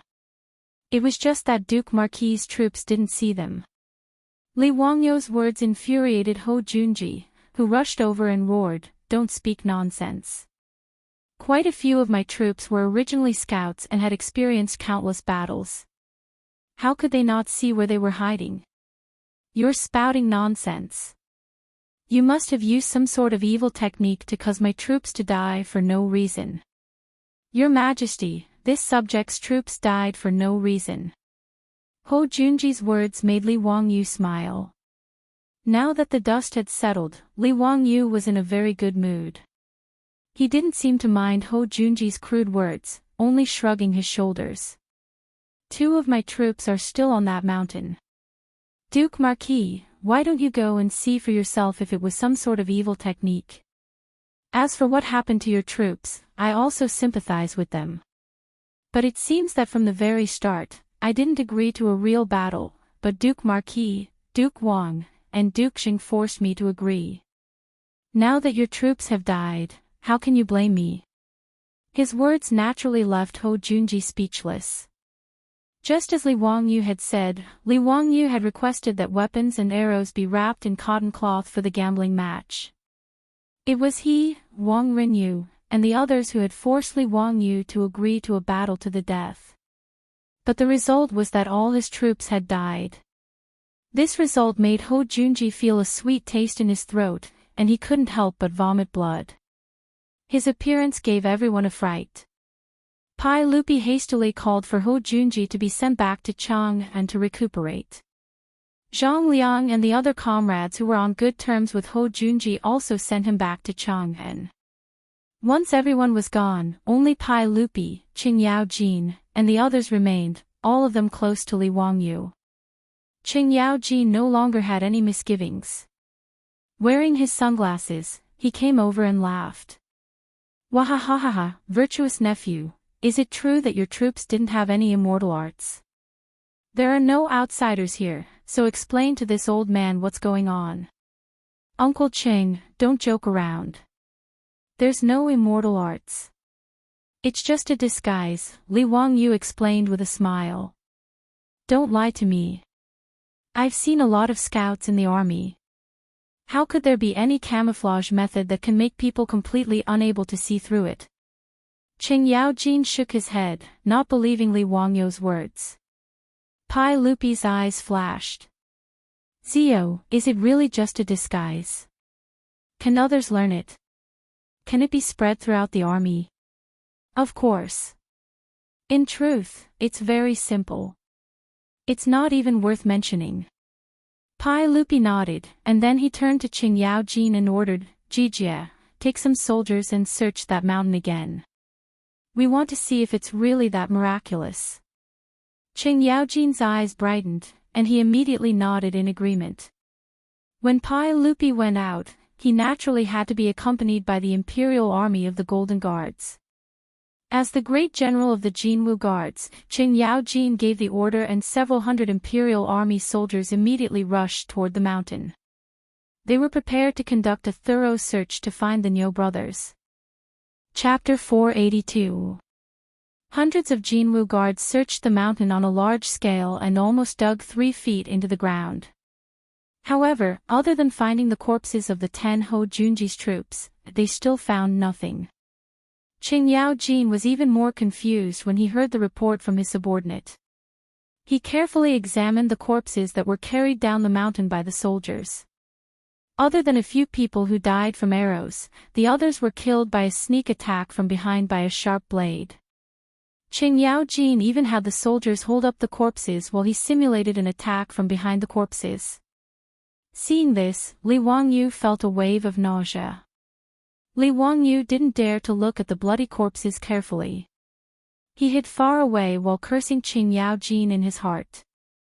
This old man's taste was too heavy. He was a pretty boy from the modern era. When had he ever seen so many bloody corpses? Not vomiting on the spot was already a sign of his strong mental fortitude. After Qing Yaojin finished looking at the corpses, he casually wiped the blood on his hands on the corpses' clothes and strode to Li Wangyu's side. Boy, tell me honestly. Are your two subordinates still on the mountain? I don't believe that someone can hide so well that hundreds of Jinwu guards can't find them. Did the Niu brothers really become immortals? Hee, Uncle Cheng, if you don't believe me, I can call them out now. Won't it be clear then? Li Wangyu glanced at Qing Yaojin's big hand, which was still wet with blood, and quietly moved back a few steps. He was afraid that this old man would be so happy that he would pat his shoulder again. No need. I don't believe that we can't find them. I'll go look for them myself. Pai Lupi, Yuchi Jingde, Chai Lingwu, Li Jing, and the others were also interested after hearing the two's conversation. Thus, they simply walked to the small mountain and planned to see it with their own eyes. Everyone carefully searched the mountain several times, but still found nothing. Qing Yaojin ran up and down the mountain several times and was already panting from exhaustion. Brat, call your troops out. I'm convinced. I really can't find them. Damn it, I still don't believe that they're on this mountain. Pai Lupi also nodded. Ziyu, call your troops out. I want to see how they hide themselves. Li Wangyu nodded.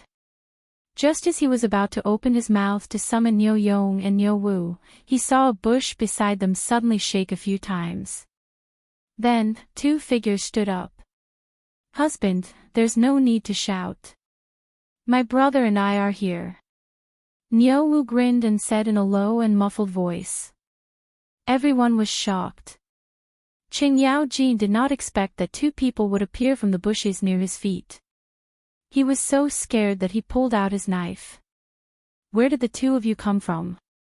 Hee, greetings, High Duke Liu. Niu Wu laughed. It was no wonder that Qing Yaojin could not recognize the Niu brothers.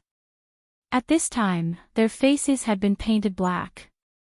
When they smiled, other than their snow-white teeth, they did not look like humans at all.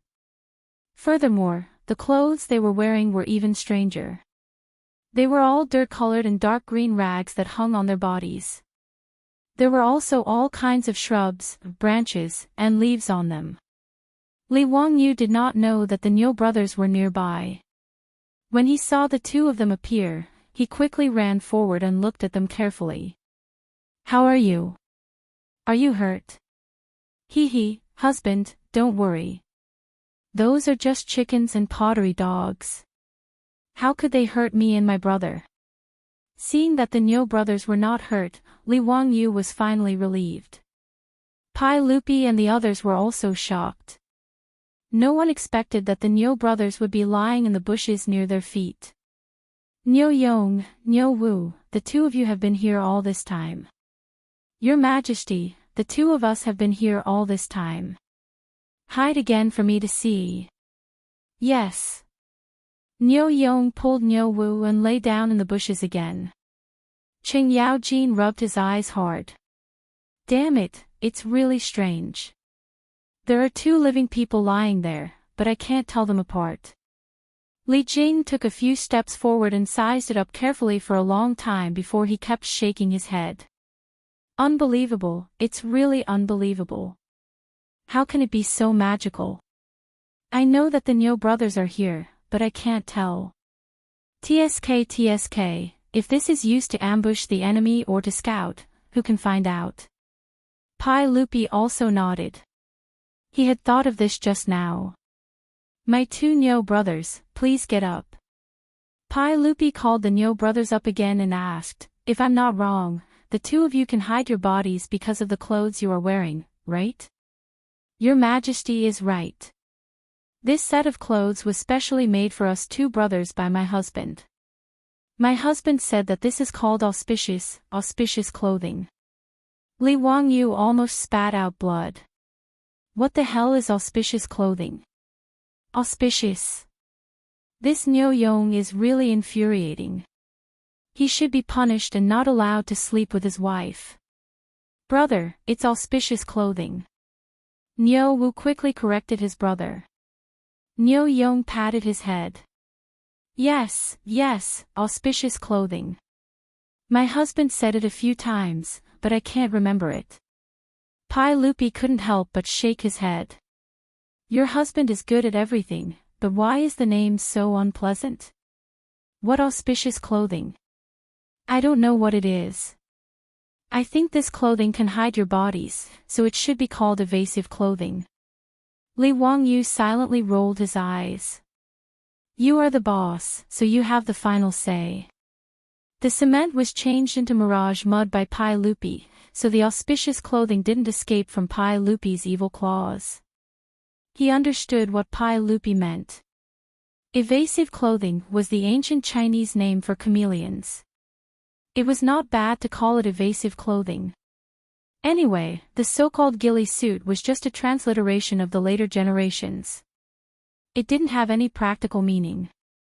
Li Wangyu was just used to calling it ghillie suit. The clothing that the Niu brothers were wearing was the disguise clothing used by the special forces in the future, the auspicious clothing. The auspicious clothing was invented by a Scottish hunter during the First World War. It was basically a coat made of cloth and cloth with many ropes and strips. It was usually made into the color of the soil or plants. After the soldiers wore the auspicious clothing, they would be able to blend into the background like chameleons.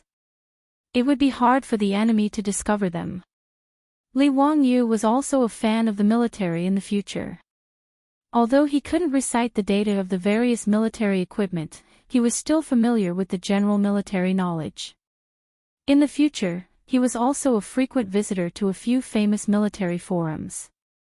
That day, when Niu said that he and his brother could deal with dozens of golden guards in the wild, Li Wangyu only thought that he was bragging. Of course, Niu's words were also an exaggeration. Although he and Niu Yong were members of the White Trampling Army, they weren't supermen that could deal with dozens of people. Li Wangyu suddenly thought of the scenes of special forces ambushing the enemy in the movies. Especially the snipers wearing the auspicious clothing, they left a deep impression on him. Therefore, when he was unhappy with Ho Junji for sowing discord and angrily brought up the matter of the forest fight, it was because he suddenly thought of the auspicious clothing. Reality also proved that the auspicious clothing's camouflage effect was surprisingly good. The troops of the Marquis estate who never thought that there would be people who could conceal themselves so well were ambushed by the Niu brothers. In the end, they all died in the forest. After Pai Lupi understood the use of the auspicious clothing, he had the Niu brothers take it off and had 2 golden guards put it on. As expected, it had the same camouflage effect. Good. Zio, I didn't expect you to have such an understanding of the military. I have underestimated you. I'll accept this auspicious clothing, but I won't give you anything else. After all, you have gained a lot this time.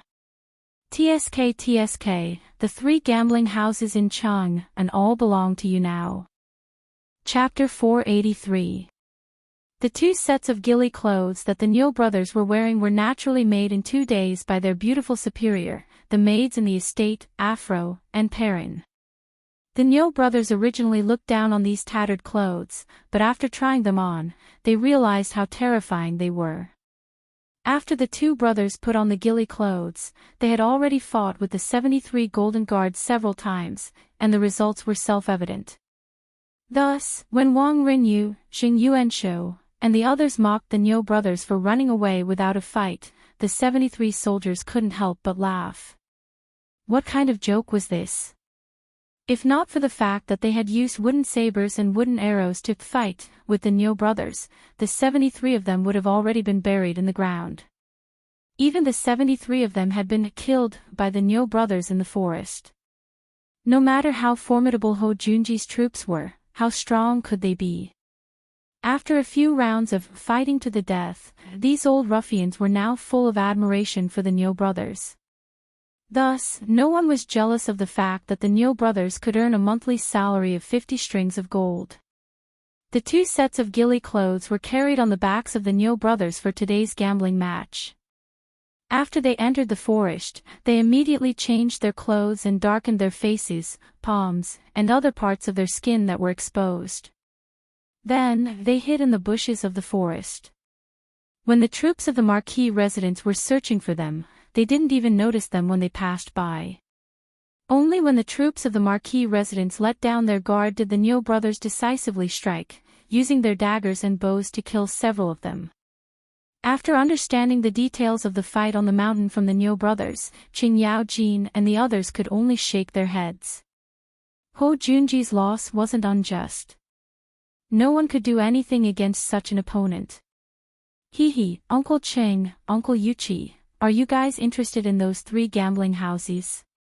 This little nephew has already said it before. Are the uncles willing to take over? Li Wangyu thought of today's spoils of war and immediately pulled Qing Yaojin, Yuqi Jingde, and the others to ask. Qing Yaojin glared at him and said, "Enough, this daddy already said that I'll take over those gambling houses. Would I lie to you? Of the 3 gambling houses that you won, I will take Yongyi Gambling House. I will give you 10,000 taels of gold. How about it?" Li Wangyu naturally nodded.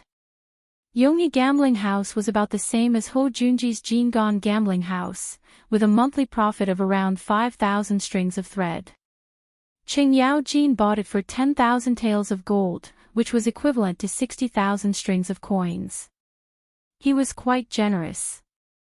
With Qing Yaojin's help, the other dukes would naturally not give up on the opportunity to expand their own businesses.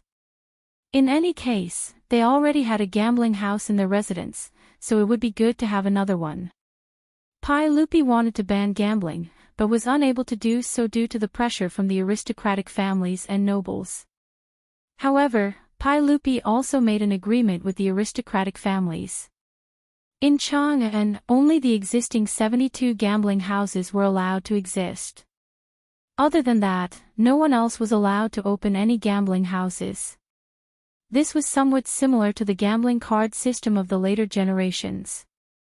Only with gambling cards could one open a casino. Those aristocratic families and nobles, as those with vested interests, naturally didn't want anyone else to take a share of the profits, so they naturally nodded in agreement.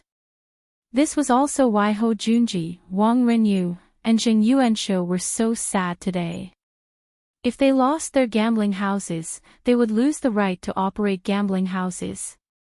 Unless their 3 clans took over gambling houses from other aristocratic families, they would not be able to open any more gambling houses. Gambling houses were businesses that made huge profits with little capital. Last time, Li Wangyu had used his understanding of history to work with Qing Yaojin to take a huge bite out of the gambling houses of the aristocratic families, but who had ever heard of a gambling house losing money?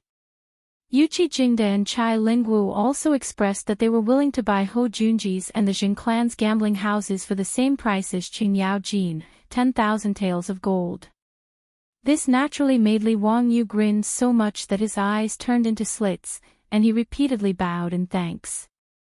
To suddenly earn 30,000 taels of gold, it truly was true that one could not become rich without a windfall.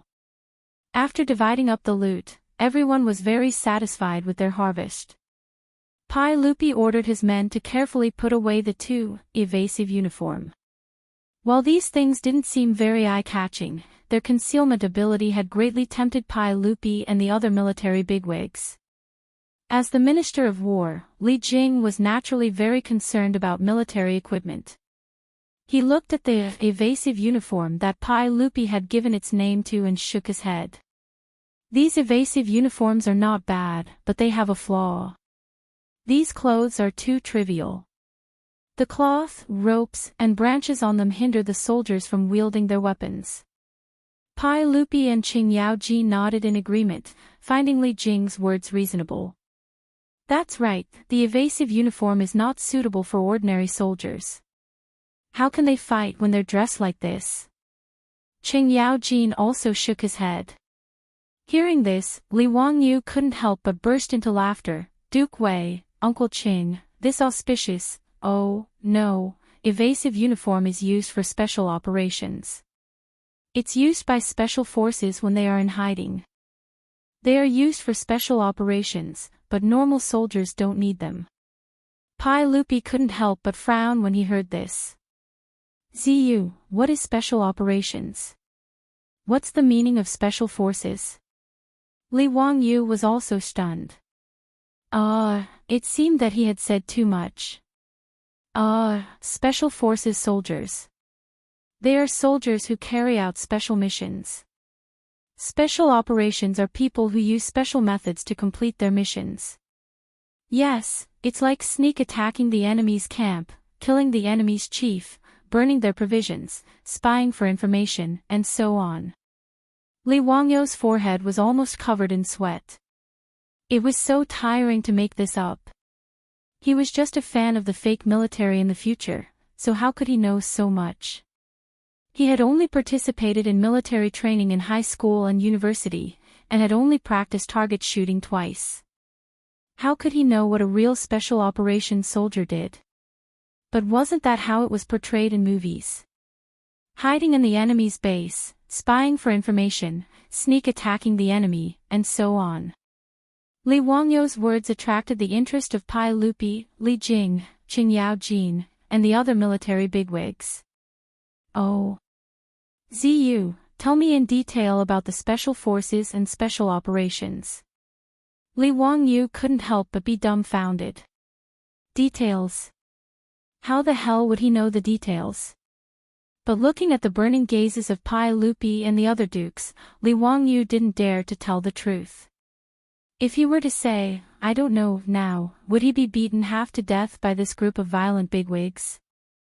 Since ancient times, there were two types of people that everyone had the right to kill. Those who hung people's stomachs and those who spoiled their entire family. Li Wangyu had lost the appetite of Pai Lupi and the others.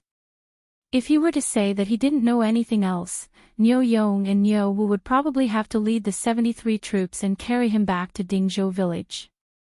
Thinking of this, Li Wangyu couldn't help but shiver. He looked left and right, then smiled and said, Uncle, this isn't a good place to talk. This kid's mansion isn't far away. Why don't I invite Uncle to my mansion, and we can talk while drinking? Wahahaha, kid, after talking for so long, this is the only sentence that sounds good. Let's go, lead the way. I've been thirsty for a long time, and I need wine to quench my thirst.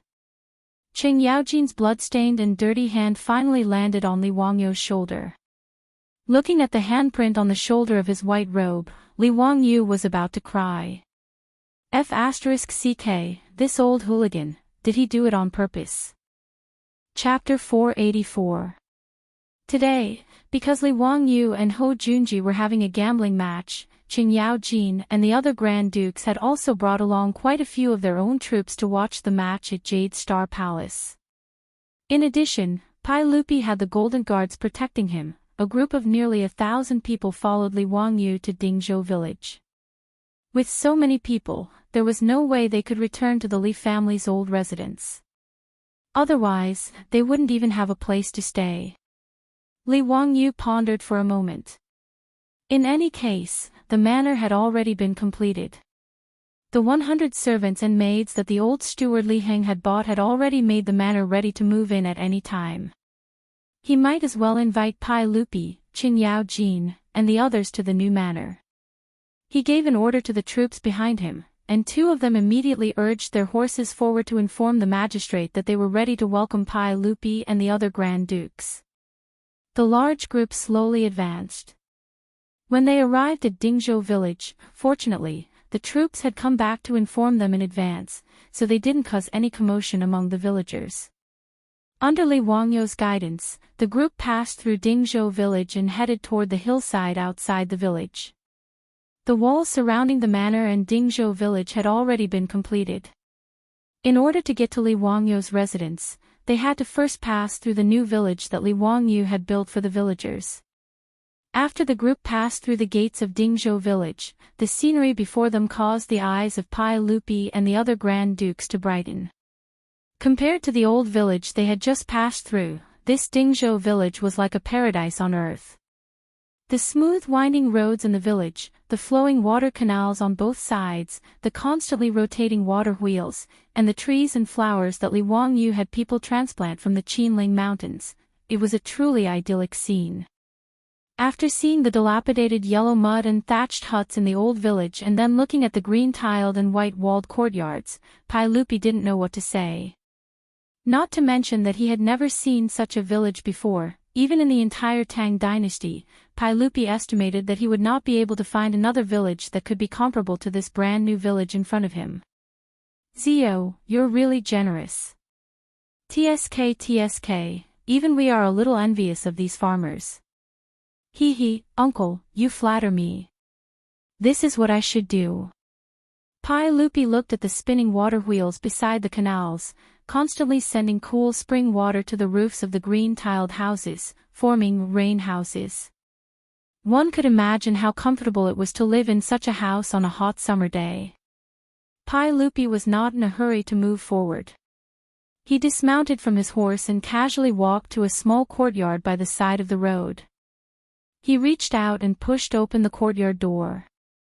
Since Li Wangyu had not yet moved into his new home, the villagers of Dingzhou village were naturally unwilling to move into their new home first. Therefore, these small courtyards were still empty. However, all the small courtyards in the village had already been distributed to the 127 families in the village by the number of family members and drawing lots under the auspices of the old village chief. Although they had not yet moved in, the villagers would come to the new residence when they had nothing to do. The small courtyards had already been cleaned by their owners until they were spotless. Lupi looked at the small courtyard inside and out and even used his hand to knock on the wall a few times to see how sturdy it was. Good.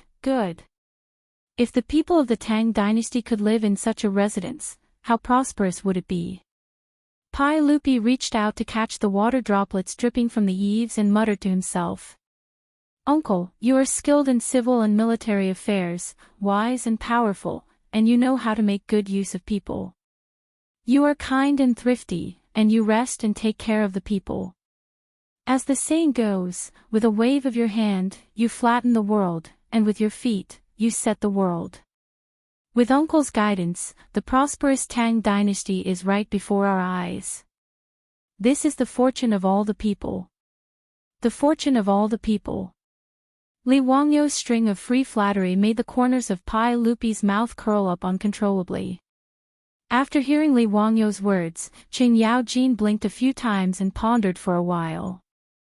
Then, he turned around and slapped Xing Chumo and his two brothers on the head. Listen to how Li Jia Shaolang talks. You three bastards should learn from him.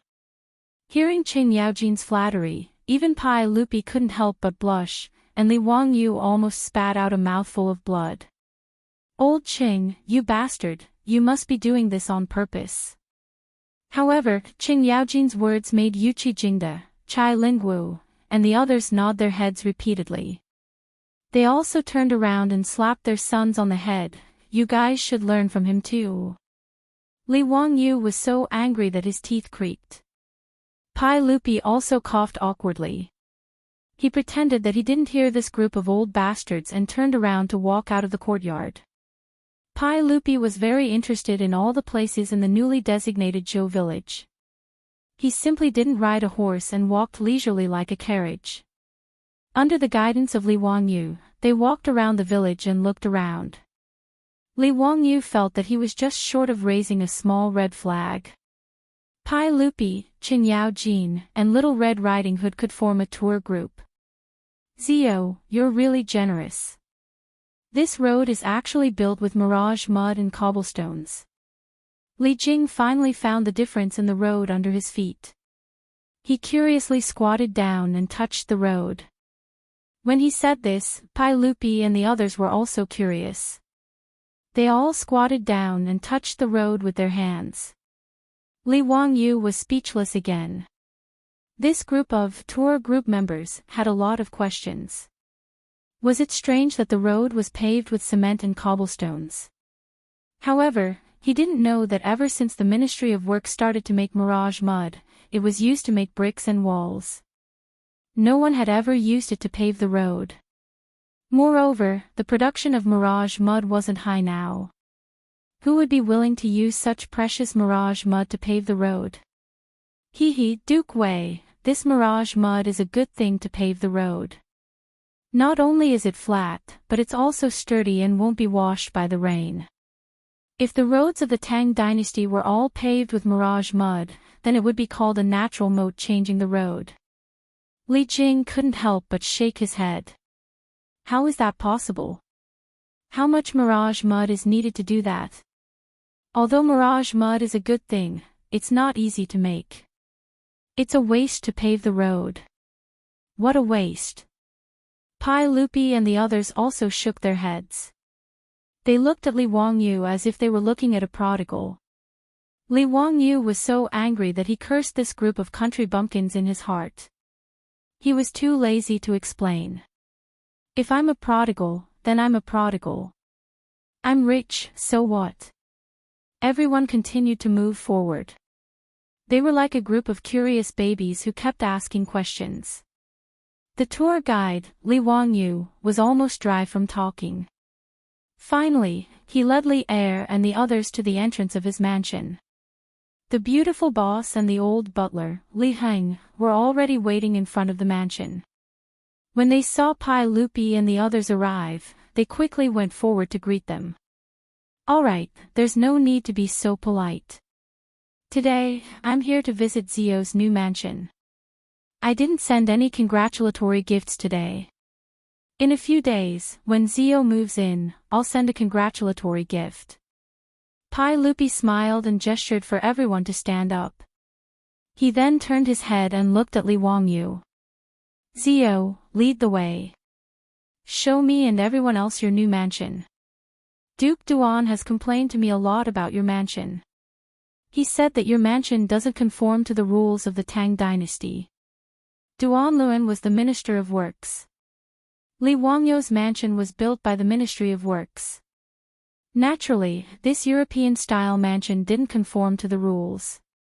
Fortunately, Pai Lupi saw Li Wangyu's hard work and contributions, so he made an exception and allowed it to be built in violation of the rules.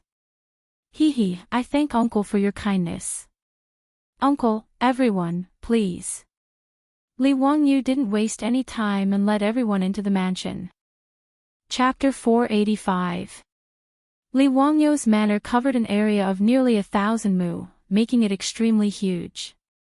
Even if one rode a horse, it would still take a while to get to the castle from the gate. As for the Imperial Army soldiers of the Jin Wu Guards and the Duke's troops, the old housekeeper, Li Heng, instructed the servants and maids in the mansion to lead them to rest. Li Wangyu, on the other hand, led Li Er and the others on horseback and slowly moved forward in the mansion, admiring the scenery.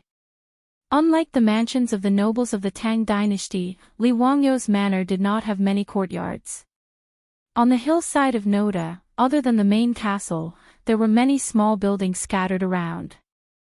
They were the residences of the manor's troops, servants, and other facilities. Pai Lupi, Qin Yao Jin, and the others had already seen a model of the manor and had a preliminary impression of it. But when they saw the real thing, they were still shocked. After entering the manor, not far away, there was a wide lake. The ripples were faint, and when the breeze blew, ripples appeared on the water surface.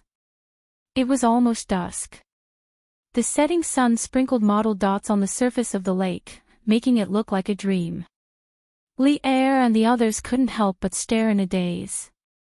After a long while, they muttered, "Zio, your residence is really, really amazing." After admiring the scenery by the lake, they continued forward. Along the way, the sounds of admiration were endless.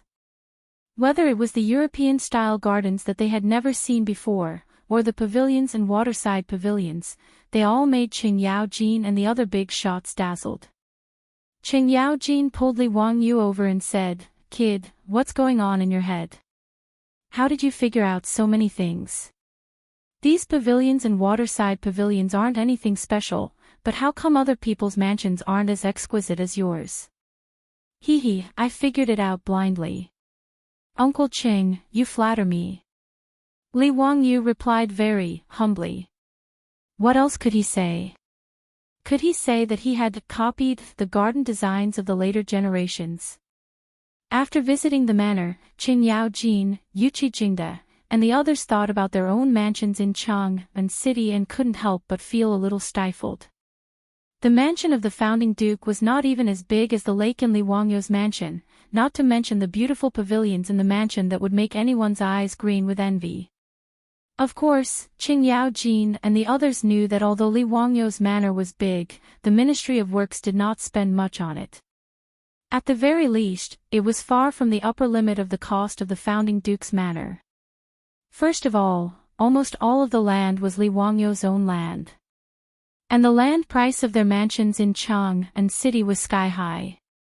Although the manor was big, except for the man-made lake, which required a lot of manpower, almost everything else was made from local materials. As for the castle, it was even built with mirage mud and bricks, and it didn't have any carved beams, painted rafters, or carved balustrades. This made Qing Yaojin, Yuqi Jingda, and the others wonder if they should also ask Li Wangyu to build a manor for them so that they could come here to avoid the summer heat during their holidays.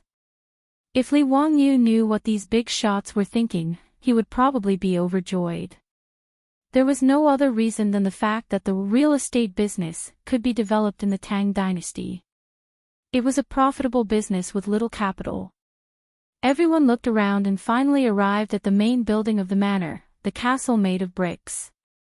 Pai Lupi could not help but shake his head. Zio, I really don't know what you're thinking. You actually like such a stone house?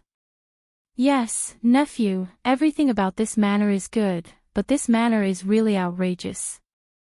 I heard from the barbarian merchants in Chang and City that in the far west, there is a country called Daqin. They like to live in stone houses like this. Nephew, did you learn from them? Qing Yaojin and the others also didn't like this castle. Li Wangyu could understand. After all, castles were incompatible with Chinese traditions. In fact, he didn't necessarily like castles. It was purely his bad taste that made his manner like this. Uncle Qing, you're indeed knowledgeable. Yes, this castle is a custom of Daqin. Hee, don't you have a Daqin barbarian in your manor? This is also to let her think of her loved ones who are thousands of miles away when she looks at the objects. Li Wangyu could only use Afro as a shield. Otherwise, he would not be able to explain to Pai Lupi and the others why he had to build such a castle. Haha, Zio, you're a playboy. You actually built such a big manor for a barbarian. Tisk tsk, nephew, there are many rumors in Chang and City that you're a wastrel. Looks like it's true, wahahaha. Li Wangyu couldn't help but blush at the mockery of a bunch of old ruffians. He quickly coughed dryly and changed the topic. Uncle, everyone, please. I've already prepared some food and drinks. Pai Lupi and the others opened their eyes when they entered the castle. Noda's castle was divided into different areas, including the master's resting area, the servants' living area, the troops' living area, the guest rooms, the living room, the spacious living room, the dining room, and so on. The most important thing was that Li Wangyu had specially designed a large bathroom. Not only was there a bathtub comparable to a small swimming pool, there was also a sauna room and a shower room. The reason why Li Wangyu built such a large bathroom was naturally because he had an indescribable thought. In the entire castle, Li Wangyu had only designed this large bathroom apart from the servants' bathrooms. When the beautiful boss, Aphrodite, and the others, wahahaha. Li Wangyu led Pai Lupi, Qing Yaojin, and the others on a tour around the castle. When they saw the large bathroom, Qing Yaojin's eyes lit up. Nephew, what's this pool for? Uncle Qing, this is the bathroom for bathing. Li Wangyu didn't think too much about it and answered casually. Wahaha, great. I've been running around for the whole day and I'm all sore and smelly. It's a good time to take a bath. Your Majesty, what do you think? Why don't we take a bath together? Qing Yaojin's words made Li Wangyu's face darken. Damn it, this wasn't what he had imagined. Qing Yaojin, this old man, was he being too friendly with others? He really didn't treat him as an outsider. He actually came all the way to his residence to make such a request. He hadn't even used this bathroom before, let alone the beauty he was looking forward to bathing. Lupi was actually rather tempted. Hearing Qing Yaojin's words, he nodded. Alright, it's already late today. We might as well stay in Zio's residence. Since you won't be returning to Chang'an City today, we'll have fun together and not go home until we're drunk. Damn it, this was even more outrageous. Li Wangyu was about to cry. What kind of people were they? He, the master, hadn't moved in yet, but Lupi and the others were actually going to stay. Even if he could tolerate it, his aunt, he had to tolerate it too. After all, Lupi was the boss. Moreover, his residence was paid for by Lupi, who had ordered the Ministry of Works to build it for him. How could Li Wangyu dare to say no? Seeing that Lupi and the other big shots were going to take a bath and change clothes, Li Wangyu could only instruct the maidservants in the residence to hurry up and prepare to serve Lupi and the others. Chapter 486. Since ancient times, there had been many natural hot springs in the Qinling Mountains. In the later generations, there were many hot spring hotels in the Qinling Mountains near Xi'an, which were very popular with tourists. Since Li Wangyu had built his manor at the foot of the Qinling Mountains, how could he let go of such a good thing like a hot spring? He ordered people to search around the mountains, and indeed, he found a natural hot spring. Thus, he spent a lot of copper coins to have the craftsmen use bamboo tubes to connect the hot spring water and build a few li-long bamboo tubes to continuously guide the hot spring water into his castle. When Lupi and the others wanted to bathe, a servant girl in the manor immediately opened the valve of the bamboo tube. After a while, the hot spring water emitting mist poured out of the bamboo tube and into the spacious bath. Nephew, you don't need to boil water to bathe in your manor. Why is there hot water flowing out of the bamboo tube? Zio, why does your water smell like soup? Lupi asked curiously. The soup he was referring to was the hot spring. Since ancient times, hot springs had been called soup in Huaxia. For example, the famous imperial hot spring, Huaqing Pool, in the later generations was originally called Mount Li Soup. Until the later generations, Japan also called hot springs soup, which was learned from the Tang Dynasty. Li Wangyu quickly explained, "Uncle is right. This is the hot soup that I had people bring out from the mountains. It's perfect for bathing." Hearing that they were bathing in hot spring water, Qing Yaojin and the others became even more interested. Less than half of the water had been filled, and Qing Yaojin couldn't wait to take off his clothes and jump into the pool naked. This old man, this old hooligan, didn't he see that there were so many servant girls? Damn, this is so offensive to public decency. Not to mention Qing Yaojin's dark skin and frightening body hair. Li Wangyu felt that his eyes were going blind. Yuqi Jingde and the others were the same. They didn't care about the existence of the servant girls at all, and they all took off their clothes and jumped into the hot spring. They were so comfortable that they all cried out in joy. As for Qing Chumo and the others, they couldn't hold it in any longer. Without any instructions, they all took off their clothes and entered the water. Fortunately, Li Wangyu's bathroom was extremely huge. Even with dozens of people soaking in it, it didn't seem crowded at all. This huge bathroom was instantly no different from a bathhouse in the future. Lupi was not pretentious either. With Mito's help, he simply took off his clothes and soaked himself in the pool, enjoying himself with the officials. After all, he was different from the other emperors. After Li Yuan raised his troops in Taiyuan, Lupi had also fought in the army for many years. Although he had ascended to the throne, he did not have as many bad habits as other emperors. Bathing naked with Qing Yaojin and the others was not difficult for Lupi.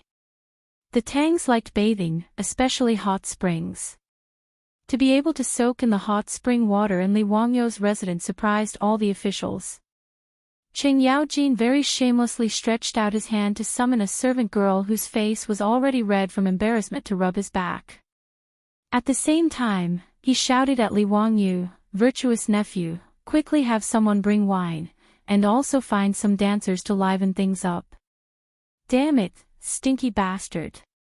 Li Wangyu already had no energy to complain, but he could only obediently do as he was told. He ordered the servant girl to bring wine, and then summoned the newly bought dancers. He was not short of money now, and the old housekeeper Li Heng would not help him save money in this area. Originally, there were no dancers in the residence. Every time there were guests, there was no one to play music or dance to accompany them. This already made Li Heng feel very embarrassed. Now that the new residence was completed, Li Heng naturally did not want his Lang Jun to be looked down upon by others. This time, when the residence was completed, the old man bought 10 servants in the market, including the expensive dancers. He was so capricious when he was rich. This was the custom among the nobles in the Tang Dynasty. Although Li Wangyu did not like it, there was nothing he could do. He just let the old man do as he pleased. When the wine and food were served, the sound of drums began to ring in the bathroom of Noda. When the dancers danced to the cheerful music, Li Wangyu could only secretly complain in his heart, this decadent aristocratic life of the Tang Dynasty. Indeed, it should be criticized. Pai Lupi felt very comfortable soaking in the hot spring water. With the smooth little hands of the hot servant girl rubbing his back, he was very satisfied. When he looked up and saw Li Wangyu still waiting on the side, he waved at him. "Zio, why don't you come down and soak with us?" Li Wangyu was about to cry. Dozens of naked men were crowded in the pool. Did he have to go down?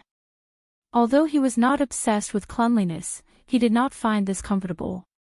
It was more likely that it was a beautiful woman or Aphrodite in the hot spring pool. He began to regret now. Why did he build such a huge bathroom?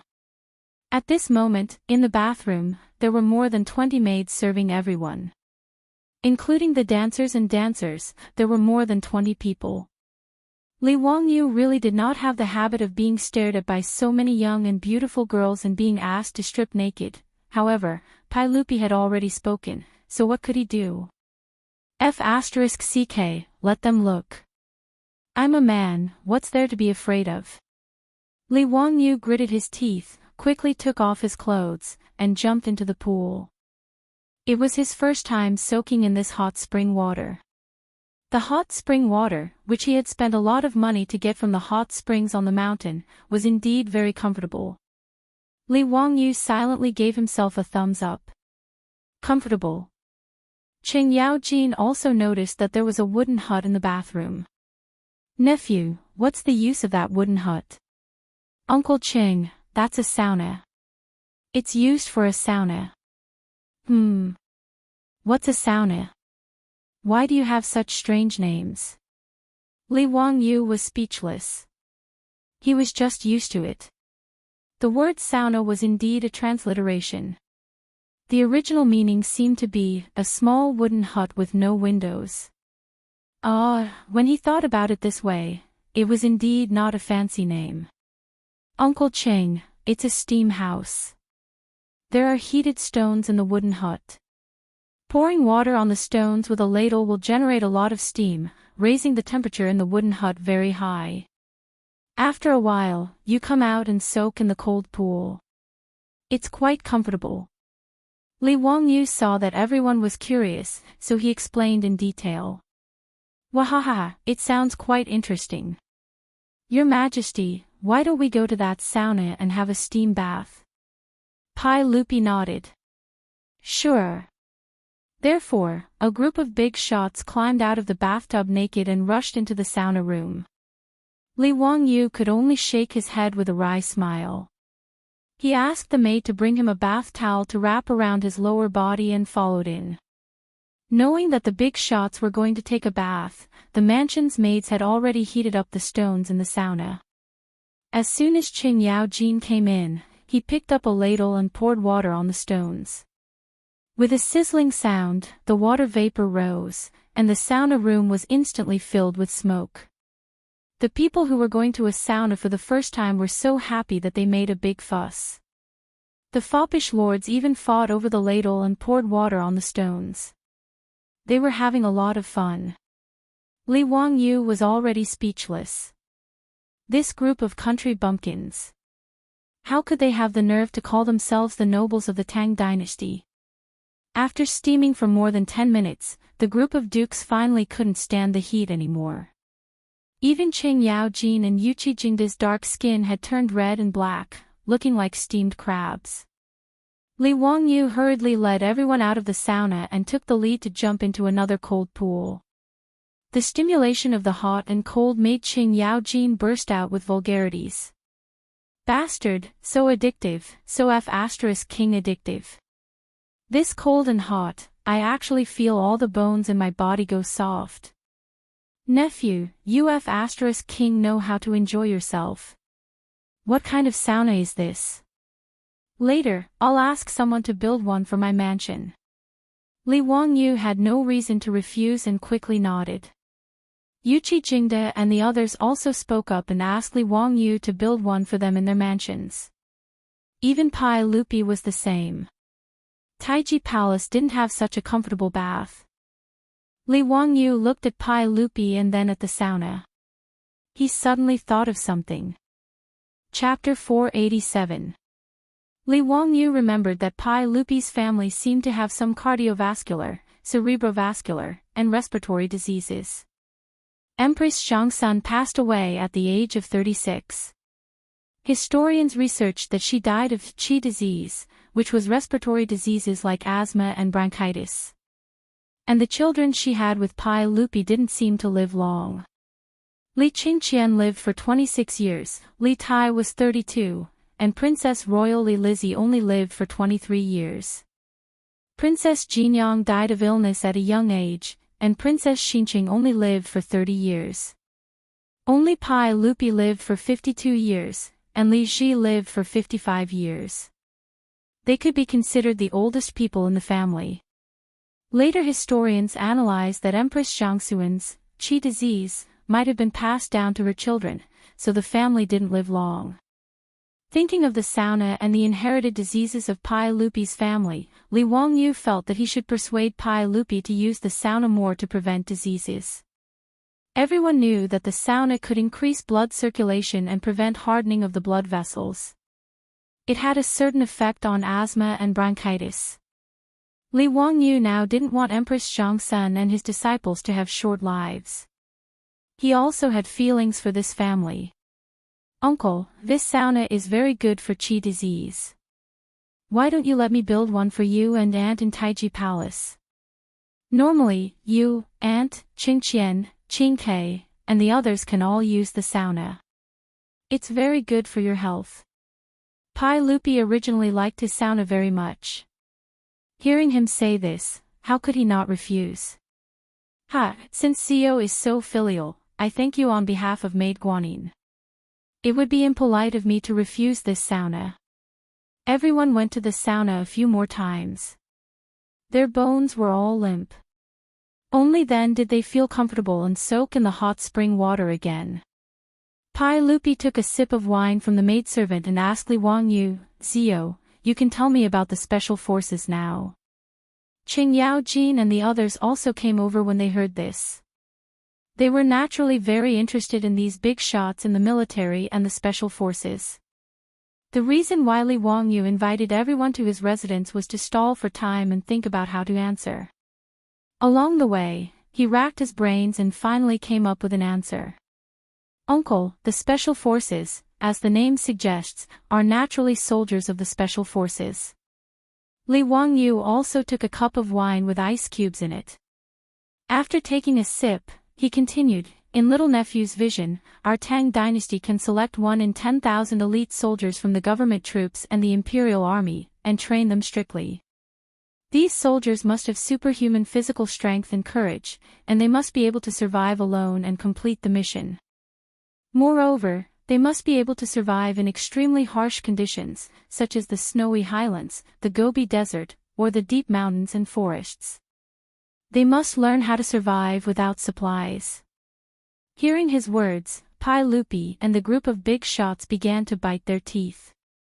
Ching Chumo and the other playboys were so surprised that their mouths were wide open. Is this still a human? Li Wangyu glanced at Ching Chumo. I haven't finished yet. These special forces soldiers must be proficient in all kinds of fighting skills and can kill with one blow. They must have outstanding intelligence and be proficient in many combat skills. They must know how to camouflage, lurk, swim, and climb walls. Moreover, they must learn the customs and languages of different enemies. They must be able to disguise themselves and infiltrate the enemy forces to carry out missions. Ching Chumo had already begun to roll his eyes. Zio, are you still talking about a human? I'm afraid only celestial soldiers and celestial generals can do that. Hee, I haven't finished yet. The most important thing is that these soldiers must be loyal to the Tang Dynasty and His Majesty. They must always put the interests of the Tang Dynasty first. Only such soldiers can be called special forces. Li Wangyu did not forget to flatter Pai Lupi one last time. His words made Pai Lupi and the others fall silent.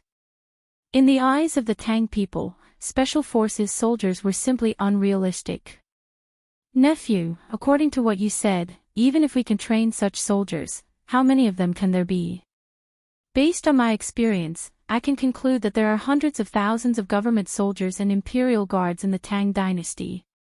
If we train according to your requirements, it will be good enough if we can train 100 people.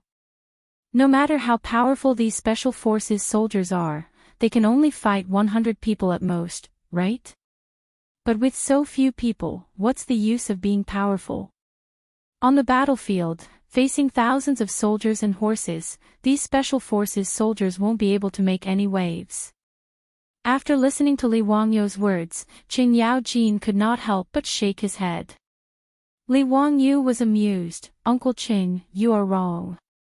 The special forces soldiers are not ordinary soldiers. Even if they are few in number, their usefulness is not trivial. Oh. Then tell me, what is the use of these special forces soldiers? Looking at the unconvinced Qing Yaojin and the puzzled eyes of Pai Lupi, Li Jing, and the others, Li Wangyu could not help but laugh. He did not expect that there would be a time when he, a fake military fanatic, would teach the Minister of War and the generals.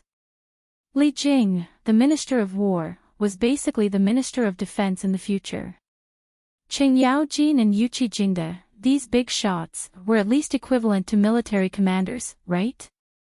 Listening to a fake military fanatic like him talk about how to fight with such a group of big shots, Li Wangyu felt inexplicably amused. Cough. Li Wangyu coughed lightly. It was a pity that he was currently soaking in the bathtub with his butt naked.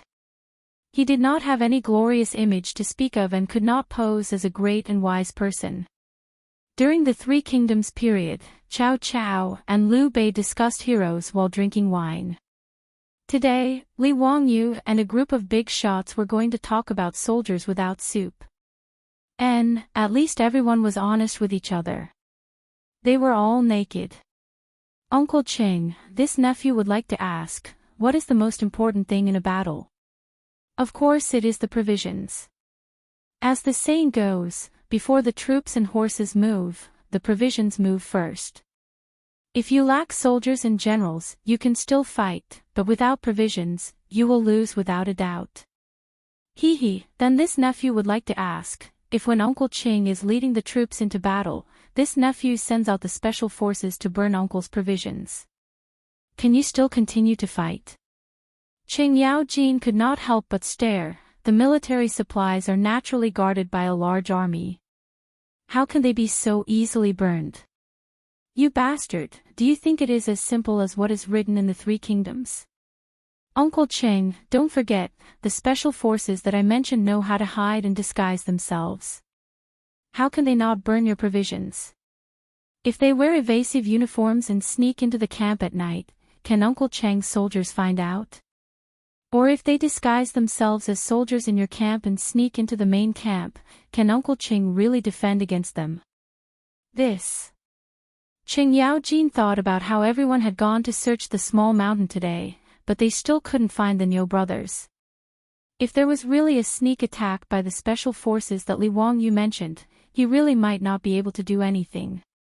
Uncle Qing, the special forces can also continuously harass your army when it is marching, assassinate the generals, poison, set fires, and do anything. And every move of your army is under the eyes of these special forces hiding in the dark. They will report to the rear army at any time. Uncle Qing, do you think that you still have a chance of winning against such an opponent? Qing Yaojin opened his mouth, but he really did not know what to say. He hit the water fiercely, damn it. If there is such an enemy, I am afraid that I will have to sleep with one eye open. Kid, is this the special forces you mentioned? Chapter 488. Li Wangyu's words seemed to have opened a window to a whole new world for Pai Lupi, Qing Yaojin, and the others. None of them had heard of the concept of special forces and special forces before. And when they came into contact with this kind of combat thinking, Li Wangyu, the fake military fan, could step aside. Pai Lupi and this group of bosses had been fighting wars for half their lives. They had experienced countless battles big and small and had a wealth of experience. Li Jing, Qing Yaojin, Yuqi Jingde, and the others immediately came up with dozens of ways to use the special forces. Their methods were so sinister that Li Wangyu's back broke out in cold sweat when he heard them. This group of old assassins were indeed not some good birds. The more they talked, the more they felt that the special forces were powerful. Your Majesty, in my opinion, the special forces proposed by County Count Hu is a powerful weapon for the country. It's no small matter. Your Majesty, please issue an imperial edict and order the special forces to be selected from the government soldiers and imperial guards of the Tang Dynasty. In time, the special forces will be a sharp blade in your Majesty's hands that can pierce through the enemy's vitals. Li Jing solemnly suggested to Pai Lupi. Qing Yaojin, Yuqi Jingde, Chai Lingwu, and the others all agreed with Li Jing's suggestion. Pai Lupi was naturally tempted. Even if Li Jing and the others didn't mention it, he would have already made arrangements. Everyone, who do you think will be in charge of the special forces selection and training? Pai Lupi looked at the bosses and wanted to hear their opinions. Li Wangyu was leisurely drinking wine on the side. He felt that this matter had nothing to do with him. However, when he noticed that everyone, including the group of rich kids, was looking at him, he was so scared that he almost knocked over the wine glass in his hand. Duke Wei, Uncle Qing, Uncle Yuqi, everyone, why are you looking at me? Li Jing twirled his beard and smiled. County Count Hu, I'm afraid that no one in the world knows the special forces better than you.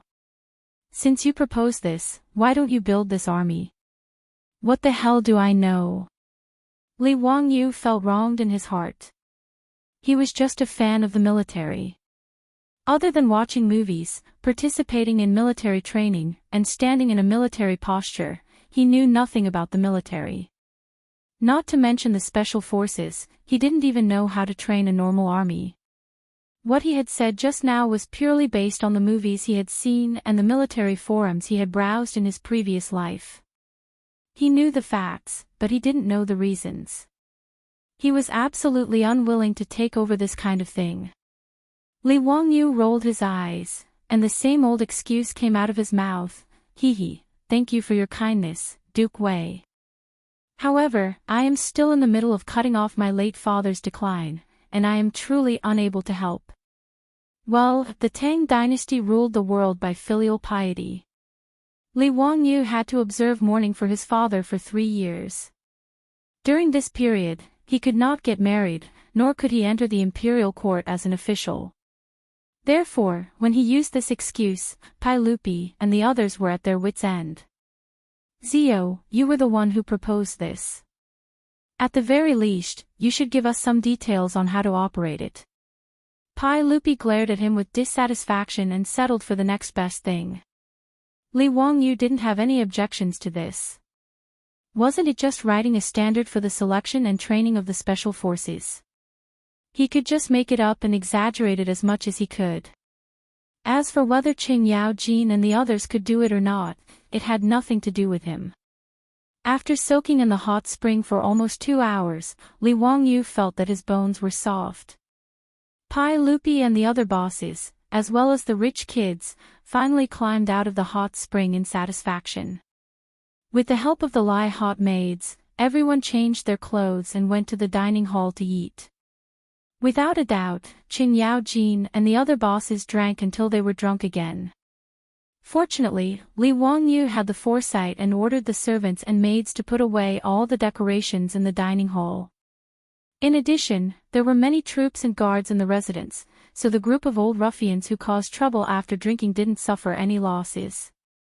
Li Wangyu ordered the servant girls in the mansion to send these big shots and foppish sons to the guest rooms to rest and serve them well.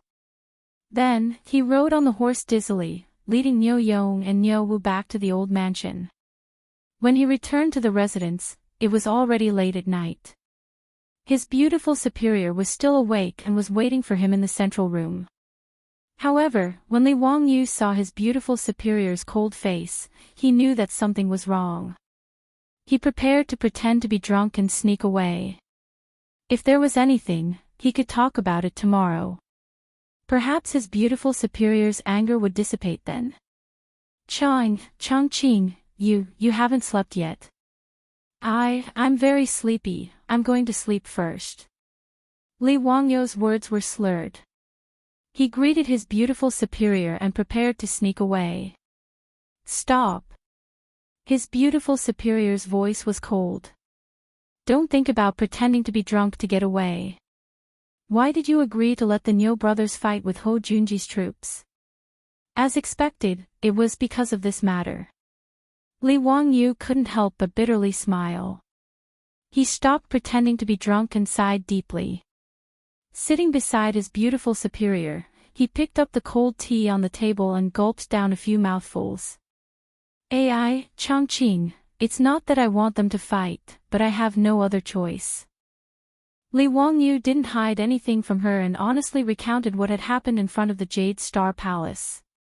When the beautiful superior heard that Ho Junji, Wang Renyu, and Jing Yuanshou had forced the Niu brothers to fight to the death, she was so angry that her eyebrows furrowed.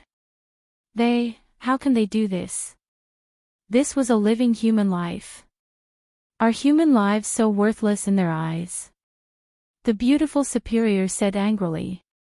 Li Wangyu gently put his arm around her shoulder and comforted her softly. Chongqing, this is the Tang Dynasty. The beautiful superior silently closed her eyes and leaned her head on Li Wangyu's shoulder. Wangyu, I'm so scared. I'm scared that one day, someone will force you to kill people. I'm scared that someone will force us to do things we don't want to do. Today, when she heard about the bloody massacre, the beautiful superior, who had always been strong, was scared. The Tang Dynasty was too different from the world she was familiar with. Don't worry, I'm here. I'll protect you. Li Wangyu could only comfort her in this way. The beautiful woman in his arms suddenly trembled and began to cry. Li Wangyu hurriedly wiped away the tears on her face. What's wrong? Why are you crying? Chongqing, don't scare me. I miss home. I want to go back. The beautiful superior cried like a pear blossom in the rain. Li Wangyu felt distressed when he saw this, but he didn't know how to comfort her. Go back. I'm afraid I won't be able to go back to my home in the future. Suddenly, Li Wangyu's eyes became a little red. He hugged the beautiful superior who was crying silently and softly hummed a song with a hoarse voice. It's not only the wine that made me cry last night. It's not only your gentleness that made me reluctant to part. How long do we have to walk the rest of the way? You hold my hand. In that rainy little city, I have never forgotten you. In Chengdu, only you can't be taken away. Walk with me in the streets of Chengdu. Don't stop until all the lights are out. Li Wangyu studied in Chengdu University in the future. He had friends and memories there. It was his favorite city, and Zhao Lei's Chengdu had also become his favorite song. The home he couldn't go back to, the city he couldn't go back to. That night, two time travelers, two lonely people, two people who couldn't find their way home, hugged each other in the central room and sat there for the whole night. Chapter 489. The next day, the beautiful boss finally regained her spirit, as if she had completely forgotten about her weakness last night. After giving Li Wangyu a kiss, she sat in the carriage and led the mansion to Chang and to inspect the various properties in the mansion. This made Li Wangyu feel a little relieved. At least, the beautiful boss could still smile, which was enough. After the beautiful boss went to work, Li Wangyu rushed to the manor. Pai Lupi and a group of big shots had not left yet, so he, as the host, naturally had to accompany them. Li Heng, are the sage and the others still in the mansion? Last night, the old housekeeper Li Heng was left in the manor by Li Wangyu to serve Pai Lupi and the others. Li Wangyu walked around the manor, but did not see Pai Lupi and the others. He was curious and asked Li Heng. The old man shook his head and said, "The sage and the other nobles are not in the mansion." Li Wangyu was overjoyed when he heard that. Well, Pai Lupi and the others were quite self-aware. They went back to Chang and by themselves, which saved him a lot of trouble. He nodded and turned to leave, but was stopped by the old man again. Lang Jun, the sage and the nobles have not returned to Chang'an. They feel very comfortable living in the mansion and plan to stay here for a few days. Now the sage and the others are just hunting in the mountains. What? They want to stay for a few days. Li Wangyu suddenly felt frustrated as if he had let a wolf into the house. Were these people addicted to living here? He didn't know that Li Er and the others were extremely satisfied with Li Wangyu's mansion, except for the stone castle, which they didn't like. This morning, before dawn, Pai Lupi sent people back to Chang'an. He informed Fang Xianling and the others that the court would be suspended for the next few days. If there was anything, they could send it to the county magistrate's manor of Dingzhou village. He would be resting here for a few days.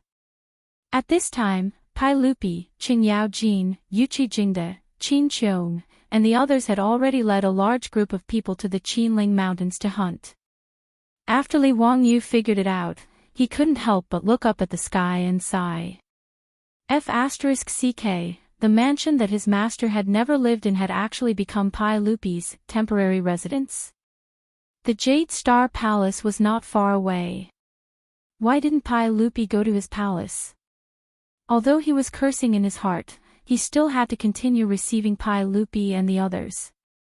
Everyone in the mansion, including the old housekeeper Li Heng, was extremely excited. Even the newly bought maids in the residence had proud looks on their faces. What kind of honor was it to be able to serve a saint? Li Wangyu could only shake his head. He took a fishing rod and went fishing in the lake in the mansion to pass the time and wait for Pai Lupi and the others to come back. After noon, Pai Lupi, Qing Yao Jin, and the others finally returned from the mountains, bringing back a lot of big and small prey. Wahaha, virtuous nephew, quickly tell the cook in your residence to clean up the game. We'll be eating this tonight. Nephew, you really chose a good place for your mansion. Not bad at all. Qing Yao Jin laughed. He was obviously very satisfied with the manor. Li Wangyu could only squeeze out a smile. If Uncle Qing likes it, you can stay in my mansion for a few more days. Wahahaha, well, since nephew said so, I will stay for a few more days. Qing Yaojin's words made Li Wangyu almost cry. *CK, does this old hooligan not know what politeness is? When Li Wangyu was busy calling the maids in the mansion to serve everyone, there were more guests in the mansion. Looking at Fang Xianling, Du Ruhui, Zhangsun Wuji, and the others who dismounted from their horses, Li Wangyu was about to cry. What was going on? Although he had made a little money now, he could not bear such a torment. The landlord did not have any surplus food, did he? Fang Xianling and the others came for official business. Pai Lupi had not been in Chang'an City for 2 days, but he had accumulated a lot of official business for him to decide. Master Fang, Master Du, Wuji, you came at the right time. This morning, Jijia and I went up the mountain to hunt a lot of prey. Don't go back to Chang'an City. Zio's mansion is very comfortable. You can stay here with me for a few days. Pai Lupi completely regarded himself as the master. Li Wangyu could only look at the sky silently and draw circles in his heart. I'm sweaty from hunting today. I don't feel good. Your Majesty, why don't we take a bath and have a sauna? Qing Yao Jin turned to look at Pai Lupi. Pai Lupi immediately nodded. Okay. Then, the group of men rushed to the huge bathroom in Li Wangyu's mansion. Fang Xianling and the others were confused. Why would they take a bath in broad daylight? Then what was the meaning of a sauna? Seeing that they were confused, Qing Yao Jin and the others showed off for a while. They looked like bathhouse experts. After Fang Xianling, Du Ruhui, Zhangsun Wuji and the others tried the hot spring and sauna in Lai Hot, they were full of praise. After the excitement, everyone comfortably soaked in the hot spring. Pai Lupi turned to look at Fang Xianling. Master Fang, is there any official business that requires you, Master Du and Wuji to come to Hu County? Yes, Your Majesty. This year, there was a locust plague. Although Your Majesty gave an edict to exterminate the locusts and save the people, there will be a decrease in grain production. It is now the end of the 8th lunar month.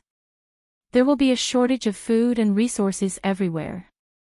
The people lack grain and the farmers live in poverty.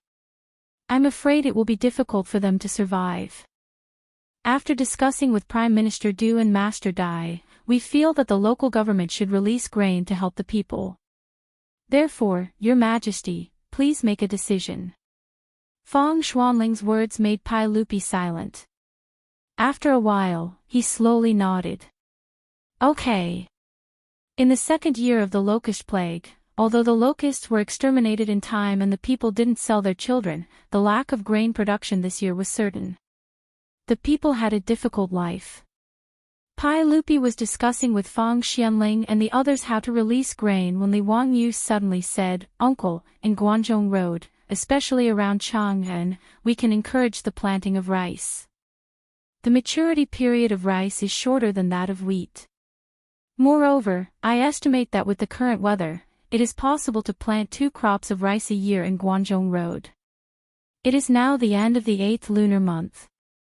Those lands where wheat production is seriously low can urgently plant a season of rice. In this way, the harvest can be harvested at the end of the year. Food will not be a problem. After he finished speaking, Li Er, Fang Xianling, and the others were stunned.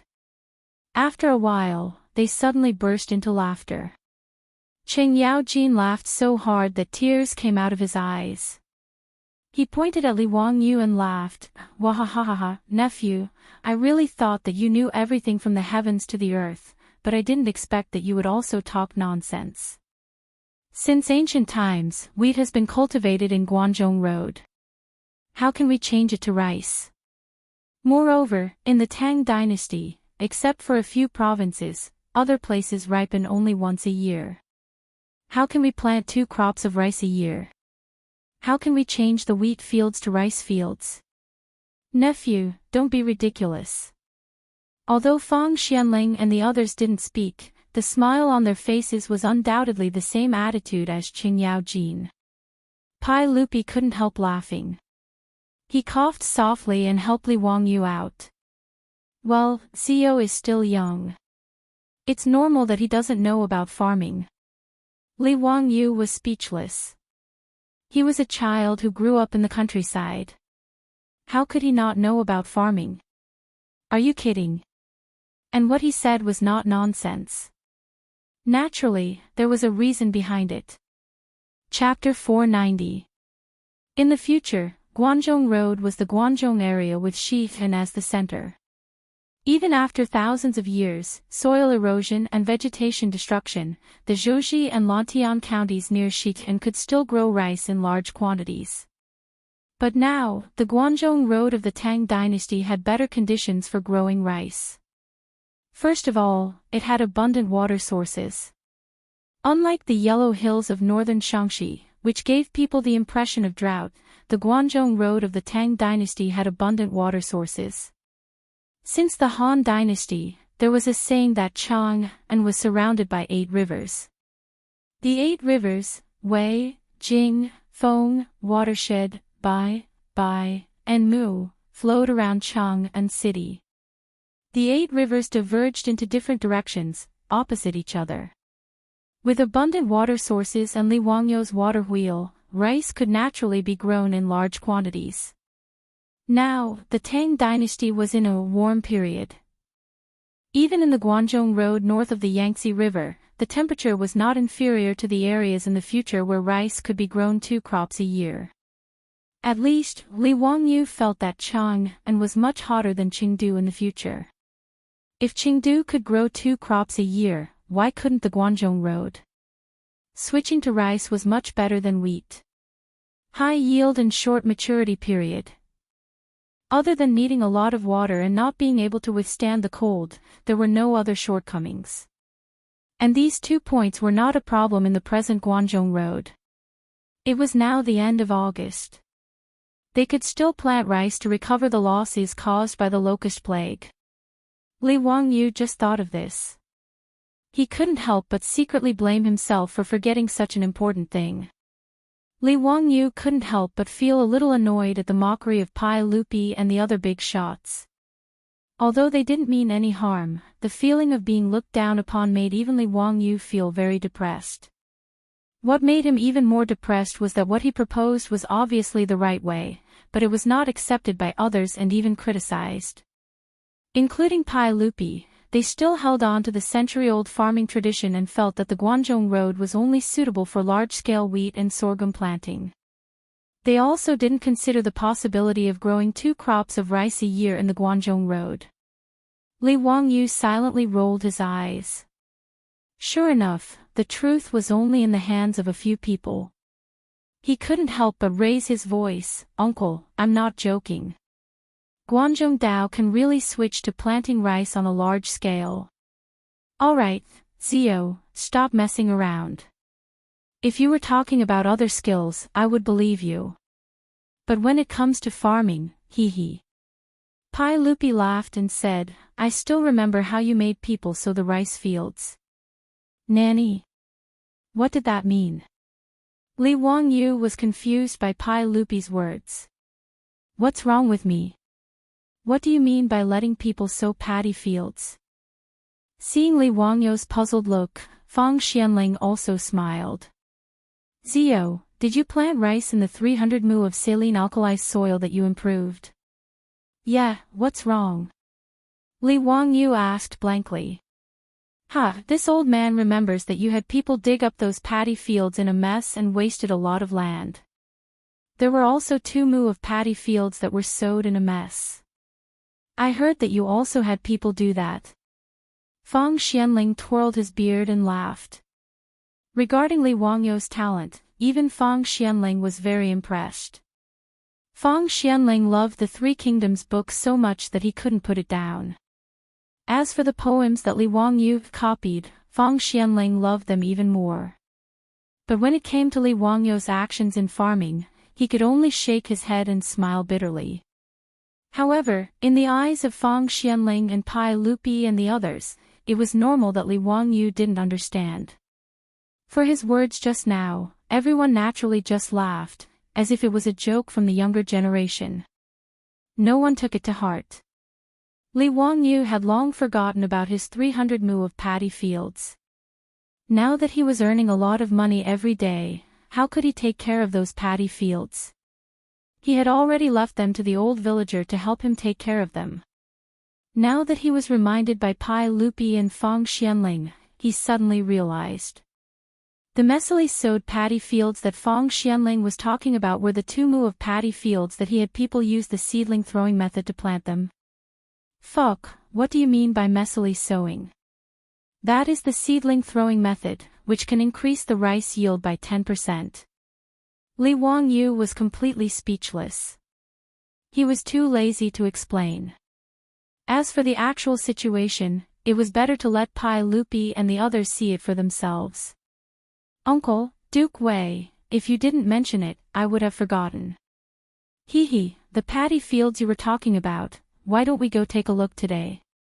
Let's see if I was messily sowing paddy fields and see what use the ditches that I had people dig are. If this nephew's paddy fields grow well, uncle, why don't you reconsider this nephew's suggestion? Hee, Zio, you really won't give up until you see the Yellow River. With your messily sowing paddy fields, it would be strange if they could grow well. Alright, stop messing around. We have important business to discuss with the officials. Pai Lupi didn't believe him at all. He shook his head and didn't want to continue this topic.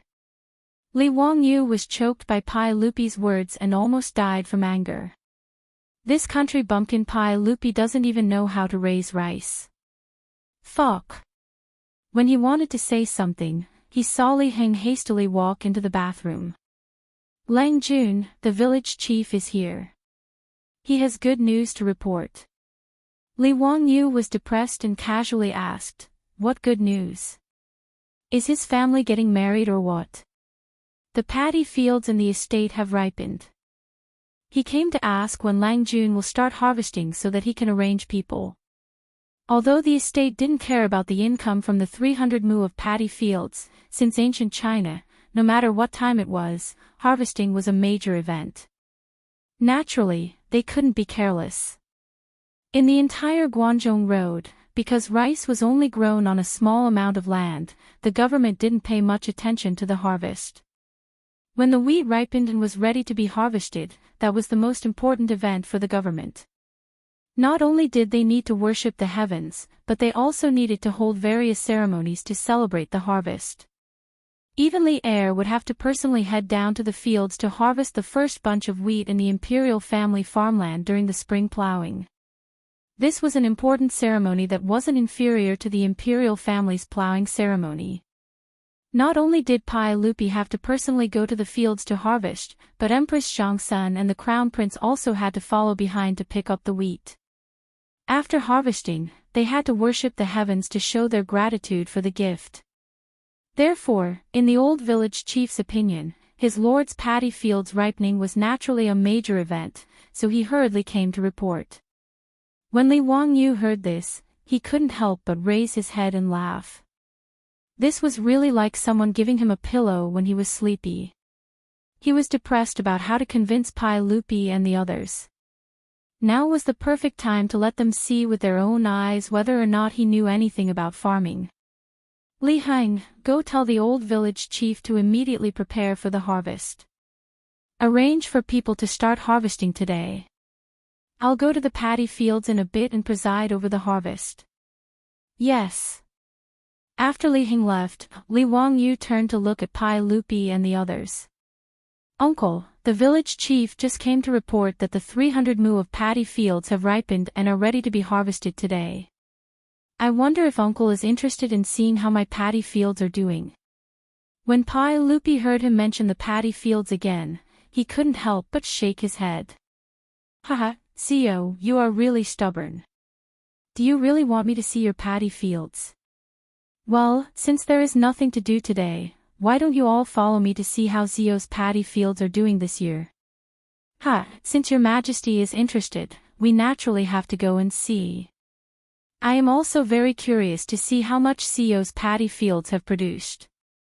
Fang Xianling nodded in agreement. Since Pai Lupi had spoken, everyone naturally had no objections. With the help of the maidservants, they changed their clothes and rode to the paddy fields. Chapter 491. In fact, Li Wangyu's 300 mu paddy fields had already reached the ripe stage a few days ago and needed to be harvested. During the ripe stage, the husks of the rice would turn yellow and the water content of the rice grains would decrease and harden. This was the best time to harvest rice. If this time was missed, the rice would enter the dry stage. Not only would the yield decrease, but the quality of the rice would also deteriorate. However, in the Tang Dynasty, spring wheat was planted in Guangdong province. Every year, spring wheat would be sown in March and April. The growing period would last for more than 200 days and would only be harvested in the golden autumn of October. If winter wheat was planted in Shaanxi province in the future, the growing period would be even longer than 300 days. Every year, it would be planted from August to December and harvested from May to July. The old villager had never planted rice before. He didn't expect that it would only take about 5 months to mature, which was 150 days. If he didn't go to Li Wangyu's 300 mu paddy fields every few days, he would have missed the best time to harvest rice. Li Wangyu led the group on horseback and slowly walked over. They passed by Dingzhou village and the still lush green wheat fields.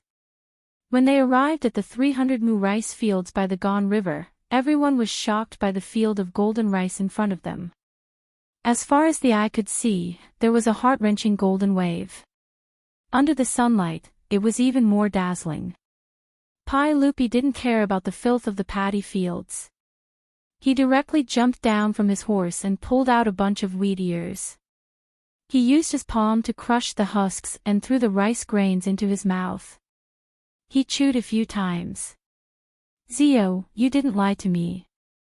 This paddy field is indeed ripe and should be harvested. Hee, uncle, look at this paddy field. Do you think this little nephew is a mess? Li Wangyu pointed at the golden paddy field and was very proud.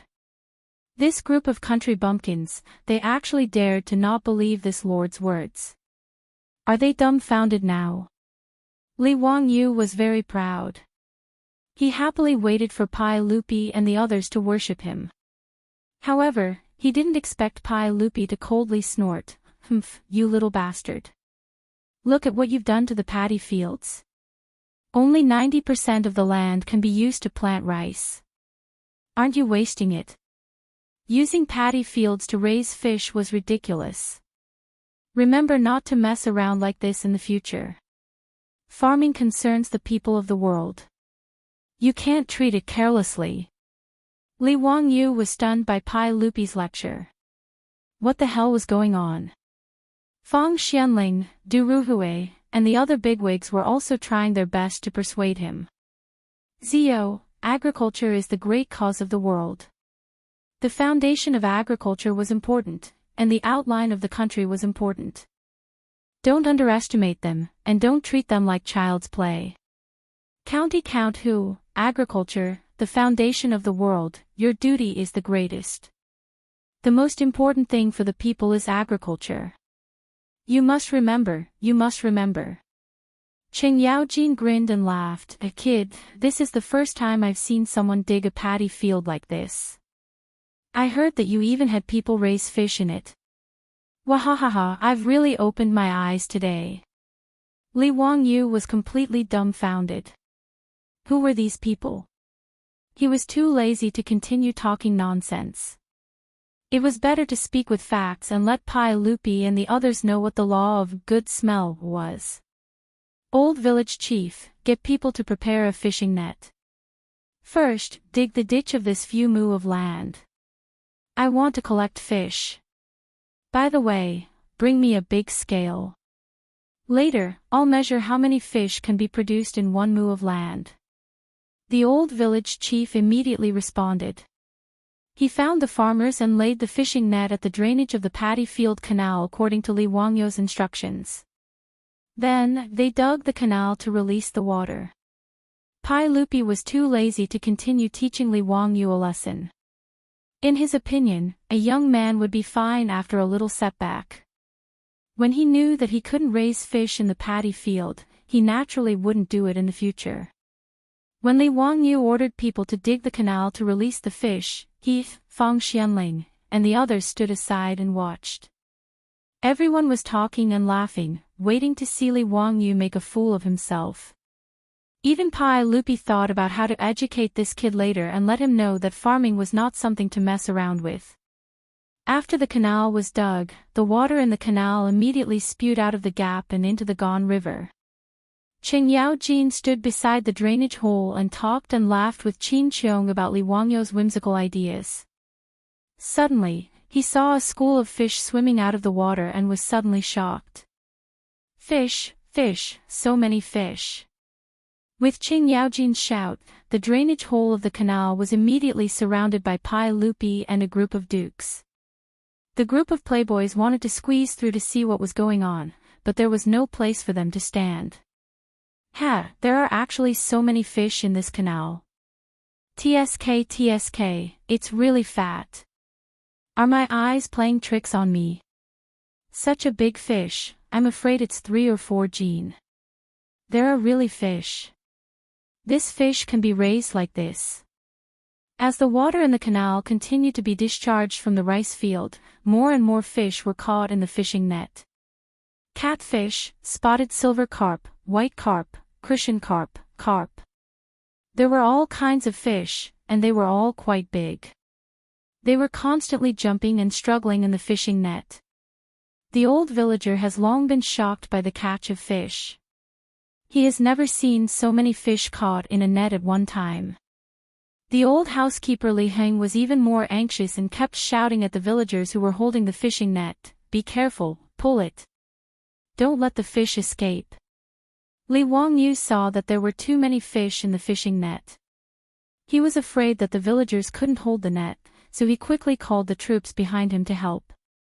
With the help of everyone, after a quarter of an hour, the water in the canal was finally discharged, and the fishing net was full of fish. Pai Lupi has been shocked by the scene in front of him. In the Tang Dynasty, when artificial fish farming was not popularized, who had seen so many fish caught at one time? Fang Xianling didn't care about what he had said before, and repeatedly urged everyone to carry the fishing net and weigh it. He couldn't wait to know how many fish were raised in this one mu of rice field. The old villager hurriedly asked the villagers to bring bamboo baskets to load the fish. The big bamboo baskets were actually filled with 4 baskets. The result of the weighing made Pai Lupi, Fang Xianling, and others' jaws drop. A total of more than 300 gene of fish. And this was only the harvest of 1 mu of rice field. Pai Lupi, Fang Xianling, and others couldn't help but blush at this time. Just now, they had been teaching Li Wangyu a lesson, saying that he didn't know farming, digging ditches in the rice field to raise fish, and was fooling around. They didn't expect that a moment later, they would be slapped in the face by the fish catch of more than 300 gene. Only 10% of the field could be exchanged for more than 300 gene of fish. What kind of concept was this? In today's Tang Dynasty, the harvest of rice fields was only about 300 gene per mu. And those fields that were planted with wheat had even lower harvests. Later historians inferred from the history books that in the Tang Dynasty, the yield of rice per mu was 1.5 dan, and the yield of wheat was 1 dan. In the Tang Dynasty, 1 dan weighed about 50 kilograms, which was 100 gene. In this way, the harvest of fish raised in 1 mu of rice field was about 3 dan. Twice the yield of rice, 3 times the yield of wheat. How amazing this was. When everyone's jaws dropped, Li Wangyu was a little disappointed. He remembered that in the later generations, the harvest of fish raised in rice fields was more than 700 gene. His harvest of fish was less than half of that of the later generations, which was really not good. He didn't think about how advanced the agricultural breeding technology of the later generations was. The yield of the super hybrid rice had reached 1,149 kilograms per mu. That was 10 times the yield of rice in the Tang Dynasty. How could this be compared? After the surprise, Pai Lupi didn't care about anything else, and quickly shouted, "Quick, dig another mu. I don't believe that there can be so many fish in 1 mu of rice field." Chapter 492. Pai Lupi, Fang Xianling, and the others successively ordered people to dig 3 rice paddies and canals in different locations. As for the fish they got, there wasn't much difference between them. They were all about 300 catties. This result finally made Pai Lupi and the other officials speechless. They looked at each other and felt very embarrassed. Looking at the dozens of baskets full of fish that were still alive on the embankment, the old villager and the villagers were very excited. Li Wangyu waved his hand and shouted to the old villager, "Old villager, take all these fish to the village and distribute them to each family. Today, I'll treat everyone to fish." Ha ha ha ha. He was so excited that he started to howl like Qing Yao Jin. The old villager and the villagers were so happy that they couldn't close their mouths. They bowed to Li Wangyu again and again to express their gratitude. Qing Yao Jin was so thick-skinned that he pretended that he hadn't said anything before. He went to the bamboo baskets, picked out a few of the fattest carps, and threw them to the Lai Hot's troops. Quickly send them back to your house and ask the cook to raise them in a basin. Later, I'll use these fish to eat fish slices. Ha ha ha, delicious, very delicious. Fish slices were sashimi. Fresh fish was cut into thin slices and dipped in seasoning. It was the favorite dish of the Tang people. However, there was no artificial fish farming in the Tang Dynasty. It was all fishermen who caught the fish on the river. Such fresh carps were rare. Even a big shot like Qing Yao Jin couldn't eat them at any time. Qing Yao Jin's action relieved the embarrassment of Pai Lupi and the officials. They began to talk about how to make the fish more delicious. They didn't mention that Li Wangyu didn't know anything about farming. Li Wangyu didn't expose them. He wasn't stupid. He didn't want to provoke Pai Lupi. After digging the canals of 4 acres of rice paddies, Li Wangyu didn't ask people to continue fishing. Now that there was no refrigerator, it would be difficult to deal with too many fish. What's more, there were 300 mu of paddy fields. If one mu could produce 300 caddies of fish, that would be 90,000 caddies of fish. With so many fish, it would be impossible to digest them all at once. If the fish died, they wouldn't be delicious anymore. Fortunately, the aqueduct in the rice field was more than a meter deep. Therefore, even though the rice paddies had long been drained dry for the purpose of harvesting, it did not affect the aqueducts in the slightest. This was the benefit of three-dimensional rice farming. Li Wangyu did not intend to sell these fish. He was not short of money now, and he no longer had the thought of raising fish to sell for money. Although this fish was not for sale, it could be used as a gift. Li Wangyu pondered for a moment, then called the old housekeeper, Li Heng, and the old village chief, and ordered them to arrange for people to dig a mu of water channel every day to catch fish. The fishes that were caught were all filled with water in wooden buckets to ensure that the fishes were fresh. After that, he asked the farmers to send it to Chang and in 4-wheeled carriages. He would send it to the palace, as well as the various noble residences, and invite the big shots to try it. His words made Qing Yao Jin and the others beam with joy, and they all praised Li Wangyu for his generosity. Even Pai Lupi had a satisfied expression, and he accepted Li Wangyu's gift without any hesitation. In fact, if these 300 caddies of fish were distributed to the various residences, each family would only get 1 tael. However, to be able to taste fish every day, no one would complain about it being too little. After arranging the fish, it was time to harvest the rice paddies. Li Wangyu looked at the 300 mu of rice paddies, and suddenly asked, "Uncle, do you know what the yield of rice paddies in the Tang Dynasty is?" "Huh, Sio, do you still want to test me?" "I naturally know that the rice paddies in the south yield about 1 stone and 5 caddies per mu." Li Wangyu chuckled, "Uncle, you said before that this nephew dug out 10% of the rice paddies, reducing the cultivated area of the rice paddies. This nephew wants to make a bet with Uncle. I wonder if Uncle is interested." "Bet on what?" "I don't have money." Pai Lupi immediately became vigilant when he heard Li Wangyu mention a bet again. After these few bets, Pai Lupi suddenly realized that this brat had never lost a bet before. Even if everyone thought that victory was in their hands, it was laughable that the final winner would always be this brat. With the example of Taiyuan Wang clan and Ho Junji as an example, how could Pai Lupi make a bet with him? Ha, uncle, I'm not betting, I'm not betting. What this nephew means is that if the harvest of my 300 mu of rice paddies is good, I hope that uncle and the other officials will consider this nephew's proposal. It's already the end of the 8th month, and it will be too late if we don't start planting rice paddies now. Li Wangyu put away his smile and solemnly bowed to Pai Lupi. This subject is speaking from the bottom of his heart, and is not joking. Your Majesty, please understand. His words caused Pai Lupi, Fang Xianling, and the others to fall silent. It was already the end of the 8th month and the beginning of the 9th month. Sowing seedlings and fighting over rice paddies was unheard of. Of course, they didn't believe Li Wangyu's words and only treated it as a joke. But wasn't it also unheard of to raise fish in rice paddies? But those 300 gene of fish were still alive and kicking in front of their eyes, so they had no choice but to believe it.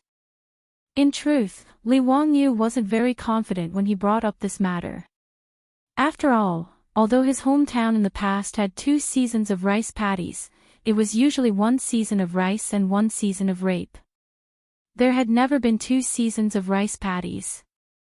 And according to what he knew, the 2 seasons of rice paddies in the past would be harvested around the 7th month.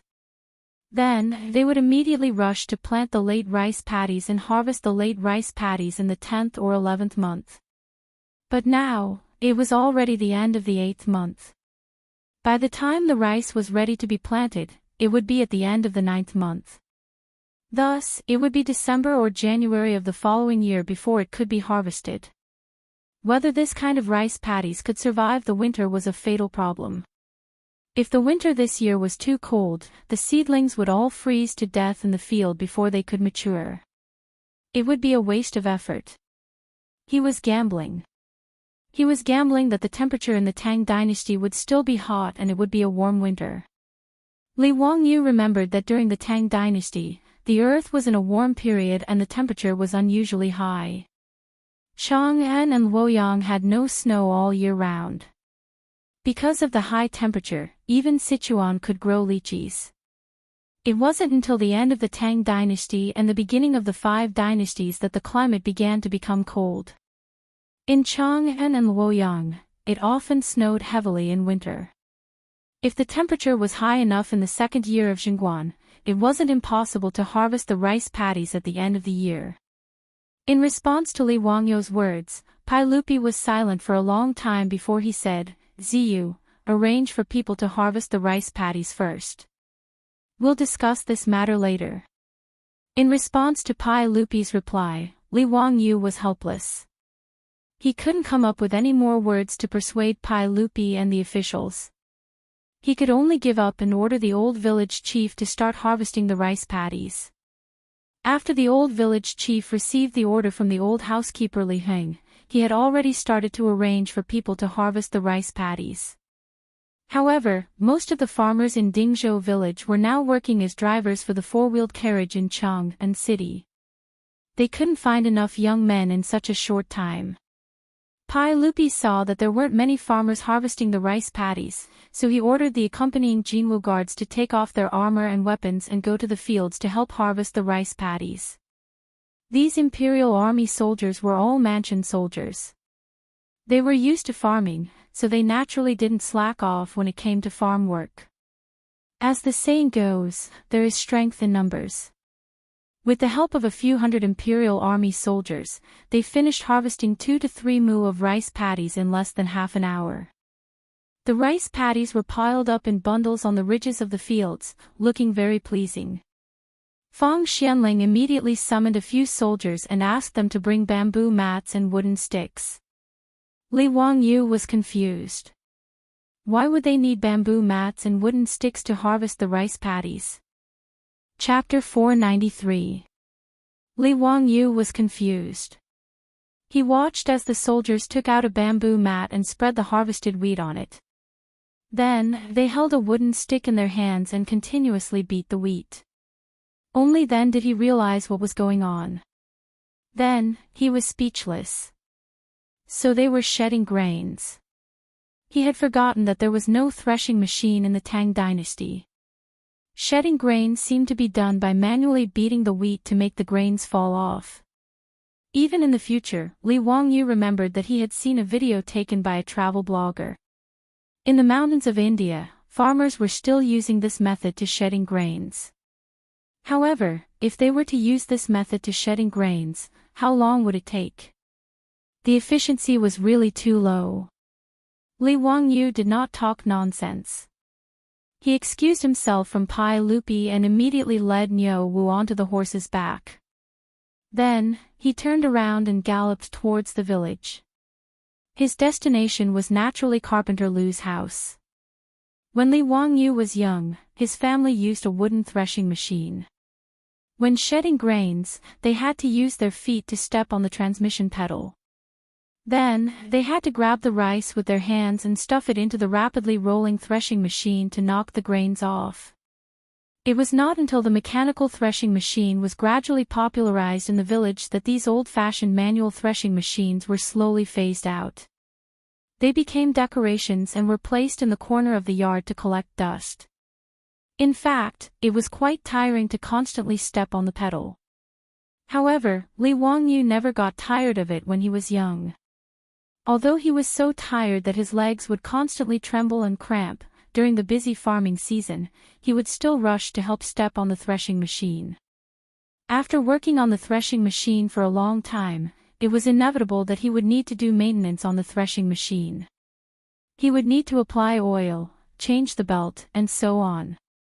After a long time, Li Wangyu naturally understood how the threshing machine worked. As for this type of threshing machine, there was one that was the simplest and had a rather simple structure. It was a wooden box that was used to hold the grains that had fallen off. A wooden drum was installed on the box. Many curved iron nails were nailed on the surface of the drum. Then, a handle was installed on the side of the drum for shaking. Finally, the job was done. Although this simple threshing machine wasn't as efficient as the pedals and was more tiring, Li Wangyu couldn't care less.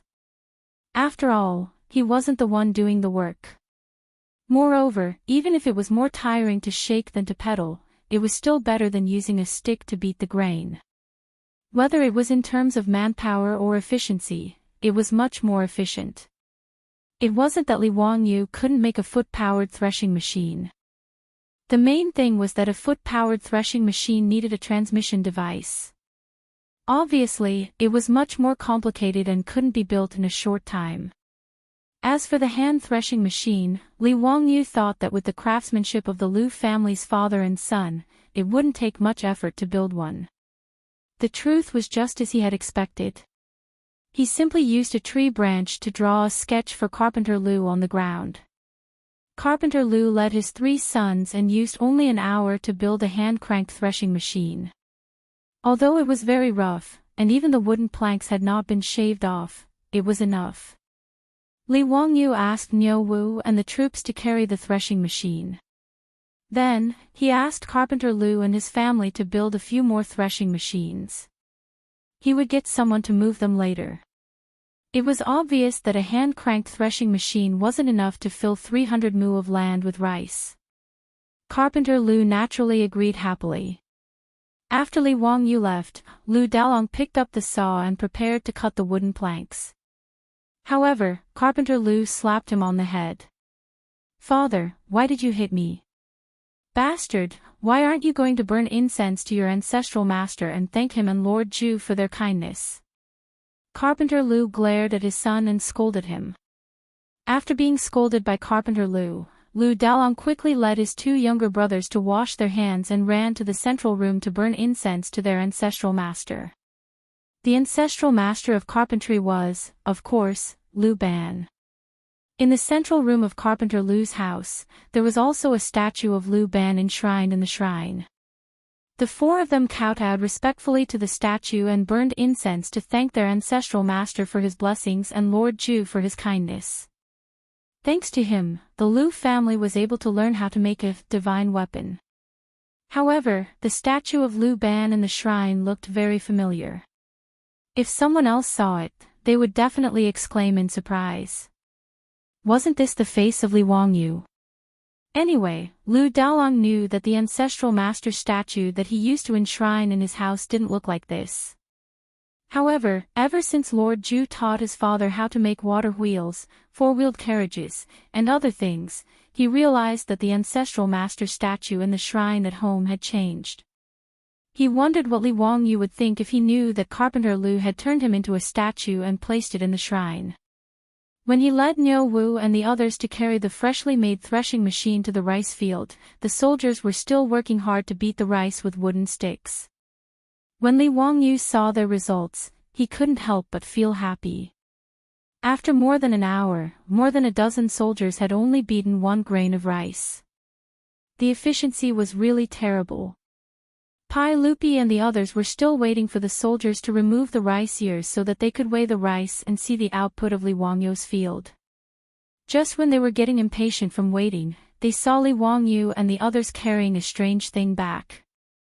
They couldn't help but ask curiously, "Zio, why are you carrying a wooden box back?" "Hee, uncle, this is a threshing machine that I had people make for me after seeing how difficult it was for the soldiers to grind the grains." Li Wangyu shamelessly claimed the invention of the threshing machine under his own name. "Oh. This thing is a threshing machine. How do you use it?" Hearing Li Wangyu's words, Pai Lupi, Fang Xianling, and the others were all interested. They gathered around the threshing machine and carefully looked at it. "It's very simple. You just need to turn this handle and then put the harvested rice and wheat ears on this drum. After a while, the rice will fall off and fall into the wooden box below," Li Wangyu said as he signaled Niu Wu to turn the handle. He grabbed a handful of rice ears and stuffed them into the threshing machine. The rapidly rotating drum and the curved iron nails constantly collided with the ears of rice, easily knocking the grains off the ears of rice one by one. The grains of rice fell off the ears of rice one by one and fell into the wooden box below. With a few efforts, the rice ears in Li Wangyu's hands were cleaned up. It was very easy.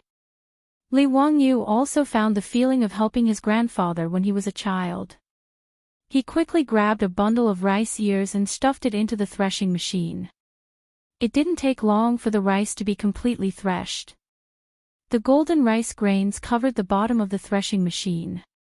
This made Pai Lupi and the others dumbfounded.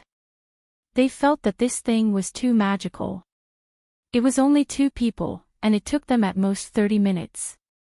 It was actually the same efficiency as the dozen-strong soldiers who spent more than an hour. Moreover, the rice ears that were beaten with a stick were obviously not completely clean. One could see with the naked eye that there were still a lot of rice grains on the rice ears that had been hammered and had not been knocked down. On Li Wangyu's side, Pai Lupi casually grabbed a handful of beaten rice ears. It was clean, and not a single grain of rice could be seen. "Ha, good. Zio, your threshing machine is really amazing. The strength of 2 people is actually lower than that of dozens of people. What's more, this thing is so simple that it can be promoted everywhere in the Tang Dynasty." Fang Xianling also stroked his beard and praised, "Your Majesty," Confucius said, "if a worker wants to do his work well, he must first sharpen his tools." Sure enough, this threshing machine can save a lot of manpower. It must be promoted immediately. This is a magical weapon. Du Ruhui, Zhangsun Wuji, Dai Zhou, and the other big shots also praised it, especially Li Wangyu. They were almost praising him to the heavens. "Haha, that's right. Someone, send an order to the Ministry of Works. Order the Ministry of Works to immediately copy this threshing machine and send it to all provinces and counties. Order the local people to start promoting it. I think this threshing machine will be called Wangyu Threshing Machine. What do you all think?" "Great." The big shots applauded and stamped their feet.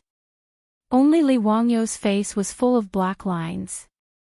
"Damn, have I really become the mascot of the Tang Dynasty? Even the threshing machine has to be named." Chapter 494. Li Wangyu continued with Wangyu Elbow, Wangyu Window, Wangyu Lottery, Wangyu boiled water vending machine, and Wangyu elbow, Wangyu window, Wangyu lottery, and Wangyu boiled water vending machine. In his mind, he couldn't help but think of a paragraph, Wangyu threshing machine will be famous all over the world. In the near future, it will rush out of Asia and go to the world. It will be a household name, known to women and children, and a necessity for everyone. Wangyu threshing machine will become the first of the 3 essentials of life in the Tang Dynasty. If you don't use Wangyu threshing machine, there will be no happy family. If you don't use Wangyu threshing machine, you won't be able to get a girlfriend. If you don't use Wangyu threshing machine, you won't be able to get into college. If you don't use Wangyu threshing machine. I seem to have mixed up the words. That's the Cosmos brand cigarette. Li Wangyu shook his head, not wanting to think about these messy things anymore. He can call Pai Lupi whatever he wants. He is more concerned about the yield of his rice field now. With the hand-operated threshing machine, the efficiency of threshing rice was significantly improved. Soon, all the rice in the first mu of rice field was threshed, and it was time to weigh the harvest. The hopper and Xingzi used to weigh grain had already been moved to the rice field. In the Tang Dynasty, 10 liters was 1 hopper, 10 hoppers was 1 stone, and 1 liter of rice was 1.25 caddies. The weighing machine used to weigh grain was the hopper and Xingzi. The farmers continuously poured the harvested grains from the paddy fields into the rice hopper. Above the hopper, there was a beam that was at the same level as the hopper. When weighing, a ruler was used to scrape the high pile of grain on the hopper along the beam to ensure the accuracy of the weighing. A full hopper of rice was a hopper. The weighed rice was immediately poured into the sack, emptied, and then continued to be weighed. The old villager was holding the account book and counting, but this old man didn't know how to write at all, so it was painful for him to write. Fang Xianling simply snatched the account book from the old village head's hand, held a pen, and squatted on the side without caring about his image, acting as an accountant. Every time he weighed out a bucket of rice, he would record it in his account book.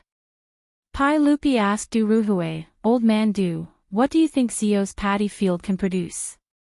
"Your Majesty, an ordinary paddy field can yield about 1 stone and 5 caddies.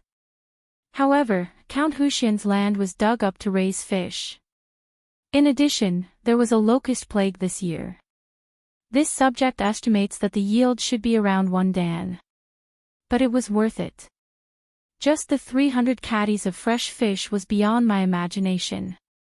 County Count who is truly amazing." Zhang Sun Wuji chimed in, "That's right, Your Majesty. Your subject has never heard of rearing fish in paddy fields, nor did I expect that there would be so many fish. This is equivalent to doing 2 things in 1 mu of paddy field." "That's right. Even if County Count whose rice field yields less than 1 dan of rice, I still think it's worth it." Pai Lupi nodded, "That's true. Zio's actions were indeed beyond my expectations. Previously, I even laughed at him for not knowing anything about farming, but in the end, I was taught a lesson by this brat. This is truly embarrassing." Your Majesty, aren't we the same? However, I do hope that this kind of embarrassment can happen a few more times." Du Ruhui laughed. Pai Lupi also laughed, "Old man Du is right. I do hope that this kind of embarrassment can happen a few more times. Zio's method of rearing fish in paddy fields is indeed worth spreading. This way, the lives of the people of the Tang Dynasty will be much better." While Pai Lupi and the others were talking, the first mu of paddy field was finally finished. Fang Xianling held the account book in his hands, as if he had read it a few times. He seemed to be wondering if he had added the wrong number. "Old man Fang, how is it? How much does Zio's paddy field yield per mu?" Pai Lupi asked. Fang Xianling raised his head and murmured after a long time, "Your Majesty, Zio's paddy field yields 1 dan of rice and 7 dan of rice per mu." That's not bad. After all, it produces so many fish. Wait, old man Fong, what did you just say? How much does Zio's paddy field yield per moo? Pai Lupi laughed casually, but halfway through, he felt that something was wrong. Just now, Fong Xianling said how much does Li Wangyou's paddy field yield per moo? 1 dan of rice and 7 dan of rice. How is this possible? Fong Xianling also showed a helpless expression. Your Majesty, you didn't hear wrong. It is indeed 1 dan of rice and 7 dan of rice. To be precise, it is 1 dan of rice and 7 dan of rice for 3 liters. After hearing Fong Xianling confirm the yield per moo again, not only Pai Lupi was stunned, but Du Ruhui, Zhang Sun Wuji, and the others were also stunned. In that 1 moo of paddy field, at least a portion of the ditch for fish farming was dug out. How could the remaining paddy field yield so much? It must be known that the best paddy field in the Tang Dynasty, even with good weather and a good harvest, could only yield so much rice. This year, due to the impact of the locust plague at the beginning of the year, the local government reported that the paddy field would definitely be reduced. All the big shots in the imperial court had a headache because of this, so today, they rushed to Dingzhou village to discuss with Pai Lupi the matter of releasing grain for disaster relief. Li Wangyou's 300 mu of paddy field was originally just improved from useless saline alkali soil. It was already a miracle that paddy field could grow. But now, not only did it produce rice, but the yield was also too high. Old man Fong, this is not a joke. 1 dan of rice, 7 dan of rice. Is there a mistake? Could it be that the weighing scale is not accurate? Is there not enough dan of rice? Someone asked doubtfully. Fong Xianling immediately shook his head. That's impossible. This is the weighing scale issued by the Huxian County Yamen to collect rent. It even has the stamp of the Huxian County Yamen on it. How could it not be accurate? Quick, get a few more people to weigh the paddy field again. Pai Lupi turned his head and ordered the soldiers of the Jinwu guards. Soon, the paddy field produced by the paddy field was weighed again under the eyes of everyone. The result was still the same. 1 dan, 7 dan, 3 liters. This time, everyone was speechless. They looked at each other and didn't know what to say. Pai Lupi was stunned for a long time. Suddenly, he turned his head and shouted, "Move the paddy field from another moo of paddy field, quick! I want to see the result." The output of several moo of paddy fields was continuously weighed. The difference was not big, basically 1 dan of rice, 7 dan of rice. Pai Lupi was really speechless. He looked at Li Wangyou, who had been smiling and not saying anything, and said, "Zio, you really gave me a big surprise today. Uncle is too kind." Li Wangyou smiled indifferently. In fact, he was very proud of himself in his heart. Wasn't it normal to have a high yield per moo? Otherwise, how could it be called a modern three-dimensional rice planting technique? Before the paddy field was drained, the water in the canal was connected to the paddy field. The fish lived in the paddy field. The floating matter in the paddy field and the rice flowers were the fish's food, and the fish's feces nourished the paddy field. Not to mention, there were so many ducks that their feces also nourished the paddy field. As a result, the originally barren and saline alkali soil was improved and turned into a superior quality paddy field. In the Tang Dynasty, where there was no fertilizer, the paddy field was fertile enough, and the paddy field's output naturally increased. Li Wangyou calculated in his heart. The paddy field was equivalent to 216 caddies, which was only around 100 kilograms. In the future, the paddy field in his hometown could produce around 800 kilograms per moo. The output of 100 kilograms of paddy was really not worth mentioning. 216 caddies of paddy field would lose 25 to 30% of its shell. In the end, the paddy field would only produce around 160 caddies of rice. The output was really pitifully low. Pai Lupi and the others were already shocked by the output of the paddy field. The group of big shots began to discuss how to popularize Li Wangyou's paddy planting technique in Guangzhou Road. "Uncle, haven't you forgotten something?" Li Wangyou suddenly asked with a mischievous smile. Pai Lupi was surprised when he heard this. What else was there? Chapter 495. Li Wangyou smiled as he pointed to the 2 acres of farmland beside him. He had purposely left those fields unharvested. "Uncle, did you forget? Didn't you and Fang Gong say that I ordered people to plant seedlings carelessly? Those 2 mu of fields were the rice paddies that little nephew had people use the method of throwing seedlings to plant. Why don't we let them harvest now and see how much each mu yields?" When Pai Lupi and the others heard this, they turned to look at the 2 mu of farmland. The mature rice looked the same at a glance. It was not as conspicuous as when the seedlings were first transplanted. One could tell if the seedlings were planted neatly or not. Pai Lupi didn't dare to say that Li Wangyou didn't know farming and carelessly sowed rice. Li Wangyou had already given them too many surprises today. Now that he specifically mentioned the 2 mu of farmland, there must be a mystery behind it. After being reminded by Li Wangyou, he, Fang Xianling, Du Ruhui, and the other big shots all walked closer to take a closer look. It was the same heavy golden rice. It didn't seem to be any different from other paddy fields. "Zio, are you planning to continue making things difficult for me and the other officials?" Since that's the case, then let us see what's so special about the 2 mu of farmland that you carelessly sowed. Fang Xianling and the others stroked their beards and smiled. "Zio, we were wrong today. Why don't you let them harvest it and let us see what's the difference?" When Li Wangyou saw that Pai Lupi and the others had expressed their stance, he couldn't continue to be arrogant. Since Pai Lupi, Fang Xianling, and the others had lowered their heads and admitted their mistakes, what else could he say? Li Wangyou was slightly depressed that he had lost a chance to show off and slap them in the face. He could only immediately arrange for the farmers and the soldiers of the Jinwu Guards to harvest the 2 mu of paddy fields.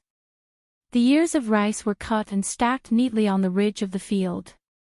Then, they were threshed and collected by the threshing machine. Carpenter Lu's family moved quickly. They rushed out 2 threshing machines and moved them to the edge of the field, which sped up the harvesting process.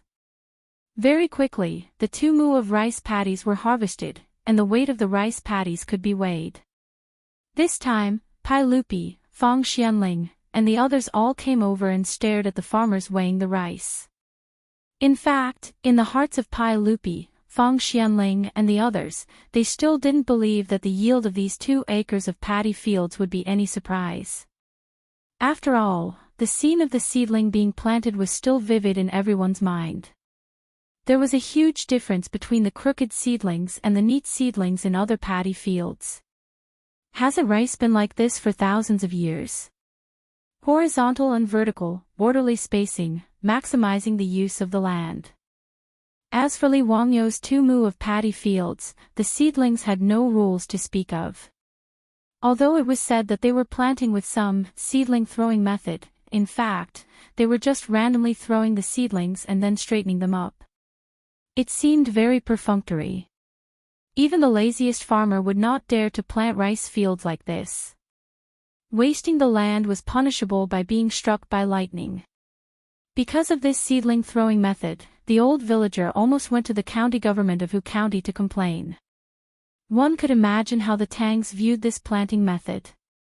But when the rice paddies of these 2 mu of paddy fields were weighed, the big shots like Pai Lupi, Du Ruhui, and Fang Xianling, as well as the old villager and farmers of Dingzhou village, were all dumbfounded. 1 stone and 9 bushels per liter, 1 stone and 9 bushels per liter. When these 2 sets of numbers were reported, everyone instantly fell silent. What did it mean to have a yield of nearly 2 stones per mu? The old villager and the farmers regretted it so much that they almost slapped themselves in the face. At that time, Li Wangyou had also persuaded them to change to rice paddies, instead of continuing to plant wheat and sorghum. The farmers, who had done farm work all their lives, naturally didn't take Li Wangyu's words seriously. At that time, they even secretly laughed at Li Wangyu for being young and frivolous, waiting to see Li Wangyu make a fool of himself. When the villagers in the surrounding villages heard that Li Wangyu had ordered people to dig up the paddy fields to such an extent, who among them didn't laugh at him? Some even made a special trip to Dingzhou village to watch the show. But today's harvest of the paddy fields shocked them too much. Not to mention the more than 300 caddies of fish produced in each mu of paddy fields, just the rice yield alone made the old villager and farmers regret it so much that their intestines turned green. The wheat fields they planted could only harvest 1 stone per mu at most. Even compared to ordinary rice fields, it was already a lot worse, not to mention compared to the 2 mu of rice fields planted with the seedling tossing method. The difference was twice as fast. The old villager suddenly gave himself 2 heavy slaps on the face and then knelt down in front of Li Wangyu, which gave Li Wangyu a fright. "Old villager, what are you doing?" Lang Jun, old me, was muddle-headed. "I shouldn't have stopped Lang Jun from planting rice with the seedling throwing method. This is all old me's fault. Please punish me." "Old villager, don't talk nonsense. Get up quickly. This seedling throwing method was just an experiment. Whether it succeeded or not was another matter. What's more, if you didn't arrange for people to take care of these paddy fields every day, how could there be today's harvest? Old villager, this is all thanks to you." Li Wangyu hurriedly stepped forward to help the old man up and comforted him. After being comforted by Li Wangyu, the old man squeezed out an ugly smile. In his heart, he secretly made up his mind that in the future, he would do whatever Li Wangyu said. No matter how ridiculous it seemed, when it came to his lord, it could turn something rotten into something magical. In any case, when spring came next year, the whole village would definitely switch to paddy fields. The old villager was even certain that if news of the paddy fields yield spread, many people in the surrounding villages would follow suit and switch to paddy fields. Pai Lupi grabbed a handful of rice and allowed the golden rice to flow through the gaps between his fingers. "Zio, tell Zhen and the other officials. Why is the yield of your paddy fields so astonishing? Even now, Zhen still doesn't understand. Why is it that the seedlings that were carelessly thrown out can increase the yield by 10%? In response to Pai Lupi's question, Li Wangyu scratched his head. He knew that the seedling throwing method could increase the yield by 10%, but how could he understand why? Uncle, the other officials, the yield of my paddy fields is higher, but it's mainly because of the fertility of the land. The fish and ducks that I raise in the paddy fields can all provide fertility for the paddy fields, so it's normal that the yield of my paddy fields is higher. As for the seedling throwing method, well, it's mainly because it doesn't harm the roots of the seedlings and has a high success rate, so the yield is slightly higher." Li Wangyu racked his brains to come up with this explanation, which was filled with guesses and wild guesses. Everyone nodded their heads in agreement. After all, although Pai Lupi, Fang Xianling, and the others attached great importance to farming, they were not agricultural scholars after all. It was enough for them to know the general idea. "Fang Gonggong, Du Gonggong, Shen wants to order the Agriculture Bureau to come to Dingzhou village and learn from Zhio about the farming method. What do you think?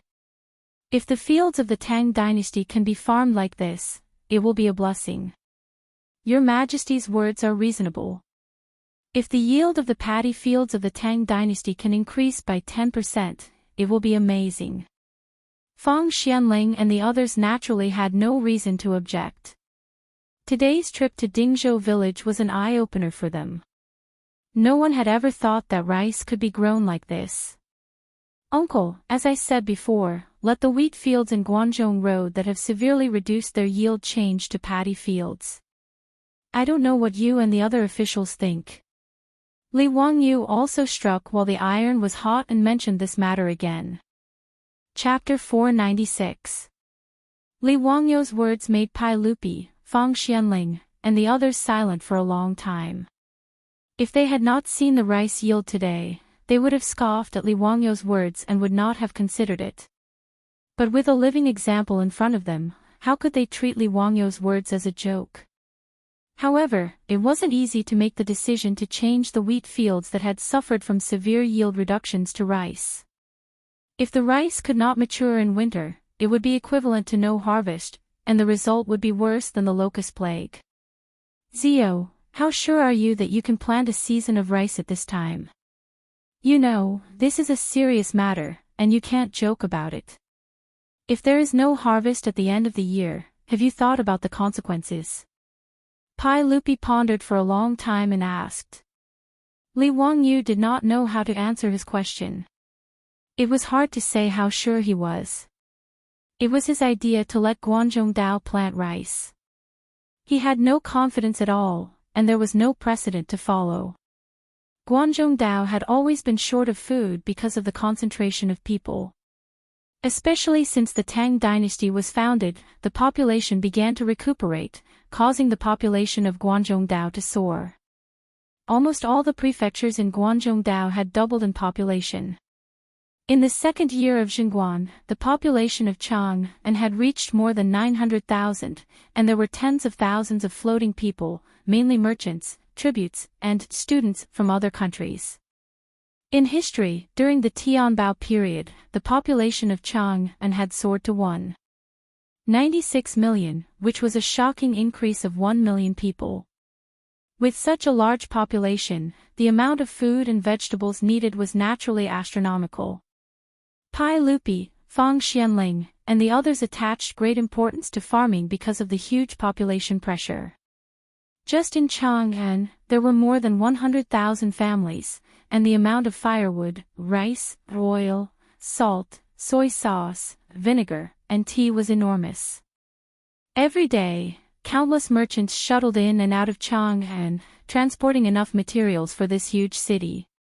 The grain yield of Guanzhong Dao would affect the stability of the Tang Dynasty, so it could not be careless. At this time, although the wheat fields in Guanzhong Circuit were affected by the locust plague and the yield would be severely reduced, it was not to the extent that not a single grain would be harvested.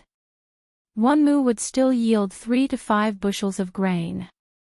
However, it was too risky to uproot all these wheat seedlings and use them to cultivate rice.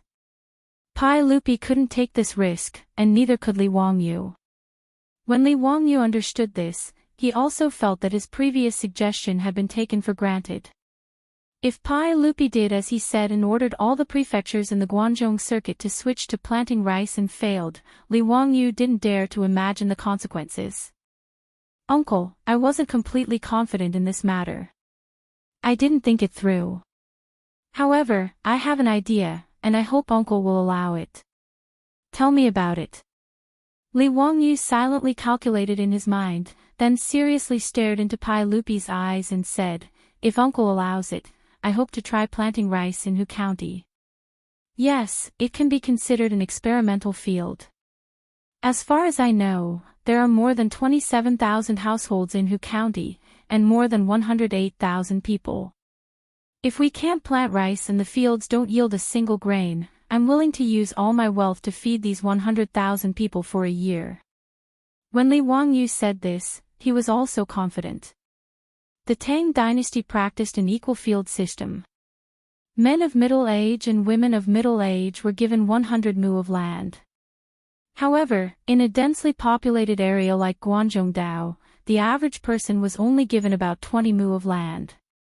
Of the 108,000 people, less than half were men of middle age and women of middle age, which was about 50,000 people. In other words, the equal field system of land in Hu County was about 1 million mu of land. Half of it was mulberry fields, and the farmland was no more than 500,000 mu. If 1 mu of wheat harvested 1 dan of grain, that would be 500,000 dan of wheat. Li Wangyu calculated the savings and property in his residence. He estimated that all the gold in his residence, the income from the property, and the profits from the reforging of his private money would be barely enough to fill this hole. However, his ability was only enough to satisfy the needs of this county. If it was the entire Guanzhong Dao, then the money he earned was just a drop in the bucket.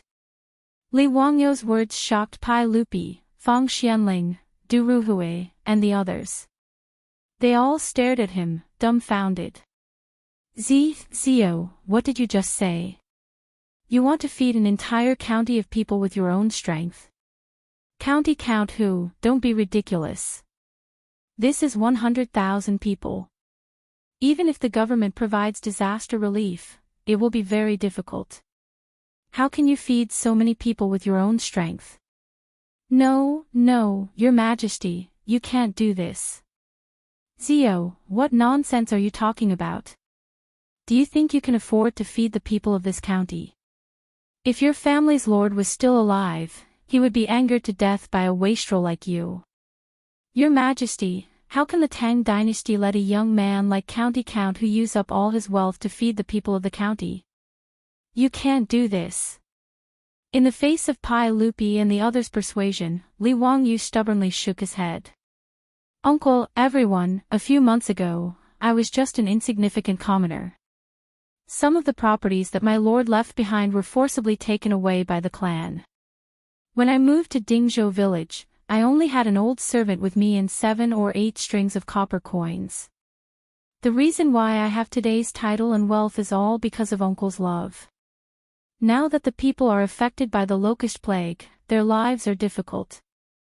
I don't have any other abilities, but I want to try and help the elders of my county. If the rice planting is successful, then everyone will be happy. If not, I am willing to use up all my wealth to make up for my mistakes. Uncle, please help me. Zio, why do you want to do this? Pai Lupi frowned. He didn't think that Li Wangyou would have such an idea. He had never heard of such a thing. Who had ever heard of someone using their own wealth to help the people of a county? Qing Yaojin raised his head and laughed. Your Majesty, I think you should agree. This kid's painstaking effort is very rare. Besides, even if it doesn't work, don't you still have me as your uncles? Can we just watch this kid starve to death? After hearing Li Wangyou's words, Fang Xianling silently nodded. She turned to Pai Lupi and suggested, Your Majesty, county of who is also affected by the locust plague. Why don't we cancel the rent for this year? This way, even if Zio's rice planting is unsuccessful, the pressure will be reduced by a lot. However, if he succeeds, we can fully promote rice planting in Guangzhou next year. Moreover, we can plant 2 crops a year. This is truly a good plan for the country and the people. Pai Lupi looked at Li Wangyou. Zio, are you really willing to do this? If you make a mistake, then you will have to pay a huge amount of copper coins. Uncle, as the saying goes, I am born with a purpose. Money will come back after being spent. This little nephew doesn't care about worldly possessions. I can't bring them with me when I'm born and can't bring them with me when I die. Good. As expected of my Li family's Qilin son. Since that's the case, I will allow it. I will ask you Zio to take care of the 100,000 people of Hu County. However, I will not let you suffer a loss. If this year, the rice planting in Hu County fails, then the rent for the county will be completely cancelled. However, if there is a harvest at the end of the year, then the rent for this year will all be given to you as a reward for Zio's dedication to the people. Your Majesty is wise. None of the elders objected. Li Wangyou had taken a huge risk and was willing to forcefully push forward with this matter. It was only right that he be rewarded. However, this reward was so great that it made the elders jealous. Your Majesty, please be at ease. This subject will definitely do his best. Li Wangyou hurriedly bowed to accept the decree. However, he was secretly delighted. The rent was 2 dan per man. If this year, the rice planting in Hu County was successful, then wouldn't the rent for 50,000 men be given to him? 100,000 dan of grain, that was another huge sum of money. Seeing that Pai Lupi really agreed to Li Wangyou's seemingly absurd proposal, all of the elders sighed in admiration. Extravagant, this was a truly extravagant move. Compared to the Count of Hu County's so-called prodigal actions, this was truly prodigal. Chapter 497. Because of Li Wangyou's extravagant behavior, Pai Lupi's original plan to stay at his manor for a few days was cancelled. Everyone returned to Li Wangyou's manor. While discussing the various matters of switching to rice in Hu County, they enjoyed a delicious meal of fish slices. After lunch, Pai Lupi led the group of dukes and bigwigs back to Chang'an. When Yang Quan heard about this, he was so scared that he fell to the ground. Feeding all the people in the county with one person's strength. This sounded like a joke. He ran to Li Wangyou's residence and confirmed this matter with Li Wangyou again and again. Only then did he raise his head to the sky and let out a long sigh. Zio, I only knew that you were extraordinary, but I didn't expect you to be able to accomplish such a great feat. Don't worry, even if I have to risk my life, I will help you plant rice and spread it throughout the county. In response, Li Wangyou could only rub his nose and smile without saying anything. His decision naturally frightened the old steward Li Heng. Even the Niu brothers looked as if they had seen a ghost. Only their beautiful boss didn't blame him for acting on his own initiative. She even took the initiative to give him a kiss. This made Li Wangyou laugh foolishly for a long time. He felt more and more that he had made a wise and heroic decision. In short, the matter of changing the tack in Hu County was officially settled. The severely damaged wheat fields were replanted with rice. In a few days, Pai Lupi issued an imperial edict, causing an uproar in the imperial court. In the following few days, Yamen runners from the Hu County Yamen galloped into the various villages under Hu County's jurisdiction. They put up notices and beat gongs to gather the people. The villagers didn't know what was going on. Under the guidance of the village chief, they all gathered around the Yamen runners. Listen well, you have all suffered from the plague of locusts this year. There are less than 20% of the wheat seedlings left in the fields. Therefore, the founding county governor of Hu County, Bo Te, has spoken to the saint on your behalf. He hopes that you can immediately start digging ditches, building water wheels, plowing the fields, and preparing to plant rice. As soon as the Yamen runners finished speaking, the surroundings became noisy. Are you kidding me? At this time, pull out the wheat in the field and plant new rice. Is this county Count Hu crazy? How did he come up with such a rotten idea? He's trying to kill all of us. In another month, at least there will be some harvest in the fields. Now, we can only rely on this insignificant harvest to survive the next year. If you want us to dig up the ground now, aren't you pushing us to our deaths? That's right. We have no enmity with that county Count Hu. Why would he harm us like this? It's almost September, and he's still sowing rice. Is this county earl whose head kicked by a donkey? Our ancestors have been farming wheat in Guanzhong Road for generations. Why are we suddenly switching to rice? Seeing that the villagers around them were in a mess, the more they talked, the more agitated they became. It was as if they were going to fight to the death. The bailiff did not dare to be negligent. He banged the gong in his hand, temporarily suppressing the crowd's voices. Shut up and listen to me. The Yamen runner managed to silence the crowd with great difficulty. He quickly raised his voice and shouted at the crowd, "What are you all arguing about? Can the saint watch you all starve to death?" The saint's edict said that if you dig up the wheat seedlings and don't find anything by the end of the year, County Count Hu will take care of your rations for a year. Furthermore, you will be exempted from a year's rent. Do you all understand? The village chief hurriedly squeezed over and cupped his hands towards the Yamen runner. Brother, is what you said true? Do we really only care about the seeds? If we can't grow them, the rent for this year will be waived. Furthermore, County Count Hu will take care of our rations.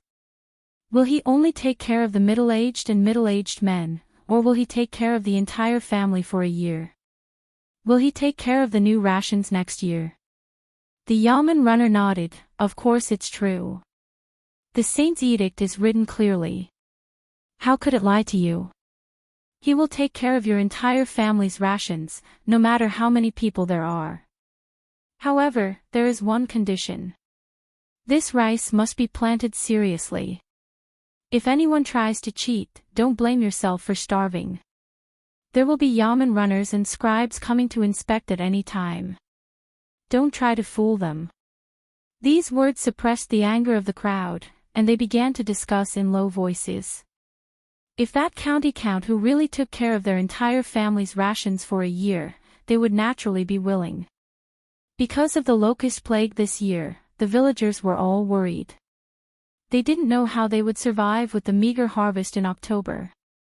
Now that someone was willing to take care of their rations, it was only asking them to dig ditches, plow the fields, and plant seedlings. Only a fool wouldn't agree to such a good deal. However, there were still people who voiced their doubts. Does that county count who really have mountains of gold and silver at home? It was written in the notice that the entire county is going to switch to growing rice. If the rice can't be grown, how can county count who take care of the entire county's rations? The yamen runner curled his lips. That's why I say that you farmers are ignorant. Ask around in Chang and city. Who doesn't know that county count who is the reincarnation of the god of fortune? To tell you the truth, county count who has already taken out 30,000 taels of gold and placed it in the Ministry of Civil Affairs account. If the rice can't be grown, the Ministry of Civil Affairs will use the gold to buy food and distribute it to you. Do you understand? 30,000 taels of gold. It's enough to smash you farmers to death. The villagers had never heard of so much gold, and they couldn't even begin to calculate how much money this was. Other than letting out cries of shock, they couldn't say anything else. Actually, 30,000 taels of gold was far from enough. This was just a deposit that Li Wangyu had given to the imperial court. And the source of the gold was naturally from the 3 gambling houses that they had won from selling the rice. The villagers now believed that if the rice couldn't be grown, they would be given rations to survive. However, everyone was still skeptical. No one had ever heard of planting rice in September, so they felt that it wasn't very reliable. Brother Yamen Runner, planting rice seedlings in September, why does this sound so inappropriate? You bunch of farm workers, what the hell do you know? Do you know that a few days ago, the rice fields in county count whose manor have already been harvested? Do you know how much each moo produced? If I tell you, you'll be scared to death. 2 stones. 1 moo. What? How is that possible? A harvest of 2 shur per moo. Do you think I'd lie to you? The weight measured in front of the sage was not off in the slightest. So is there anyone in this world who knows more about farming than the county count? Don't look at how you've been farming your entire lives. Compared to the county count, you're nothing. That person is the literary star that descended from the heavens. He knows 500 years in the past and 500 years in the future. He knows the heavens above and the earth below. Do you understand? In short, just follow the county count's orders and do your best. You won't be mistreated, the yamen runner decisively said. Although the yield per moo of Li Wangyu's rice fields was a bit exaggerated, it wasn't too exaggerated. The villagers once again sucked in a breath of cold air, but they finally accepted this fact and began to discuss the matter of switching to planting rice. Such a scene was playing out in all of the villages under Hu County's jurisdiction. With the yamen runners and scribes sent by Yang Quan continuously explaining and persuading, the villagers in these villages finally believed the contents of the imperial edict. As a result, the villages in Hu County, which should have been idle time for farming, began to bustle with activity once more. The original wheat fields were dry fields, so there was no need for ditches to divert water. Naturally, they had to dig up new ones. As for the water wheel to divert water, Yang Quan scribes and craftsmen began to work on it. The sparse wheat seedlings in the fields were burned to the ground, and the villagers were extremely reluctant to part with them. Then, they began to plow the fields again. Just as Yang Quan and the other villagers in Hu County were busy in full swing, Li Wangyu was impeached. Chapter 498. This was the third time that Li Wangyu had been impeached, and the reason for his impeachment was naturally because of his decision to plant rice in Hu County. After Pai Lupi issued the edict to burn all the wheat fields in the county and plow the fields to plant rice, it immediately caused a huge commotion in Chang'an. The common people naturally just watched the commotion and treated it as gossip, but the officials in the imperial court reacted even more fiercely. In particular, some of the older officials in the imperial court reacted even more strongly and cursed Li Wangyu. In their eyes, County Count Li Wangyu's actions would bring disaster to the country and the people, and he would be punished by the heavens. It was rare that there were no aristocratic families adding fuel to the fire, so many of the older officials in Chang'an began to gather together to impeach Li Wangyu and get rid of the traitorous officials for the imperial court. During the daily court session, as soon as Pai Lupi sat down on the throne, a dozen or so older officials stood up and bowed. Your Majesty, we wish to impeach the founding county count of Hu County, Li Wangyu. Pai Lupi didn't understand what was going on. What did Ziyu do now? Why did he have so many older officials impeach him? Come. We wish to impeach the founding county count of Hu County, Li Wangyu. He has committed 3 crimes. First, harming the farmers. The wheat in Hu County was about to be harvested in a little more than a month, but Li Wangyu actually forced the people to burn the wheat and plant rice instead. This is truly forcing the hundreds of thousands of people in Hu County to their deaths. Right now, the people of Hu County are filled with complaints, and the people have no way of making a living. Second, trying to buy the hearts of the people with ulterior motives. Your Majesty, Li Wangyu actually suggested that he provide for the people of Hu County. What intentions does he have? He has a disloyal heart. He is trying to buy the hearts of the people to do his evil deeds. Third, misleading the people with his lies. Planting rice in the 9th month is complete nonsense. We have flipped through the ancient books, but there is no record of planting rice at this time. It is clear that Li Wangyu is just spouting nonsense. I ask your Majesty to take back the imperial edict and punish the founding county earl of Hu County. This group of old officials was talking so hard that their spittle flew everywhere. It was as if they were sworn enemies with Li Wangyu, this treacherous official, and wanted to get rid of this evil for the country and the people. The more Pai Lupi listened, the gloomier his face became. Are you done? As soon as the words, you all, were uttered, the hall immediately quieted down. It must be known that addressing others as, you, was not a good thing. Usually, it was a form of address for people who were lower in seniority or rank. The tone was strong and it was a form of address that was not very respectful. When Pai Lupi faced the courtiers, he never used the term, you all. Instead, he usually addressed them intimately as, Your Excellency, or Your Excellency. The group of old officials was a bit stunned. They had never heard Pai Lupi speak to them in such a tone. For a moment, they did not know what to say. Seeing that no one in the hall spoke, Pai Lupi stood up from the throne with a gloomy face. He looked around at the courtiers in the Taiji Palace and slowly said, You are all loyal courtiers of the Tang Dynasty. Naturally, you must be loyal to the law. Although there are locusts in the world today, there are only 2 or 3 crops left in the fields. Famine is imminent. Prime Minister Fang, Prime Minister Du, and the other courtiers are racking their brains to find ways to raise food and prepare for disaster relief. Li Wangyu, the county earl of Hu County, is even willing to take out all of his wealth to fight for food for the people of Hu County next year. How did such a loyal and righteous act become a crime in your eyes? The dozen or so old officials who were standing just now all knelt down. Your Majesty. If the county earl of Hu County was truly loyal, then he should have offered all of his wealth to the court to buy food and provide disaster relief to the people. He should not have forced the people to burn the wheat seedlings in the fields and plant rice instead. Your Majesty, He is clearly trying to buy the hearts of the hundreds of thousands of people in Hu County. He is not loyal to the court. Within the hall, there were many courtiers who were friends with Li Wangyu. When they heard the words of these old officials, they were so angry that their teeth itched. Qing Yaojin glared and wanted to step forward, but Qin Qiong pulled him back and whispered in his ear, "Jijie, don't be rash. His Majesty will not let that kid suffer." Ma Zhou and Yan Liben, the two disciples of Li Wangyu, were so angry that they clenched their fists. They did not care about court etiquette and directly stood up to bow to Pai Lupi.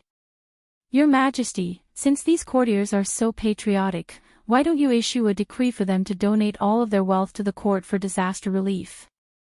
Your Majesty, the lives of the people are difficult. It is rare for the courtiers to put in so much effort. Why don't we ask these courtiers to set an example for us and donate their wealth first?" Ma Zhou and Yan Liben's words immediately caused the dozens of courtiers kneeling in the hall to explode. "Nonsense, a bunch of nonsense. How can my private wealth be used with the court's resources? Isn't that mixing public and private? How can this old man learn from that county earl, selling his integrity for the sake of fame and fishing for compliments? That's right. Public is public, private is private. How can they be mixed together? I am all alone and have nothing to do. I am not as rich as this county earl." The words of this group of courtiers almost made Ma Zhou and Yan Liben laugh out of anger. They were shameless to such an extent. It was really an eye-opener. The courtier who said that he was all alone and had nothing to do with his wealth had just spent a lot of money to buy a beautiful lady from the western regions. He had even shown off to his colleagues for a while. Now, he was crying about being poor. Most of these courtiers had been officials since the Sui Dynasty. Even though the world was in chaos at the end of the Sui Dynasty, which one of them didn't have thousands of acres of fertile land and hordes of servants? Pai Lupi was so angry at the courtiers' words that he almost laughed out loud. When talking about others, they could just open their mouths and ask them to donate all their wealth, but when it came to themselves, they wanted to separate public and private interests. Enough, don't mention this matter again. County Earl who is loyal to the country and has a heart full of sincerity. If there is anyone who dares to offend the County Earl again, we will not spare them. Pai Lupi was too lazy to continue arguing with this group of courtiers. He directly spoke up for Li Wangyu. That bullshit impeachment was simply nonsense. Pai Lupi was too lazy to continue paying attention to it. But Pai Lupi didn't expect that after he finished speaking, the courtiers still wouldn't stop chattering. "Your Majesty, we are all thinking for the sake of the Tang Dynasty. Your Majesty, why do you only listen to those treacherous courtiers? Your Majesty, you can't. You absolutely can't do this. The hundreds of thousands of people in Hu County are innocent. They are going to suffer from this undeserved calamity. Your Majesty, please prioritize the country. Be close to a gentleman, stay away from a lowly person. Your Majesty, if you insist on going against the flow, then you should just beat us to death first. That's right, if Your Majesty wants the people of Hu County to die, then beat us to death first." Not only did this group of courtiers not restrain themselves, they even went even further. They actually started crying and making a scene in the main hall, which made Pai Lupi very angry. However, this group of courtiers had white hair and beards. They had been officials in the court for many years, and many of them were famous scholars. Normally, Pai Lupi treated these courtiers with great respect. He didn't expect them to act so shamelessly in Taiji Palace, taking advantage of their seniority and acting shamelessly. Pai Lupi said that he wouldn't let go of this heavy responsibility, but he couldn't hit these courtiers, and scolding them was also useless. This put him in an awkward position. Seeing that these courtiers were about to turn Taiji Palace into a cafeteria, Pai Lupi's expression became more and more unsightly. Then, he heard Qing Yaojin's laughter coming from the main hall. Wahahaha. Chapter 499. Wahahaha, Your Majesty, these old officials have put in a lot of effort, which is very rare. Since that's the case, why don't Your Majesty order them all to go to Hu County? They will represent the court officials and Your Majesty to supervise the rice planting in Hu County. This will prevent that brat Li Wangyu from deceiving Your Majesty and harming the people. Cheng Yaojin's words made Pai Lupi's eyes light up. This was a good plan. As for those old officials who were still crying on the ground, they were all dumbfounded. You want them to go to Hu County? How could that be? They stopped crying and crawled up, glaring angrily at Cheng Yaojin. Duke Lu, how can you say that? Your Majesty, I am old and weak. How can I endure such exhaustion? Duke Lu, are you trying to force me onto the path of death? Duke Lu, what do you mean by that? How can you give Your Majesty such a ridiculous idea? Pai Lupi didn't care about what these old officials were saying. He was annoyed when he saw them, so it would be best if he could send them far away. Pai Lupi originally respected these scholars and old officials, but in Pai Lupi's eyes, compared to Li Wangyu, they were just a bunch of trash who only knew how to talk. Li Wangyu was willing to gamble all of his family's wealth for the 100,000 Hu County people, but these old officials who were criticizing Li Wangyu were only good at talking. Pai Lupi naturally knew which was more important. Li Air acted as if he didn't hear the cries of the old officials below the imperial stairs. And Ji Jie's words are reasonable. The matter of Hushin changing the planting of rice has never happened before, but it is incomparably important. We definitely cannot let the common people suffer. Since that is the case, we need the old officials in the court to supervise this matter.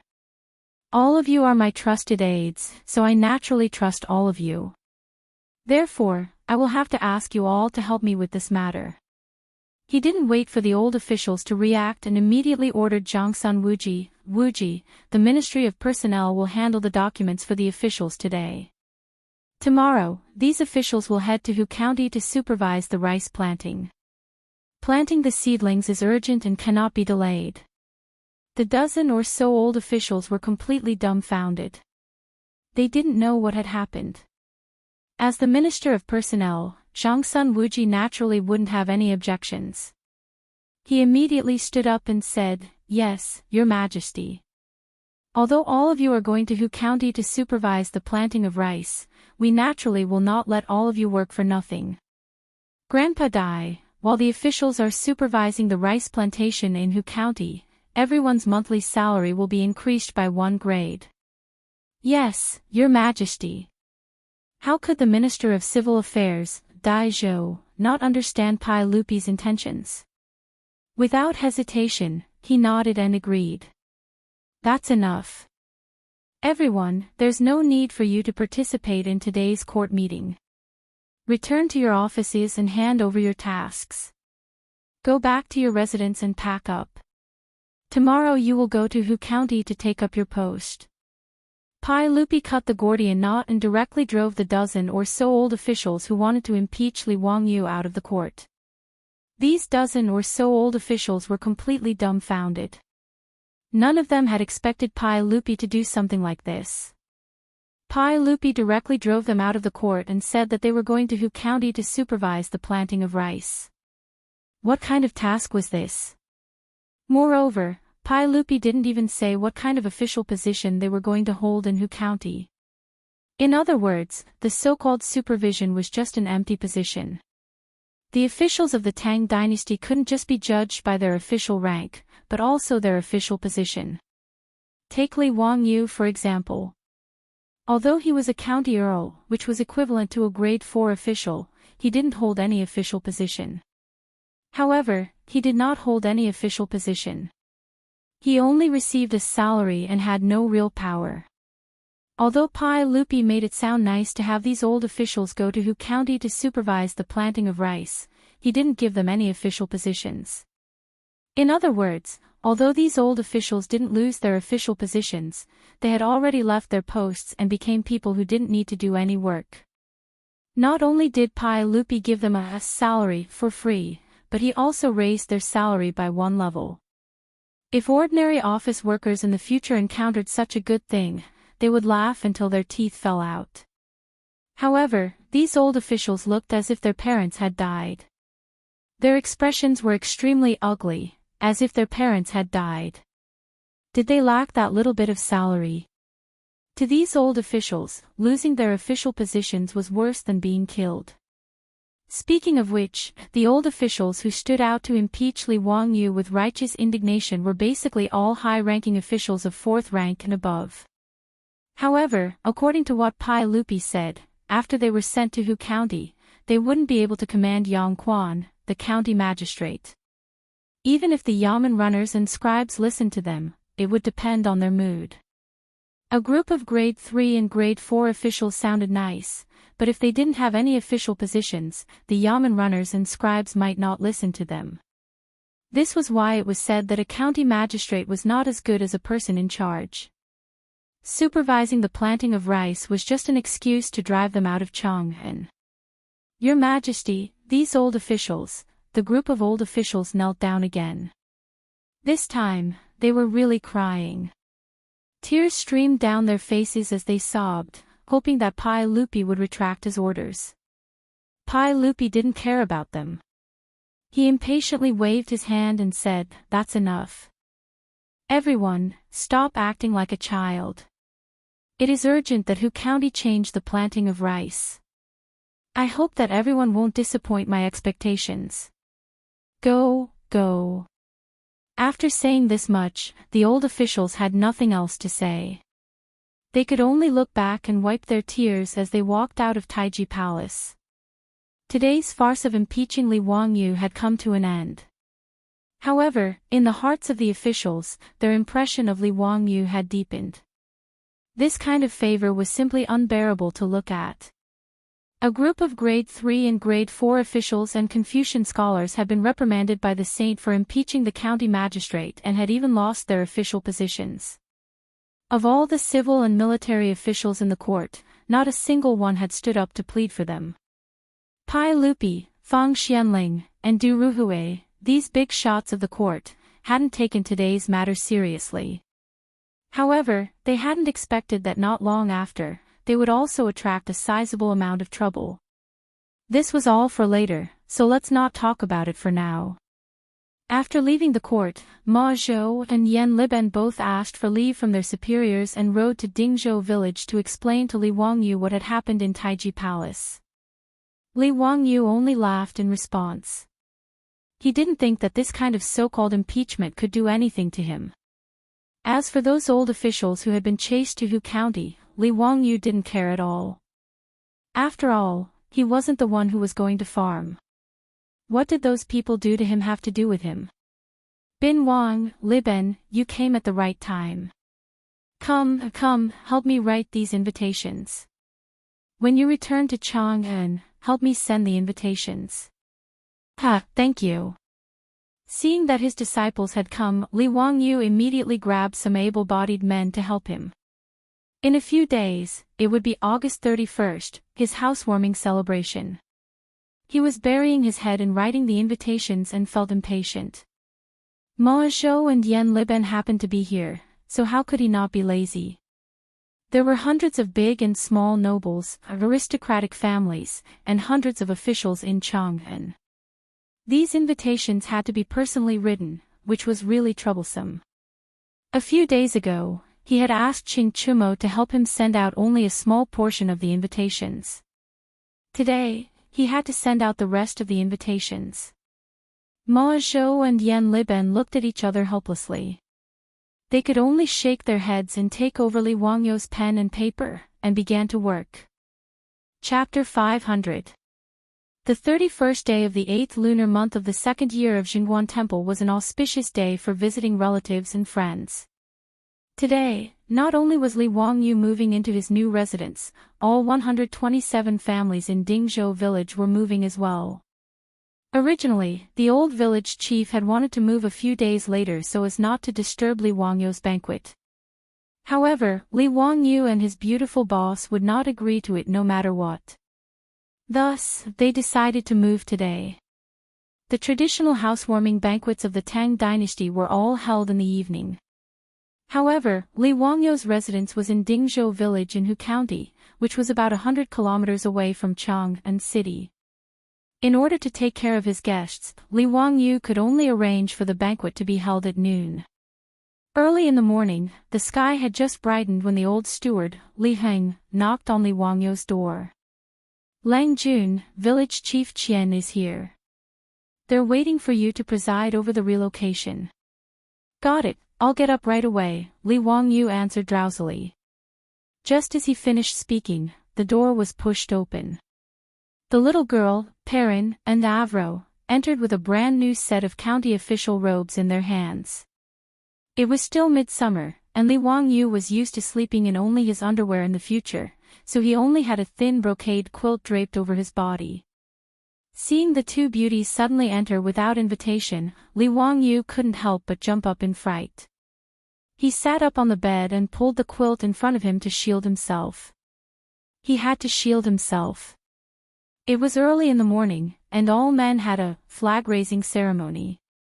He couldn't possibly face two beauties in such an indecent manner, could he? "What are you doing here? Get out, get out. Put down the clothes, I'll put them on myself." Li Wangyou blushed and wanted to chase the two out. However, Perrin shook her head proudly. "No, it's a big day today. Lang Jun, you don't dare to wrinkle your clothes. Avro and I will help you change." Avro also nodded. "That's right. Your clothes are always wrinkled every time you change. If others didn't know, they would think that I didn't take good care of you. Which family's Lord Ju is like you?" He insisted on changing his own clothes. Hee, I heard that the last time Lu Guogong and the others came to the mansion, it was the maids in the mansion who gave them a bath. Li Wangyou cursed in his heart. Those old hooligans were ruining the reputation of the county count of Hu. He coughed dryly. "Other people are other people. I have my own hands and feet. I don't need you to help me put on my clothes. Get out, get out." Not only did Pei Lan not leave, instead, she cast a mischievous glance at Li Wangyou's lower body that was covered by the brocade quilt. "Lang Jun, don't tell me you have some unspeakable secret. Why don't I go to Xianwei and ask old Immortal Sun to take a look at you?" The little girl's words almost made Li Wangyou choke on his own saliva. He had died prematurely. He had rebelled against the heavens. He really couldn't keep this girl anymore. How dare she question him like this? No man could tolerate it. Li Wangyou didn't care whether he would be exposed or not. He jumped off the bed and grabbed Pei Lan. Then, he slapped her perky buttocks, making a few light paw sounds. "Who told you to slander your Lang Jun? Do you still dare to do it in the future? If you dare to do it again, I'll punish you according to my family's laws." Li Wangyou pretended to be ferocious as he glared at Perrin. The little girl's face turned bright red. "Ah!" She cried out softly and ran off, twisting her slender waist. Avro, on the other hand, was laughing so hard that Li Wangyou's heart raced at the sight of her exaggerated curves. "What are you laughing at? Get out too!" Li Wangyou shouted at Avro fiercely. The little mink stuck out her pink lips and licked them. She threw a seductive look at Li Wangyou and said coquettishly, "Lang Jun, let me help you change, okay?" Her coquettish actions and voice immediately caused Li Wangyou to shudder. His blood and chi surged, and blood almost flowed out of his nose. Looking at the angelic face in front of him that resembled Angelina Jolie's, Li Wangyou couldn't hold it in anymore. He grabbed Avro and smacked her twice again. "If you don't leave, I'll punish you according to my family's laws." Li Wangyou pinched his thigh hard to keep his cool. He didn't want to turn into a wolf and pretend to be ferocious as he roared. After Avro also ran off shyly with her face covered, Li Wangyou finally heaved a sigh of relief and slumped onto the bed. Did it have to be so exciting early in the morning? These two little minks were really too much. but it felt really good to touch just now. Was he the kind of person who wouldn't be tempted? It was obviously because he couldn't handle his beautiful boss.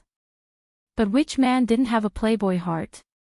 Besides, there were so many fresh flowers at home for him to pick. After all, he and his beautiful boss were soulmates. A minx like Avro, at least for now, could only be regarded as a physical attraction to Li Wangyu. When Li Wangyu finished dressing and walked out of the room, the two big and small demonesses were still blushing. Their faces were full of shyness, which made Li Wangyu speechless. Damn it, who was the one who was teasing who just now? His beautiful boss also got up at this moment. When she saw Perrin and Avro's youthful looks, she couldn't help but pinch Li Wangyu's waist. Are you teasing these two girls so early in the morning? Li Wangyu grimaced in pain and looked at his beautiful boss. Yes, you're beautiful. But can you smear someone's innocence for no reason just because you're beautiful? I'm clearly the victim here, okay? Li Wangyu couldn't help but look up at the sky and stay silent for a long time. What are you looking at? Seeing that he didn't speak, his beautiful boss also looked up at the sky curiously. I'm looking to see if it's snowing so that I can clear my name. Amused by his words, the beautiful boss couldn't help but burst into laughter. All right, stop fooling around. Let's go, the old villager and the others are waiting for you. After chatting and laughing for a while, they all left the old residence together. The old villager and a group of farmers had been waiting for a long time. When they saw Li Wangyu come out, they hurriedly went up to greet him. Greetings, Lang Jun. Old villager, don't be so polite. Is everything ready for today's visit? Yes, everything's ready. Madame Su even specially called back the four-wheeled carriages to help move things. Now that all the households are ready, we're just waiting for your orders. Then let's go quickly. Don't make everyone wait. The group of people mounted their horses and headed towards the threshing ground in the village. When they arrived at the threshing ground, the place was already filled with horse neighing and people talking. It was very lively. 127 farmers and the heads of each family were all there. There were also nearly 100 four-wheeled carriages there, filled with all kinds of things. Greetings, Lord Ju. Greetings, Lang Jun. Greetings, Madame Su. When the crowd saw that Li Wangyu and the others had arrived, they hurriedly went up to greet them. It was a mess. Everyone's face was filled with joy today. Li Wangyu laughed heartily and said, "All right, let's cut the crap. Nyo Yong, Nyo Wu, light up the exploding poles." Yes. Bundles of exploding poles were thrown into the brazier, making crackling sounds and waves of smoke. Li Wangyu waved his hand. Enter the house. Yes. Enter the house. The farmers jumped onto the four-wheeled carriages and waved their whips. More than 100 carriages filed out and drove towards Sindingzi village. Chapter 501. The reason why the villagers of Dingzhou village were moving so early in the morning was naturally to avoid delaying Li Wangyu's housewarming banquet at noon. In fact, most of the household items had already been moved into their new homes. Today's move was mainly a ceremony. The other most important thing was to burn incense and spirit incense, which was to enter the house and worship the ancestors' blessings. It was usually called returning fire. Before entering the house, they would first use salt and water to wash and purify the house. This was a tradition. Opening the door on an auspicious day, burning incense to worship the ancestors, and opening the fire. The 127 households of Dingzhou village were extremely busy. The entire new village was filled with naughty children yelling and running, the crackling sounds of exploding poles, the joyous shouts of men, and the busy figures of women. The children were the ones who looked forward to moving into the new village the most. There was no other reason. When Li Wangyu was building the village, he had asked the craftsmen to build an area for the children to play in. There were slides, swings, climbing frames. This had long made the children envious and look forward to moving into the new village every day. The villagers of the village did not go to work in Chang and city today. They were all busy in their new homes. After arranging their things in their homes, the villagers walked out of their homes under the orders of the old village chief. They began to clean the roads in the village and hang up colorful lanterns. There was strength in numbers. It was only 9 in the morning, but notice Dingzhou village was already clean and tidy. There were lanterns and colored banners everywhere. It looked auspicious and festive. Li Wangyou's troops had already changed into new clothes. They stood at the entrance of the village with their heads held high and their chests puffed out. They were ready to welcome the guests. Ever since Li Wangyu accidentally recruited 73 old soldiers of the Golden Guards into his troops, the old village chief discussed with the old village chief. He discussed with the old village chief that his troops would take over as the village guards, so as not to delay the work of the young and strong villagers. Naturally, the old village chief had no objection to this. Now, the troops of Lai Hop patrolled the village on horseback every day. They had already become familiar with the villagers in Li Wangyou's manor. Before noon, there were already guests riding horses and carriages from Chang and city to Dingzhou village. All the guests who came to Dingzhou village for the first time were shocked when they entered the new village. No one had ever seen such a beautiful village. Even in Chang'an, it was much better than most of the other villages. The village road was paved with beautiful cobblestones, the canals with flowing spring water, the water wheel that was constantly turning, the lush trees and delicate flowers, and the brand new farmhouse with blue tiles and white walls. The scenery of the farmhouse with a small bridge and flowing water stunned countless guests. Grandpa Yu, this county earl is too generous. TSK, this old man has never seen a village like this in all my life. Today, Kong Yingda, Yu Shinan, and Lu Quan had come together. As soon as they entered the village, even a Confucian scholar like Kong Yingda gaped in shock. Ha, Zio is indeed extraordinary. The first time I saw him, he was still a commoner. I didn't expect him to be the county earl who founded the country. What's more, Zio didn't forget his roots. This village was built by Zio for his villagers. Yu Shinan couldn't help but stroke his beard and smile. He admired Li Wangyou's friendship despite the difference in age. The Minister of Rights, Lu Quan, also nodded. I heard that ever since County Earl Huxian moved to Dingzhou village, the village that used to be like mud has now become the wealthiest village in the area. The villagers of Dingzhou village are all well-mannered and different from ordinary farmers. Sure enough, they know etiquette when they have enough grain, and they know honor and disgrace when they have enough food and clothing. County Earl Huxian has done a great job of educating them. The group of big shots was full of praise for the new Dingzhou village. After everyone passed through the brand new village of Dingzhou village and entered Li Wangyou's official residence, they were even more shocked. Just like Pai Lupi, Qing Yao Jin, and the others, all the guests were shocked by the huge manor. The man-made lake was filled with guests who enjoyed the beautiful scenery and didn't want to leave. Today, Li Wangyu had invited almost all the civil and military officials, as well as all the aristocratic families in Chang and who were above class 5. He wasn't showing off, but it was because of etiquette. If he didn't send out invitations, it would be rude. He even sent Ma Zhou and Yan Liben to send invitations to those aristocratic families who didn't get along with him. Even if the Wang clan of Taiyuan and the Jing clan of Xinjiang were like fire and water, they still had to do this. Of course, Wang Rinyu and Jing Yuanshou, the two family heads, wouldn't personally come to congratulate him. However, they still sent their invitations with gifts. As noon approached, more and more guests arrived. Fortunately, the roads in the new Dingzhou village were spacious, and Li Wangyou's manor occupied a large area, so the guests wouldn't be blocked on the road. The guests who entered the manor were received by the maids and servants.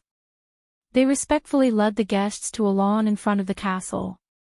The lawn was already covered with high-quality carpets. Li Wangyu had spent a lot of money to buy these carpets from the western region from the Hu merchants in the western region. Several tables were placed on the carpet for the guests to sit. A huge umbrella was thoughtfully set up above to block the sun. On the lawn, there were hot singers and dancers. They were playing musical instruments hard and swaying their waists, which made the atmosphere very lively. Li Wangyu and his beautiful boss kept greeting the officials and inviting them to sit. Sitting down on the outdoor lawn, it was the first time for these guests who came to attend the banquet, and they felt that it was very fresh. Wahahaha, nephew, what are you up to today? Why aren't you holding a banquet in your stone house? Why are you here on the lawn? After Qing Yaojin arrived, he didn't hold back and directly asked the guests what was on their minds. Hee, Uncle Qing, look at this hillside. Isn't the scenery beautiful? There are green mountains and clear waters, and there's also a gentle breeze. Isn't it great to drink and have fun while enjoying the beautiful scenery? It's better than staying in that house and not seeing the light of day, right? This place is very spacious. Uncle Qing, when you're happy, you can have a friendly match with any of the uncles. You can also show off your fists and kicks. Li Wangyu's explanation made Qing Yaojin laugh heartily.